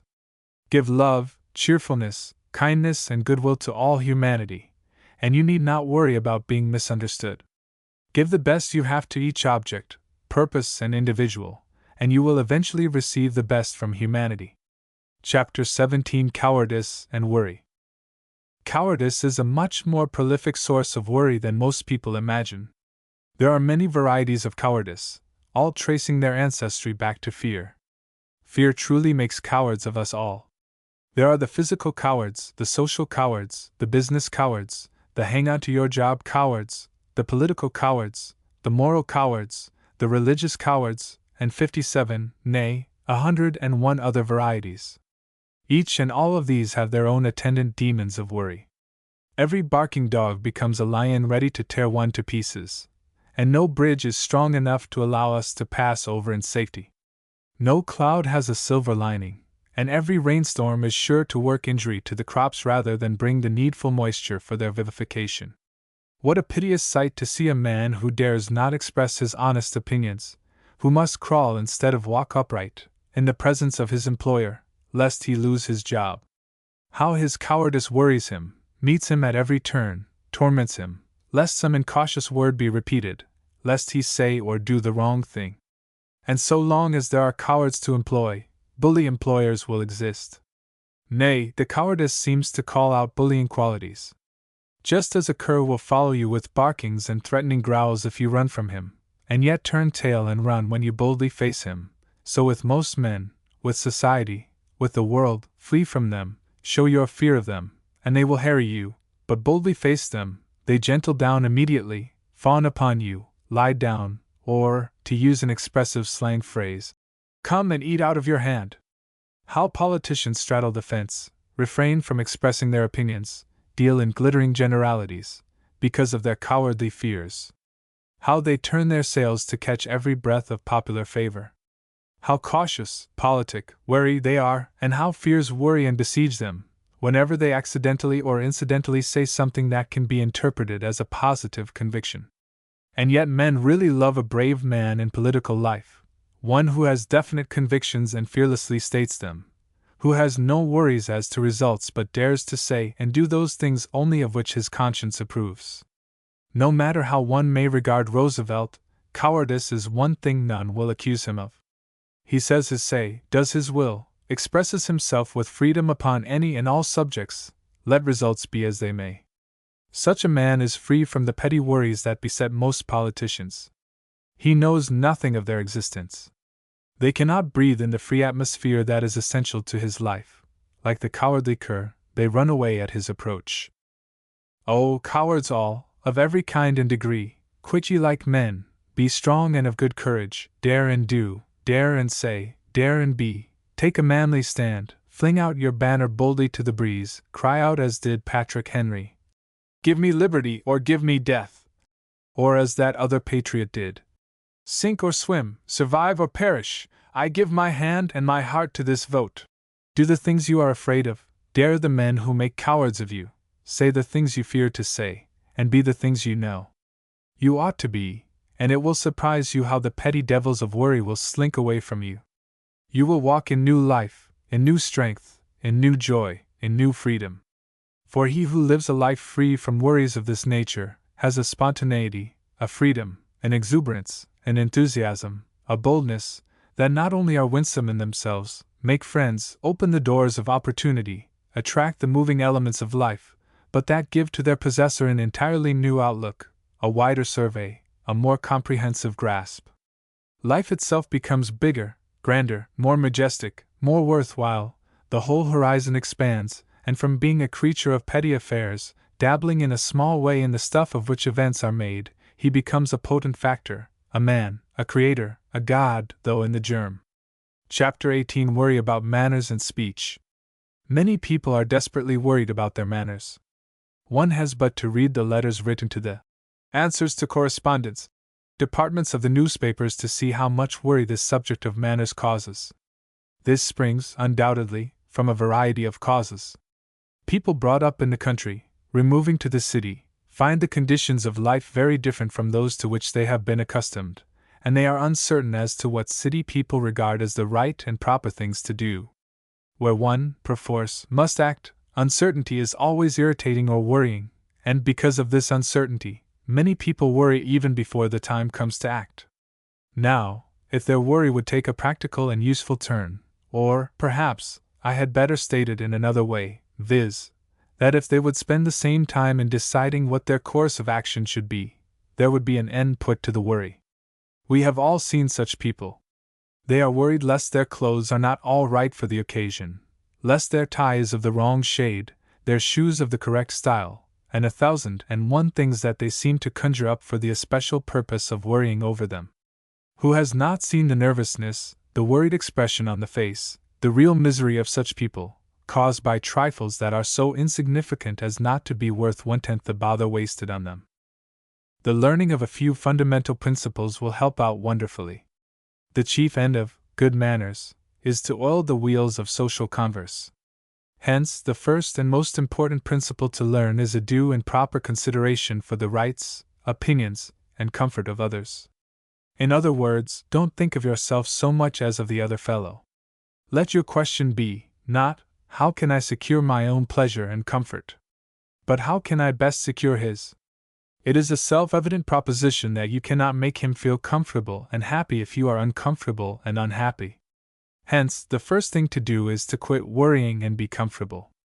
This desired state of mind will come as soon as you have courageously made up your mind as to what standard of manners you intend to follow. The world is made up today, largely, of two classes, those who have money, and those who don't. Of the former class, a certain few set themselves up as the arbiters of good manners. They decide what shall be called good form, and what is not allowable. If you belong to that class, the best thing you can do is to learn to play the game their way. Study their rules of calling cards, and learn whether you leave 1, 2, 3, or 6 when you are calling upon a man, or a woman, or both, or their oldest unmarried daughter, or the rest of the family. This is a regular game like golf, or polo. You have to know the course, the tools to use, and the method of going from one goal to another. Now, I never knew any ordinarily intelligent man or woman who couldn't learn the names of the tools used in golf, the numbers of the holes, and the rules of the game. How you play the game is another matter. And so is it in good society.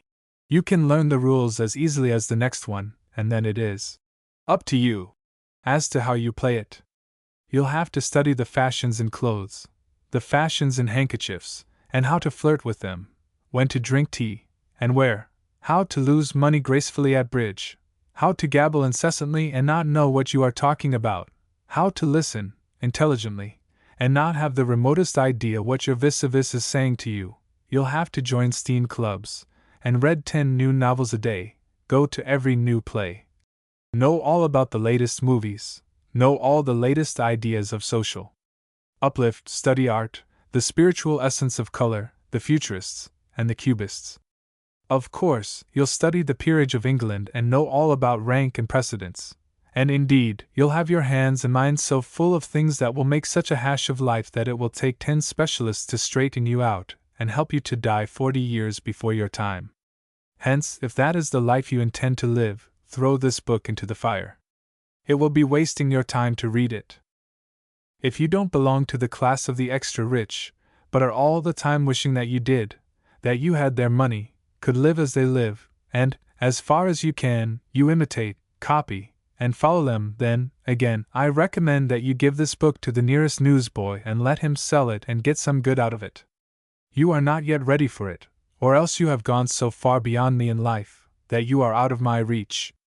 If, on the other hand, you belong to the class of workers, those who have to earn their living and wish to spend their lives intelligently and usefully, you can well afford to disregard, after you have learned to apply the few basic principles of social converse, the whims, the caprices, the artificial codes set up by the so-called arbiters of fashion, manners, and good form, which are not formulated for the promotion of intelligent intercourse between real manhood and womanhood, but for the preservation and strengthening of the barriers of wealth and caste. Connected with this phase of the subject is a consideration of those who are worried lest in word or action they fail in gentility. They are afraid to do anything lest it should not be regarded as genteel. When they shake hands, it must be done not so much with hearty, friendly spontaneity, but with gentility, and you wonder what that faint touch of fingers, reached high in air, means. They would be mortified beyond measure if they failed to observe any of the little gentilities of life, while the larger consideration of their visitor's disregard of the matter would entirely escape them. To such people, social intercourse is a perpetual worry and bugbear. They are on the watch every moment, and if a visitor fails to say, "Pardon me," at the proper place, or stands with his back to his hostess for a moment, or does any other of the things that natural men and women often do, they are shocked. Then it would be amusing, were it not pathetic, to see how particular they are about their speech, what they say, and how they say it. As Dr. Palmer has tersely said, "We are terrorized by custom, and inclined to adjust what we would say to what others have said before." And he might have added, "It must be said in the same manner." I cannot help asking why men and women should be terrorized by custom, the method followed or prescribed by other men and women. Why be so afraid of others, why so anxious to kowtow to the standards of others? Who are they? What are they, that they should demand the reverent following of the world? Have you anything to say? Have you a right to say it? Is it wise to say it? Then, in the name of God, of manhood, of common sense, say it directly, positively, assertively, as is your right, remembering the assurance of the Declaration of Independence that all men are created equal. Don't worry about whether you are saying it in the genteel fashion of someone else's standard. Make your own standard. Even the standards of the grammar books and dictionaries are not equal to that of a man who has something to say and says it forcefully, truthfully, pointedly, directly. Dr. Palmer has a few words to say on this phase of the subject, which are well worthy serious consideration. The cure for the first of these troubles is to keep our eyes on our object, instead of on our listener or ourselves, and for the second, to learn to rate the expressiveness of language more highly than its compeers. The opposite of this, the disposition to set correctness above expressiveness, produces that peculiarly vulgar diction known as schoolma'am English, in which for the sake of a dull accord with usage, all the picturesque, imaginative, and forceful employment of words is sacrificed. There you have it. If you have something to say that really means something, think of that, rather than of the way of saying it, your hearer or yourself. Thus you will lose your self-consciousness, your dread, your fear, your worry. If your thought is worth anything, you can afford to laugh at some small violation of grammar, or the knocking over of some finical standard or other. Not that I would be thought to advocate either carelessness, laziness, or indifference in speech. Quite the contrary, as all who have heard me speak well know. But I fully believe that thought is of greater importance than form of expression. And, as for grammar, I believe with Thomas Jefferson that whenever, by small grammatical negligences, the energy of your ideas can be condensed or a word be made to stand for a sentence, I hold grammatical rigor in contempt. I was present once when Thomas Carlyle and a technical grammarian were talking over some violation of correct speech, according to the latter's standard, when Carlyle suddenly burst forth in effect, in his rich Scotch burr. "Why, man, I'd have ye ken that I'm one of the men that make the language for little puppies like ye to paw over with your little, fiddling, twiddling grammars. By all means, know all the grammar you can. Read the best of poets and prose authors to see how they have mastered the language, but don't allow your life to become a burden to you and others because of your worry lest you slip a grammatical cog, here and there, when you know you have something worth saying. And if you haven't anything worth saying, please keep your mouth shut, no matter what the genteel books prescribe, for nothing can justify the talk of an empty-headed fool who will insist upon talking when he and his listeners know he has nothing whatever to say. So if you must worry, let it be about something worthwhile, getting hold of ideas, the strength of your thought, the power of your emotion, the irresistible sweep of your enthusiasm, the forcefulness of your indignation about wrong. These are things it is worthwhile to set your mind upon, and when you have decided what you ought to say, and are absorbed with the power of its thought, the need the world has for it, you will care little about the exact form of your words. Like the flood of a mighty stream, they will pour forth, carrying conviction with them, and to convince your hearer of some powerful truth is an object worthy the highest endeavor of a godlike man or woman, surely a far different object than worrying as to whether the words or method of expression meet some absurd standard of what is conceived to be gentility. Congressman Hobson, of Merrimack fame, and ex-President Roosevelt are both wonderful illustrations of the point I am endeavoring to impress upon my readers. I heard Hobson when, in Philadelphia, at a public dinner given in his honor, he made his first speech after his return from Cuba. It was evident that he had been, and was, much worried about what he should say, and the result was everybody else was worried as he tried to say it. His address was a pitiable failure, mainly because he had little or nothing to say, and yet tried to make a speech. Later he entered Congress, began to feel intensely upon the subjects of national defense and prohibition of the alcoholic liquor traffic. A year or so ago I heard him speak on the latter of these subjects. Here, now, was an entirely different man. He was possessed with a great idea. He was no longer trying to find something to say, but in a powerful, earnest, and enthusiastic way, he poured forth facts, figures, argument, and illustration that could not fail to convince an open mind, and profoundly impress even the prejudiced. It was the same with Roosevelt. When he first began to speak in public, it was hard work. He wrote his addresses beforehand, and then read them. Perhaps he does now, for aught I know to the contrary, but I do know that now that he is full of the subjects of national honor in dealing with such cases as Mexico, Belgium, and Armenia, and our preparedness to sacrifice life itself rather than honor, his words pour forth in a perfect Niagara of strong, robust, manly argument, protest, and remonstrance, which gives one food for deep thought no matter how much he may differ. There are those who worry about the gentility of others. I remember when Charles Wagner, the author of The Simple Life, was in this country. We were dining at the home of a friend, and one of these supersensitive, finical sticklers for gentility was present. Wagner was speaking in his big, these supersensitive, finical sticklers for gentility simple, primitive way of a man brought up as a peasant, and more concerned about what he was thinking than whether his table manners conformed to the latest standard. There was some gravy on his plate. He wanted it. He took a piece of bread and used it as a sop, and then, impaling the gravy-soaked bread on his fork, he conveyed it to his mouth with gusto and relish. My genteel friend commented upon it afterwards as disgusting, and lost all interest in the man and his work as a consequence. To my mind, the criticism was that of a fool. John Muir, the eminent poet-naturalist of the mountains of California, had a habit at the table of crumbing his bread, that is, toying with it, until it crumbled to pieces in his hand.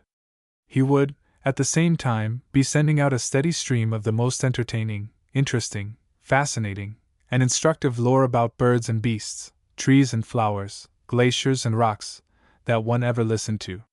In his mental occupancy, he knew not whether he was eating his soup with a fork or an ice cream spoon, and cares less. Neither did any one else with brains and an awakened mind that soared above mere conventional manners. And yet I once had an Eastern woman of great wealth, recently acquired, and of great pretensions to social manners, at whose table Muir had eaten, inform me that she regarded him as a rude boor, because, forsooth, he was unmindful of these trivial and unimportant conventions when engaged in conversation. Now, either Wagner nor Muir would justify any advocacy on my part of neglect of true consideration, courtesy, or good manners. But where is the lack of breeding in sopping up gravy with a piece of bread, or crumbing, or eating soup with a spoon of one shape or another? These are purely arbitrary rules, laid down by people who have more time than sense, money than brains, and who, as I have elsewhere remarked, are far more anxious to preserve the bar and unimportant conventions when engaged in connive realization of the biblical idea of the brotherhood of man. Chapter 19: The Worries of Jealousy. A prolific source of worry is jealousy, not only the jealousy that exists between men and women, but that exists between women, and between men and men. There are 1,000 forms that this hideous monster of evil assumes, and when they have been catalogued and classified, another 1,000 will be found awaiting, around the corner, of entirely different categories. But all alike they have one definite origin, one source, one cause. And that cause, I am convinced, is selfishness. We wish to own, to dominate, to control, absolutely, entirely, for our own pleasure and satisfaction, that of which we are jealous. In Chapter 1 I tell the incident of the young man on the street car whose jealous worry was so manifest when he saw his girl smiling upon another man. I suppose most men and women feel, or have felt, at some time or other, this sex jealousy. That woman belongs to me, her smiles are mine, her pleasant words should fall on my ear alone. I am her lover, she, the mistress of my heart, and that should content her. Every writer of the human heart has expatiated upon this great source of worry, jealousy. Shakespeare refers to it again and again. The whole play of Othello rests upon the Moor's jealousy of his fair, sweet, and loyally faithful Desdemona. How the fiendish Iago plays upon Othello's jealous heart until one sees that trifles, light as air, are to the jealous confirmation strong as proofs of Holy Writ. Iago bitterly resents a slight he feels Othello has put upon him. With his large, generous, unsuspicious nature, Othello never dreams of such a thing. He trusts Iago as his intimate friend, and thus gives the crafty fiend the opportunity he desires to put the Moor into a jealousy so strong that judgment cannot cure, make the Moor thank me, love me, reward me, for making him egregiously an ass and practicing upon his peace and quiet even to madness. Othello gives his wife, Desdemona, a rare handkerchief. Iago urges his own wife, who is Desdemona's maid, to pilfer this and bring it to him. When he gets it, he leaves it in Cassio's room. Cassio was an intimate friend of Othello's, one, indeed, who had gone with him when he went to woo Desdemona, and who, by Iago's machinations, had been suspended from his office of Othello's chief lieutenant. To provoke Othello's jealousy, Iago now urges Desdemona to plead Cassio's cause with her husband, and at the same time eggs on Othello to watch Cassio. Look to your wife, observe her well with Cassio, wear your eye thus, not jealous nor secure. I would not have your free and noble nature out of self-bounty be abused. Look to T. Thus he works Othello up to a rage, and yet all the time pretends to be holding him back. I do see your Movid. I pray you not to strain my speech to grosser issues nor to larger reach than to suspicion. Iago leaves the handkerchief in Cassio's room, at the same time saying, The Moor already changes with my poison. Dangerous conceits are in their nature's poisons, which at the first are scarce found to distaste, but with a little act upon the blood, burn like the mines of sulphur. And as he sees the tortures the jealous worries of the Moor have already produced in him, he exultingly yet stealthily rejoices. Not poppy, nor mandragora, nor all the drowsy syrups of the world, shall ever medicine thee to that sweet sleep which thou hadst yesterday. Well might Othello exclaim that he is set on the rack. Each new suspicion is a fresh pull of the lever, a tightening of the strain to breaking point, and soon his jealousy turns to the fierce and murderous anger Iago hoped it would. Like to the Pontic sea, whose icy current and compulsive course ne'er feels retiring ebb, but keeps due on to the Propontic and the Hellespont, even so my bloody thoughts, with violent pace, shall ne'er look back, ne'er ebb to humble love, till that a capable and wide revenge swallow them up. Thus was he urged on, worried by his jealousy, until, in his bloody rage, he slew his faithful wife. Poor Desdemona, we weep her fate, yet at the same time we should deeply lament that Othello was so beguiled and seduced by his jealousy to so horrible a deed. And few men or women there are, unless their souls are purified by the wisdom of God, that are not liable to jealous influences. Our human nature is weak and full of subtle treacheries, that, like Iago, seduce us to our own undoing. He who yields for one moment to the worries of jealousy is already on the downward path that leads to misery, woe, and deep undoing. Iago is made to declare the philosophy of this fact, when, in the early portion of the play, he says to Roderigo, "'Tis in ourselves we are thus or thus. Our bodies are our gardens, to the which our wills are gardeners, so that if we will plant nettles or sow lettuce, set hyssop and weed up thyme, supply it with one gender of herbs or distract it with many, either to have it sterile with idleness or manured with industry, why, the power and corrigible authority of this lies in our wills. Therein, surely, is great truth. We can plant or weed up, in the garden of our minds, whatever we will. We can have it sterile with idleness, or fertilize it with industry, and it must ever be remembered that the more fertile the soil, the more evil weeds will grow apace if we water and tend them. Our jealous worries are the poisonous weeds of life's garden, and should be rooted out instanter, and kept out, until not a sign of them can again be found." Solomon sang that jealousy is as cruel as the grave, the coals thereof are coals of fire, which hath a most vehement flame. What a graphic picture of worry, a fire of vehement flame, burning, scorching, destroying peace, happiness, content, joy, and reducing them to ashes.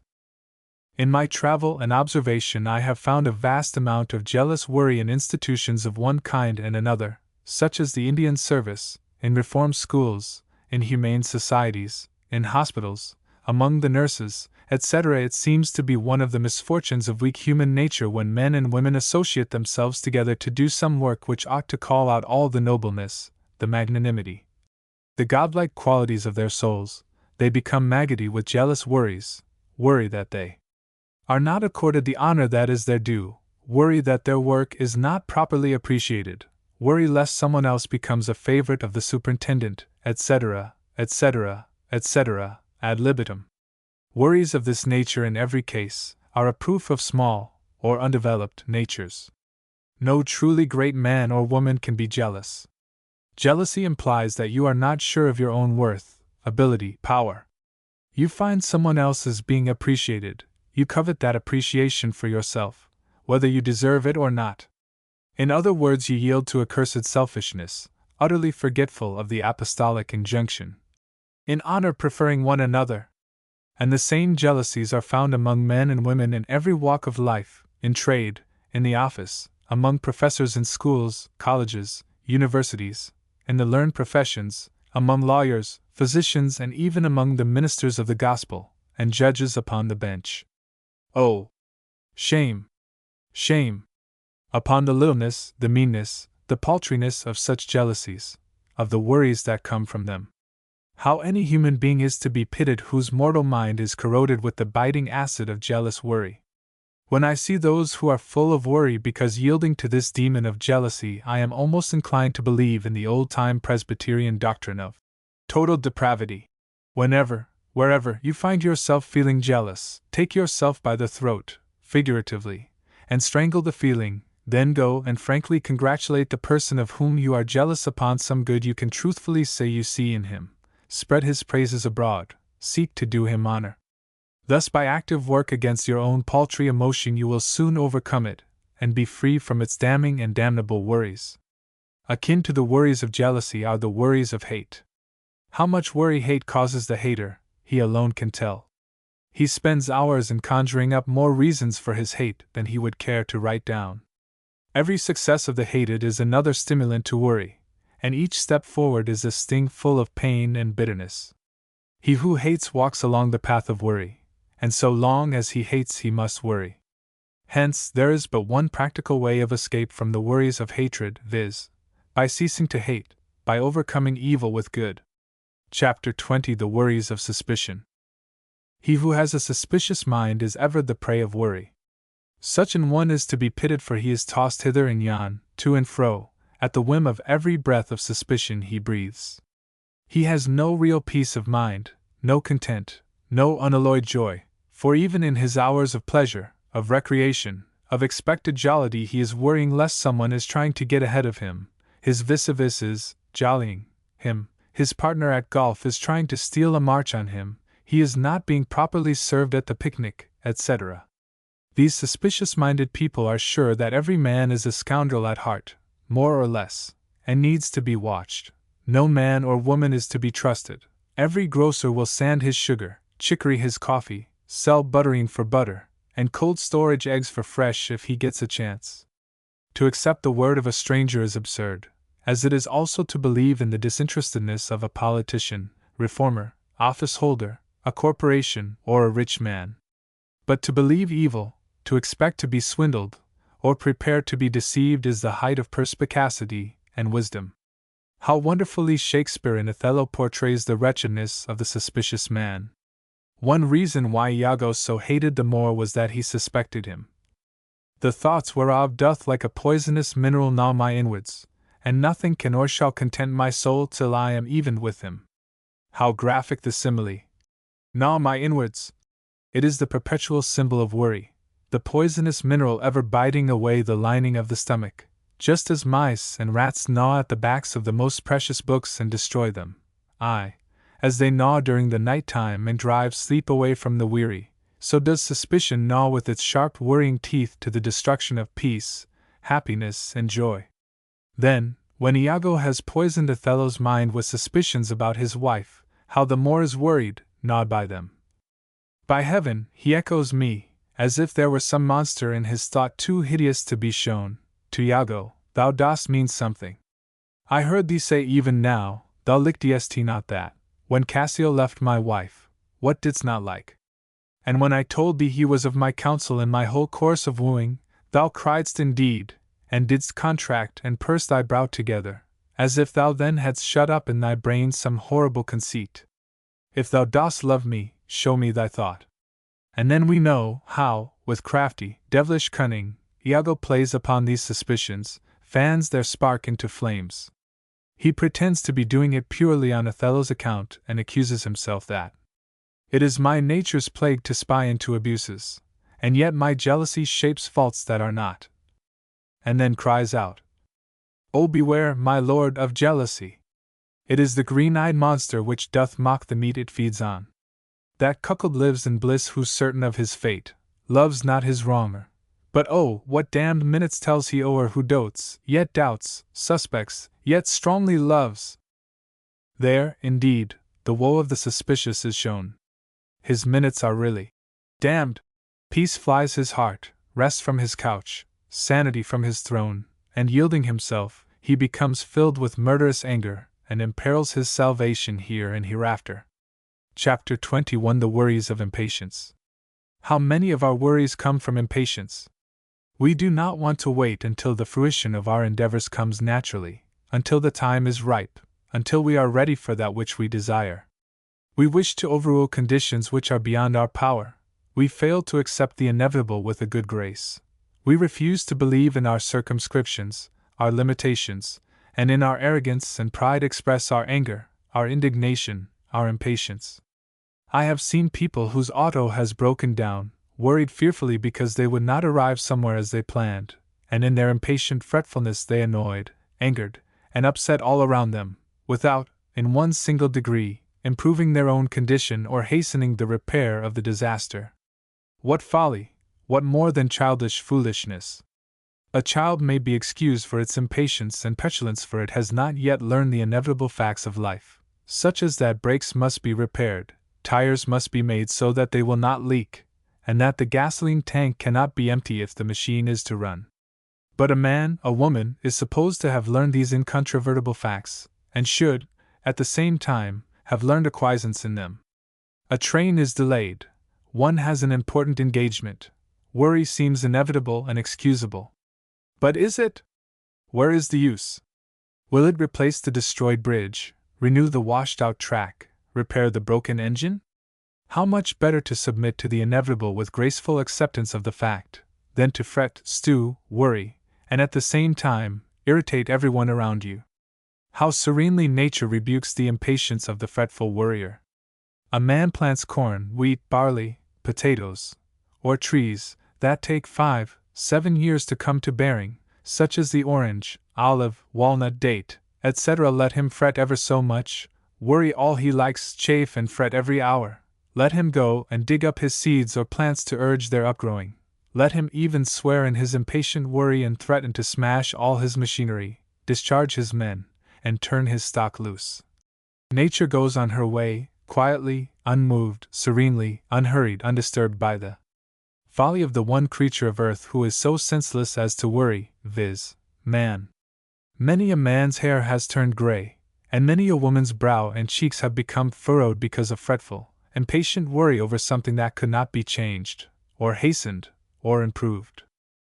My conception of life is that manhood, womanhood, should rise superior to any and all conditions and circumstances. Whatever happens, spirit should be supreme, superior, in control. And until we learn that lesson, life, so far, has failed. Inasmuch as we do learn it, life has become a success. Chapter 22 The Worries of Anticipation. He crosses every bridge before he comes to it, is a graphic and proverbial rendering of a description of the man who worries in anticipation. Something, sure, is going to happen.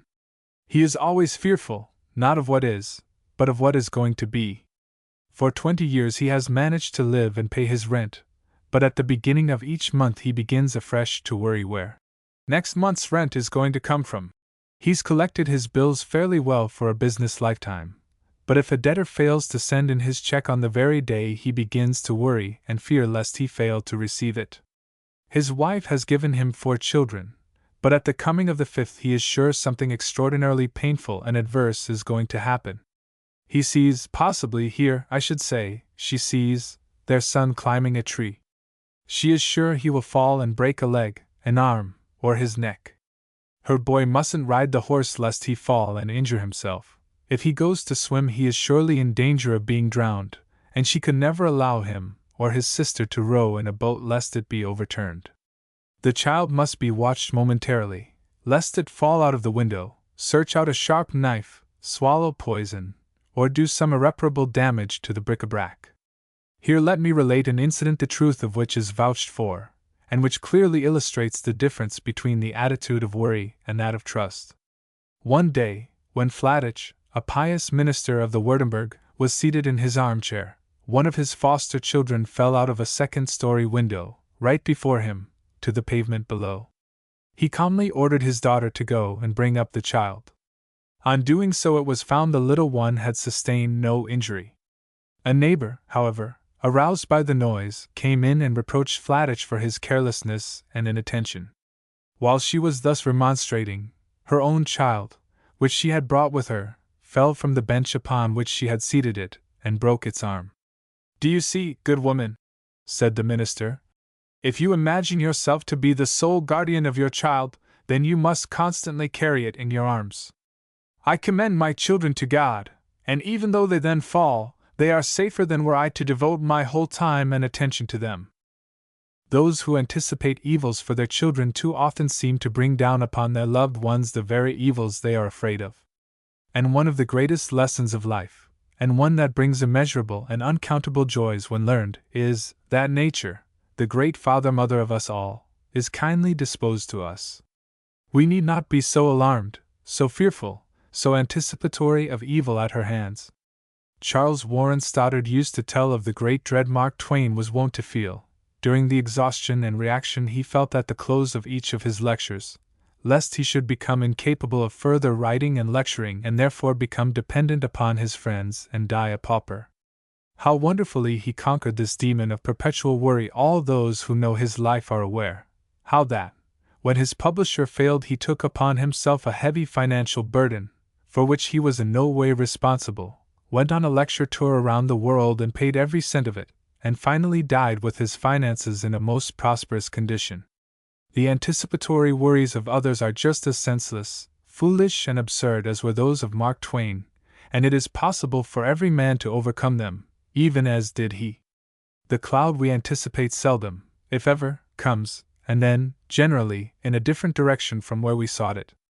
Time spent on looking for the cloud, and figuring how much of injury it will do us had better be utilized in garnering the hay crop, bringing in the lambs, or hauling warm fodder and bedding for them. There is another side, however, to this worrying anticipation of troubles. The ancient philosophers recognized it.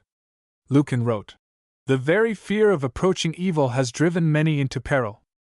There are those who believe that the very concentration of thought upon a possible evil will bring to pass the peculiar arrangement of circumstances that makes the evil. Of this belief I am not competent to speak, but I am fully assured that it is far from helpful to be contemplating the possibility of evil. In my own life I have found that worrying over evils in anticipation has not prevented their coming, and on the other hand, that where I have boldly faced the situation, without fear and its attendant worries, the evil has fled. Hence, whether worries in hand, or worries to come, worries real or worries imaginary, the wise, sane, and practical course is to kill them all and thus quit your worrying. Chapter 23: How Our Worry Affects Others. If worry affected merely ourselves, it would be bad enough, but we could tolerate it more than we do. For it is one of the infernal characteristics of worry that our manifestation of it invariably affects others as injuriously as it affects ourselves. An employer who worries his employees never gets the good work out of them as does the one who has sense enough to keep them happy, good-natured, and contented. I was lecturing once for a large corporation. I had 2 colleagues, who spelled me, every hour. For much of the time we had no place to rest, work, or play between our lectures. Our engagement lasted the better part of a year, and the result was that, during that period where our reasonable needs were unprovided for, we all failed to give as good work as we were capable of. We were unnecessarily worried by inadequate provision, and our employers suffered. Henry Ford, and men of his type, have learned this lesson. Men respond rapidly to those who do not worry them. Governor Hunt and Warden Sims, of Arizona, have learned the same fact in dealing with prisoners of the state penitentiary. The less the men are worried by unnecessarily harsh treatment, absurd and cruel restrictions, curtailment of natural rights, the better they act, the easier they are liable to reform and make good. Dr. Musgrove, to his nervous breakdowns, tells a story of 2 commanders which well illustrates this point. In a certain war, 2 companies of men had to march an equal distance in order to meet at a particular spot. The one arrived in perfect order, and with few signs of exhaustion, although the march had been an arduous one. The other company reached the place utterly done up and disorganized. It was all a question of leadership. The captain of the first company had known his way and kept his men in good order, while the captain of the second company had never been sure of himself, and had harassed his subordinates with a constant succession of orders and counter-orders, until they had hardly known whether they were on their heads or their heels. That was why they arrived completely demoralized. In war, as in peace, it is not work that kills so much as worry. A general may make his soldiers work to the point of exhaustion, as Napoleon often did, yet have their almost adoring worship. But the general who worries his men gets neither their good will nor good work. A worrying mother can keep a whole house in a turmoil, from father down to the latest baby. The growing boys and girls soon learn to dread the name of home, and would rather be in school, in the backyard playing, in the attic, at the neighbors, or in the streets, anywhere, than within the sound of their mother's worrying voice, or frowning countenance. A worrying husband can drive his wife distracted, and vice versa. I was dining not long ago with a couple that, from outward appearance, had everything that heart could desire to make them happy. They were young, healthy, had a good income, were both engaged in work they liked, yet the husband worried the wife constantly about trifles. If she wished to set the table in a particular way, he worried because she didn't do it some other way. If she drove one of their autos, he worried because she didn't take the other.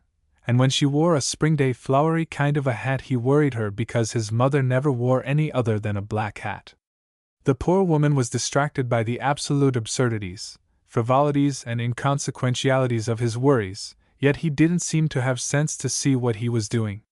So I gave him a plain practical talk, as I had been drawn into a discussion of the matter without any volition on my part, and urged him to quit irritating his wife so foolishly and so unnecessarily. Some teachers worry their pupils until the latter fail to do the work they are competent to do, and the want of success of many an ambitious teacher can often be attributed to her worrying disposition. Remember, therefore, that when you worry you are making others unhappy as well as yourself, you are putting a damper, a blight, upon other lives as well as your own, you are destroying the efficiency of other workers as well as your own, you are robbing others of the joy of life which God intended them freely to possess. so that for the sake of others, as well as your own, it becomes an imperative duty that you quit your worrying. Chapter 24 Worry versus Indifference. The aim and object of all striving in life should be to grow more human, more humane, less selfish, more helpful to our fellows. Any system of life that fails to meet this universal need is predestined to failure.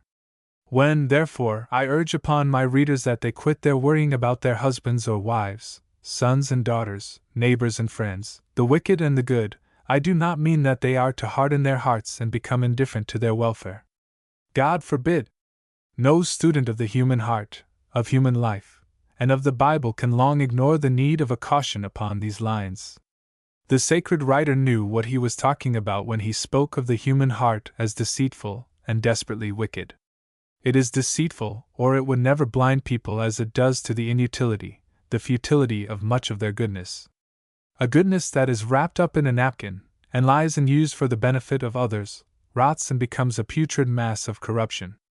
It can only remain good by being unselfishly used for the good of others, and to prove that the human heart is desperately wicked one needs only to look at the suffering endured by mankind unnecessarily, suffering that organized society ought to prevent and render impossible.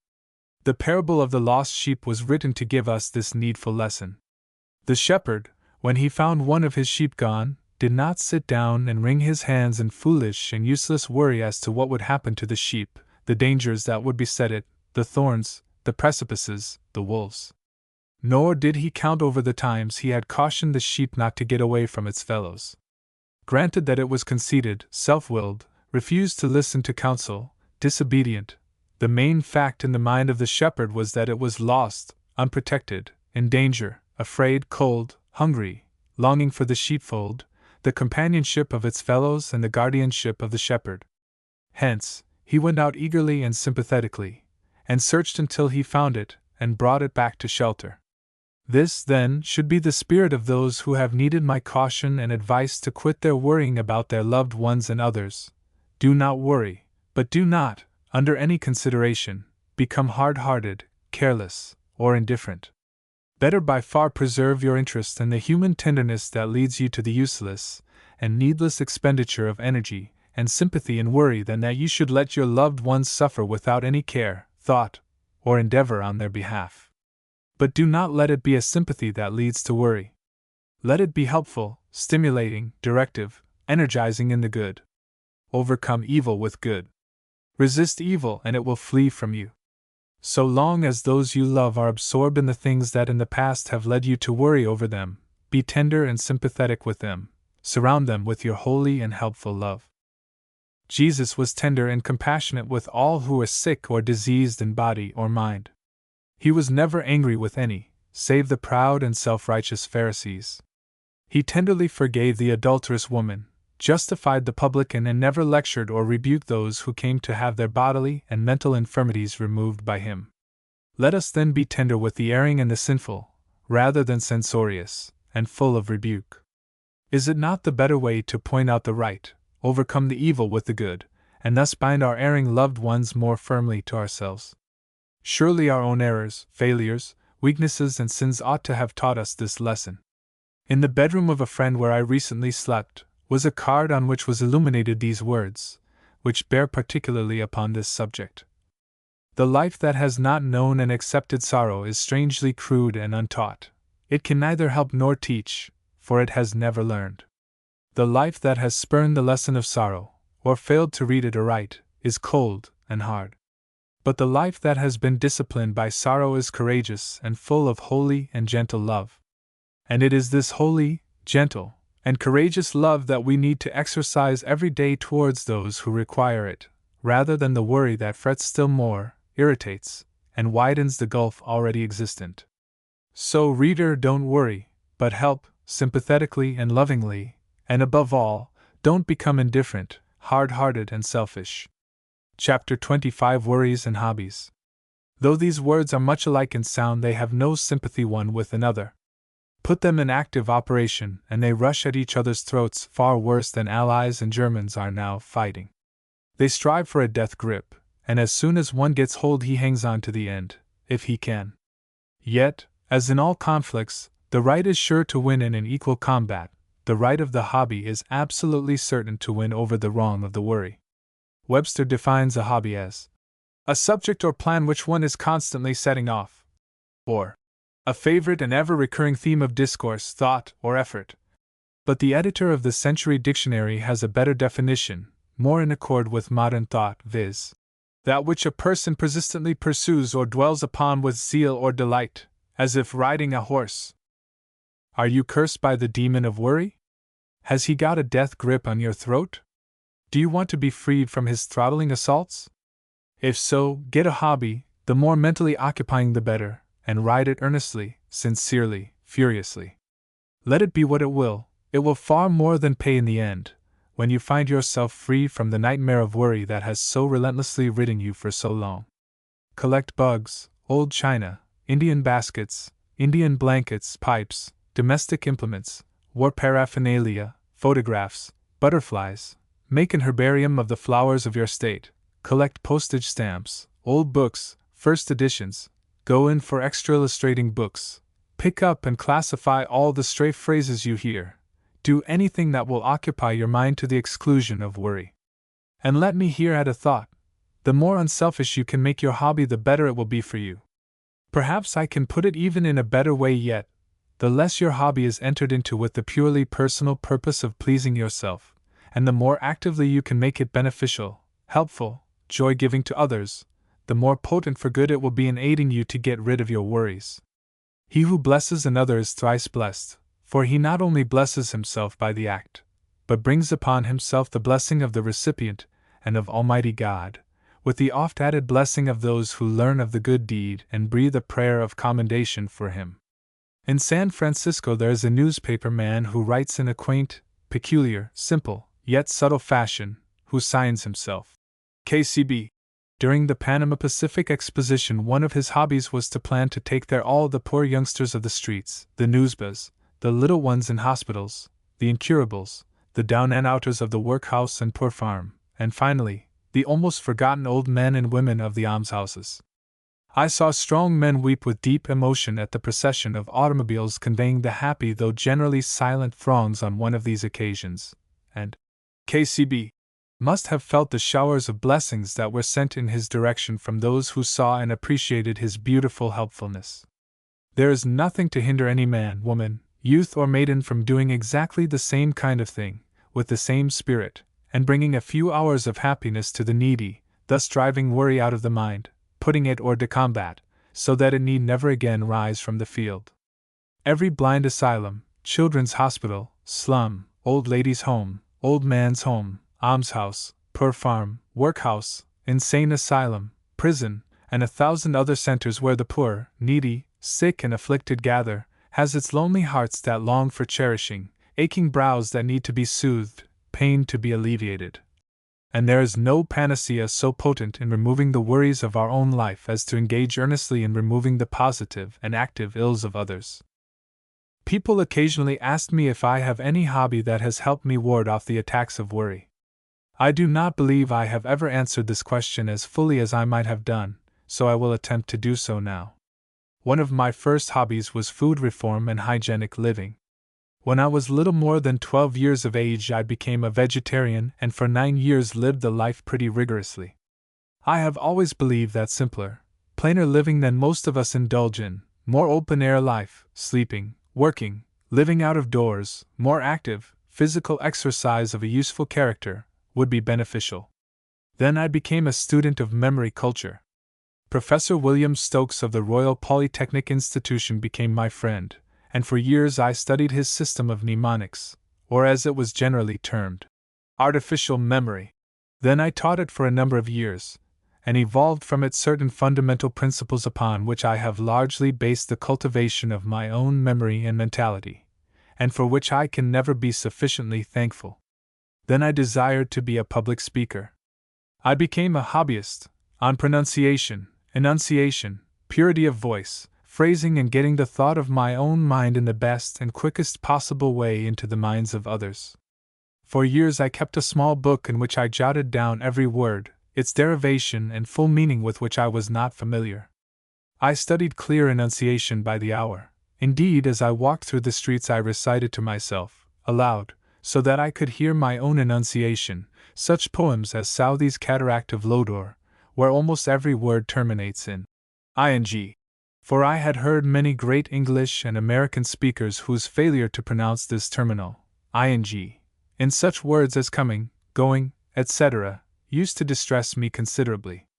Other exercises were the catches, such as Peter Piper picks a peck of pickled peppers, or Selina seam stitches 7 seams slowly, surely, serenely, and slovenly, or Around a rugged rock a ragged rascal ran a rural race. Then, too, Professor Stokes had composed a wonderful yarn about the memory, entitled My Made Memory Medley, mentioning memory's most marvelous manifestations. This took up as much as 3 or 4 pages of this book, every word beginning with M. It was a marvelous exercise for lingual development.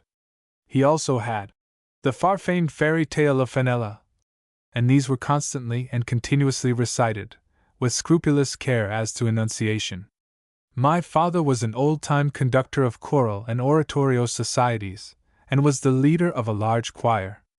I had a good alto voice, and under his wise discipline it was cultivated, and I was a certificated reader of music at sight before I was 10 years old.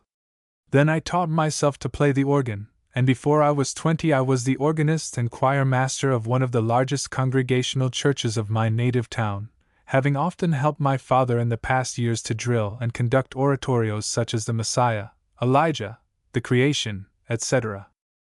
When I began to speak in public, the only special instruction I had for the cultivation of the voice was a few words from my father to this effect: stand before the looking-glass and insist that your face appear pleasant and agreeable. Speak the sentence you wish to hear. Listen to your own voice. You can tell as well as anyone else whether its sound is nasal, harsh, raucous, disagreeable, affected, or in any way displeasing or unnatural. Insist upon a pure, clear, natural, pleasing tone, and that's all there is to it. When you appear before an audience, speak to the persons at the further end of the hall, and if they can hear you, don't worry about anyone else. Later, when I had become fairly launched as a public speaker, he came to visit me, and when I appeared on my platform that night I found scattered around on the floor, where none could see them but myself, several placards upon which he had printed in easily read capitals: Don't shout, keep cool. Avoid ranting. Make each point clear. Don't ramble, etc. When I was about 14 I took up phonography, or stenography as it is now known. This was an aid in reporting speeches, making notes, etc., but one of its greatest helps was in the matter of analyzing the sounds of words, thus aiding me in their clear enunciation. At this time I was also a Sunday school teacher, and at 16 years of age, a local preacher in the Methodist Church. This led to my becoming an active minister of that denomination after I came to the United States, and for 7 years I was as active as I knew how to be in the discharge of this work. In my desire to make my preaching effective and helpful I studied unweariedly and took up astronomy, buying a 3-inch telescope, and soon became elected to fellowship in the Royal Astronomical Society of England. Then I took up microscopy, buying the fine microscope from Dr. Dollinger, president of the Royal Microscopical Society, with which he had done his great work on bacilli, and which, by the way, was later stolen from me, and I was speedily elected a fellow of that distinguished society. A little later Joseph LeConte, the beloved geologist of the California State University, took me under his wing, and set me to work solving problems in geology, and I was elected, in due time, a Fellow of the Geological Society of England, a society honored by the counsels of such men as Tyndall, Murchison, Lyell, and all the great geologists of the English-speaking world. Just before I left the ministry, in 1889, I took up, with a great deal of zeal, the study of the poet Browning. I had already yielded to the charm of Ruskin, whom I personally knew, and Carlyle, but Browning opened up a new world of elevated thought to me, in which I am still a happy dweller. In seeking a new vocation I naturally gravitated towards several lines of thought and study, all of which have influenced materially my later life, and all of which I pursued with the devotion accorded only to hobbies. These were a deeper study of nature, in her larger and manifestations, as the Grand Canyon of Arizona, the Petrified Forest, the Yosemite Valley, the Big Trees, the High Sierras, with their snow-clad summits, glaciers, lakes, canyons, forests, flora and fauna, the Colorado and Mojave deserts, the Colorado River, the Painted Desert, and the many regions upon which I have written books. 2. The social conditions of the submerged tenth, which led to my writing of a book on the dark places of Chicago, which was the stimulating cause of W. T. Stead's soul-stirring book If Christ Came to Chicago. Here was and is the secret of my interest in all problems dealing with social unrest, the treatment of the poor and sinful, etc., for I was chaplain for 2 years of 2 homes for unfortunate women and girls. 3. A deeper study of the Indians, in whom I had always been interested, and which has led to my several books on the Indians themselves, their basketry, blanketry, etc. 4. A more detailed study of the literature of California and the West, and also, a more comprehensive study of the development of California and other Western states, in order that I might lecture more acceptably upon these fascinating themes. Here, then, are some of the hobbies that have made, and are making, my life what it is. I leave it to my readers to determine which has been the better, to spend my hours, days, weeks, months, and years in getting my livelihood and worrying, or in providing for my family and myself, and spending all the spare time I had upon these many and varied hobbies, some of which have developed into my life work. And I sincerely hope I shall be absolved from any charge of either self-glorification or egotism in this recital of personal experiences. At the time I was passing through them I had no idea of their great value. They were the things to which something within me bade me flee to find refuge from the worries that were destroying me, and it is because of their triumphant success that I now recount them, in the fervent desire that they may bring hope to despondent souls, give courage to those who are now wavering, uncertain and pessimistic, and thus rid them of the demons of fret and worry. Now that I have come to my final words where all my final admonitions should be placed, I find I have little left to say. I have said it all, reader, in the chapters you have read, or skipped. Indeed, I have not so much cared to preach to you myself, as to encourage, incite you to do your own preaching. This is, by far, the most effective, permanent, and lasting. Improvement can come only from within. A seed of desire may be sown by an outsider, but it must grow in the soil of your soul, be harbored, sheltered, cared for, and finally beloved by your own very self, before it will flower into new life for you. That you may possess this new life, a life of work, of achievement, of usefulness to others, is my earnest desire, and this can come only to its fullest fruition in those who have learned to quit worrying. End of Project Gutenberg's Quit Your Worrying, by George Wharton James.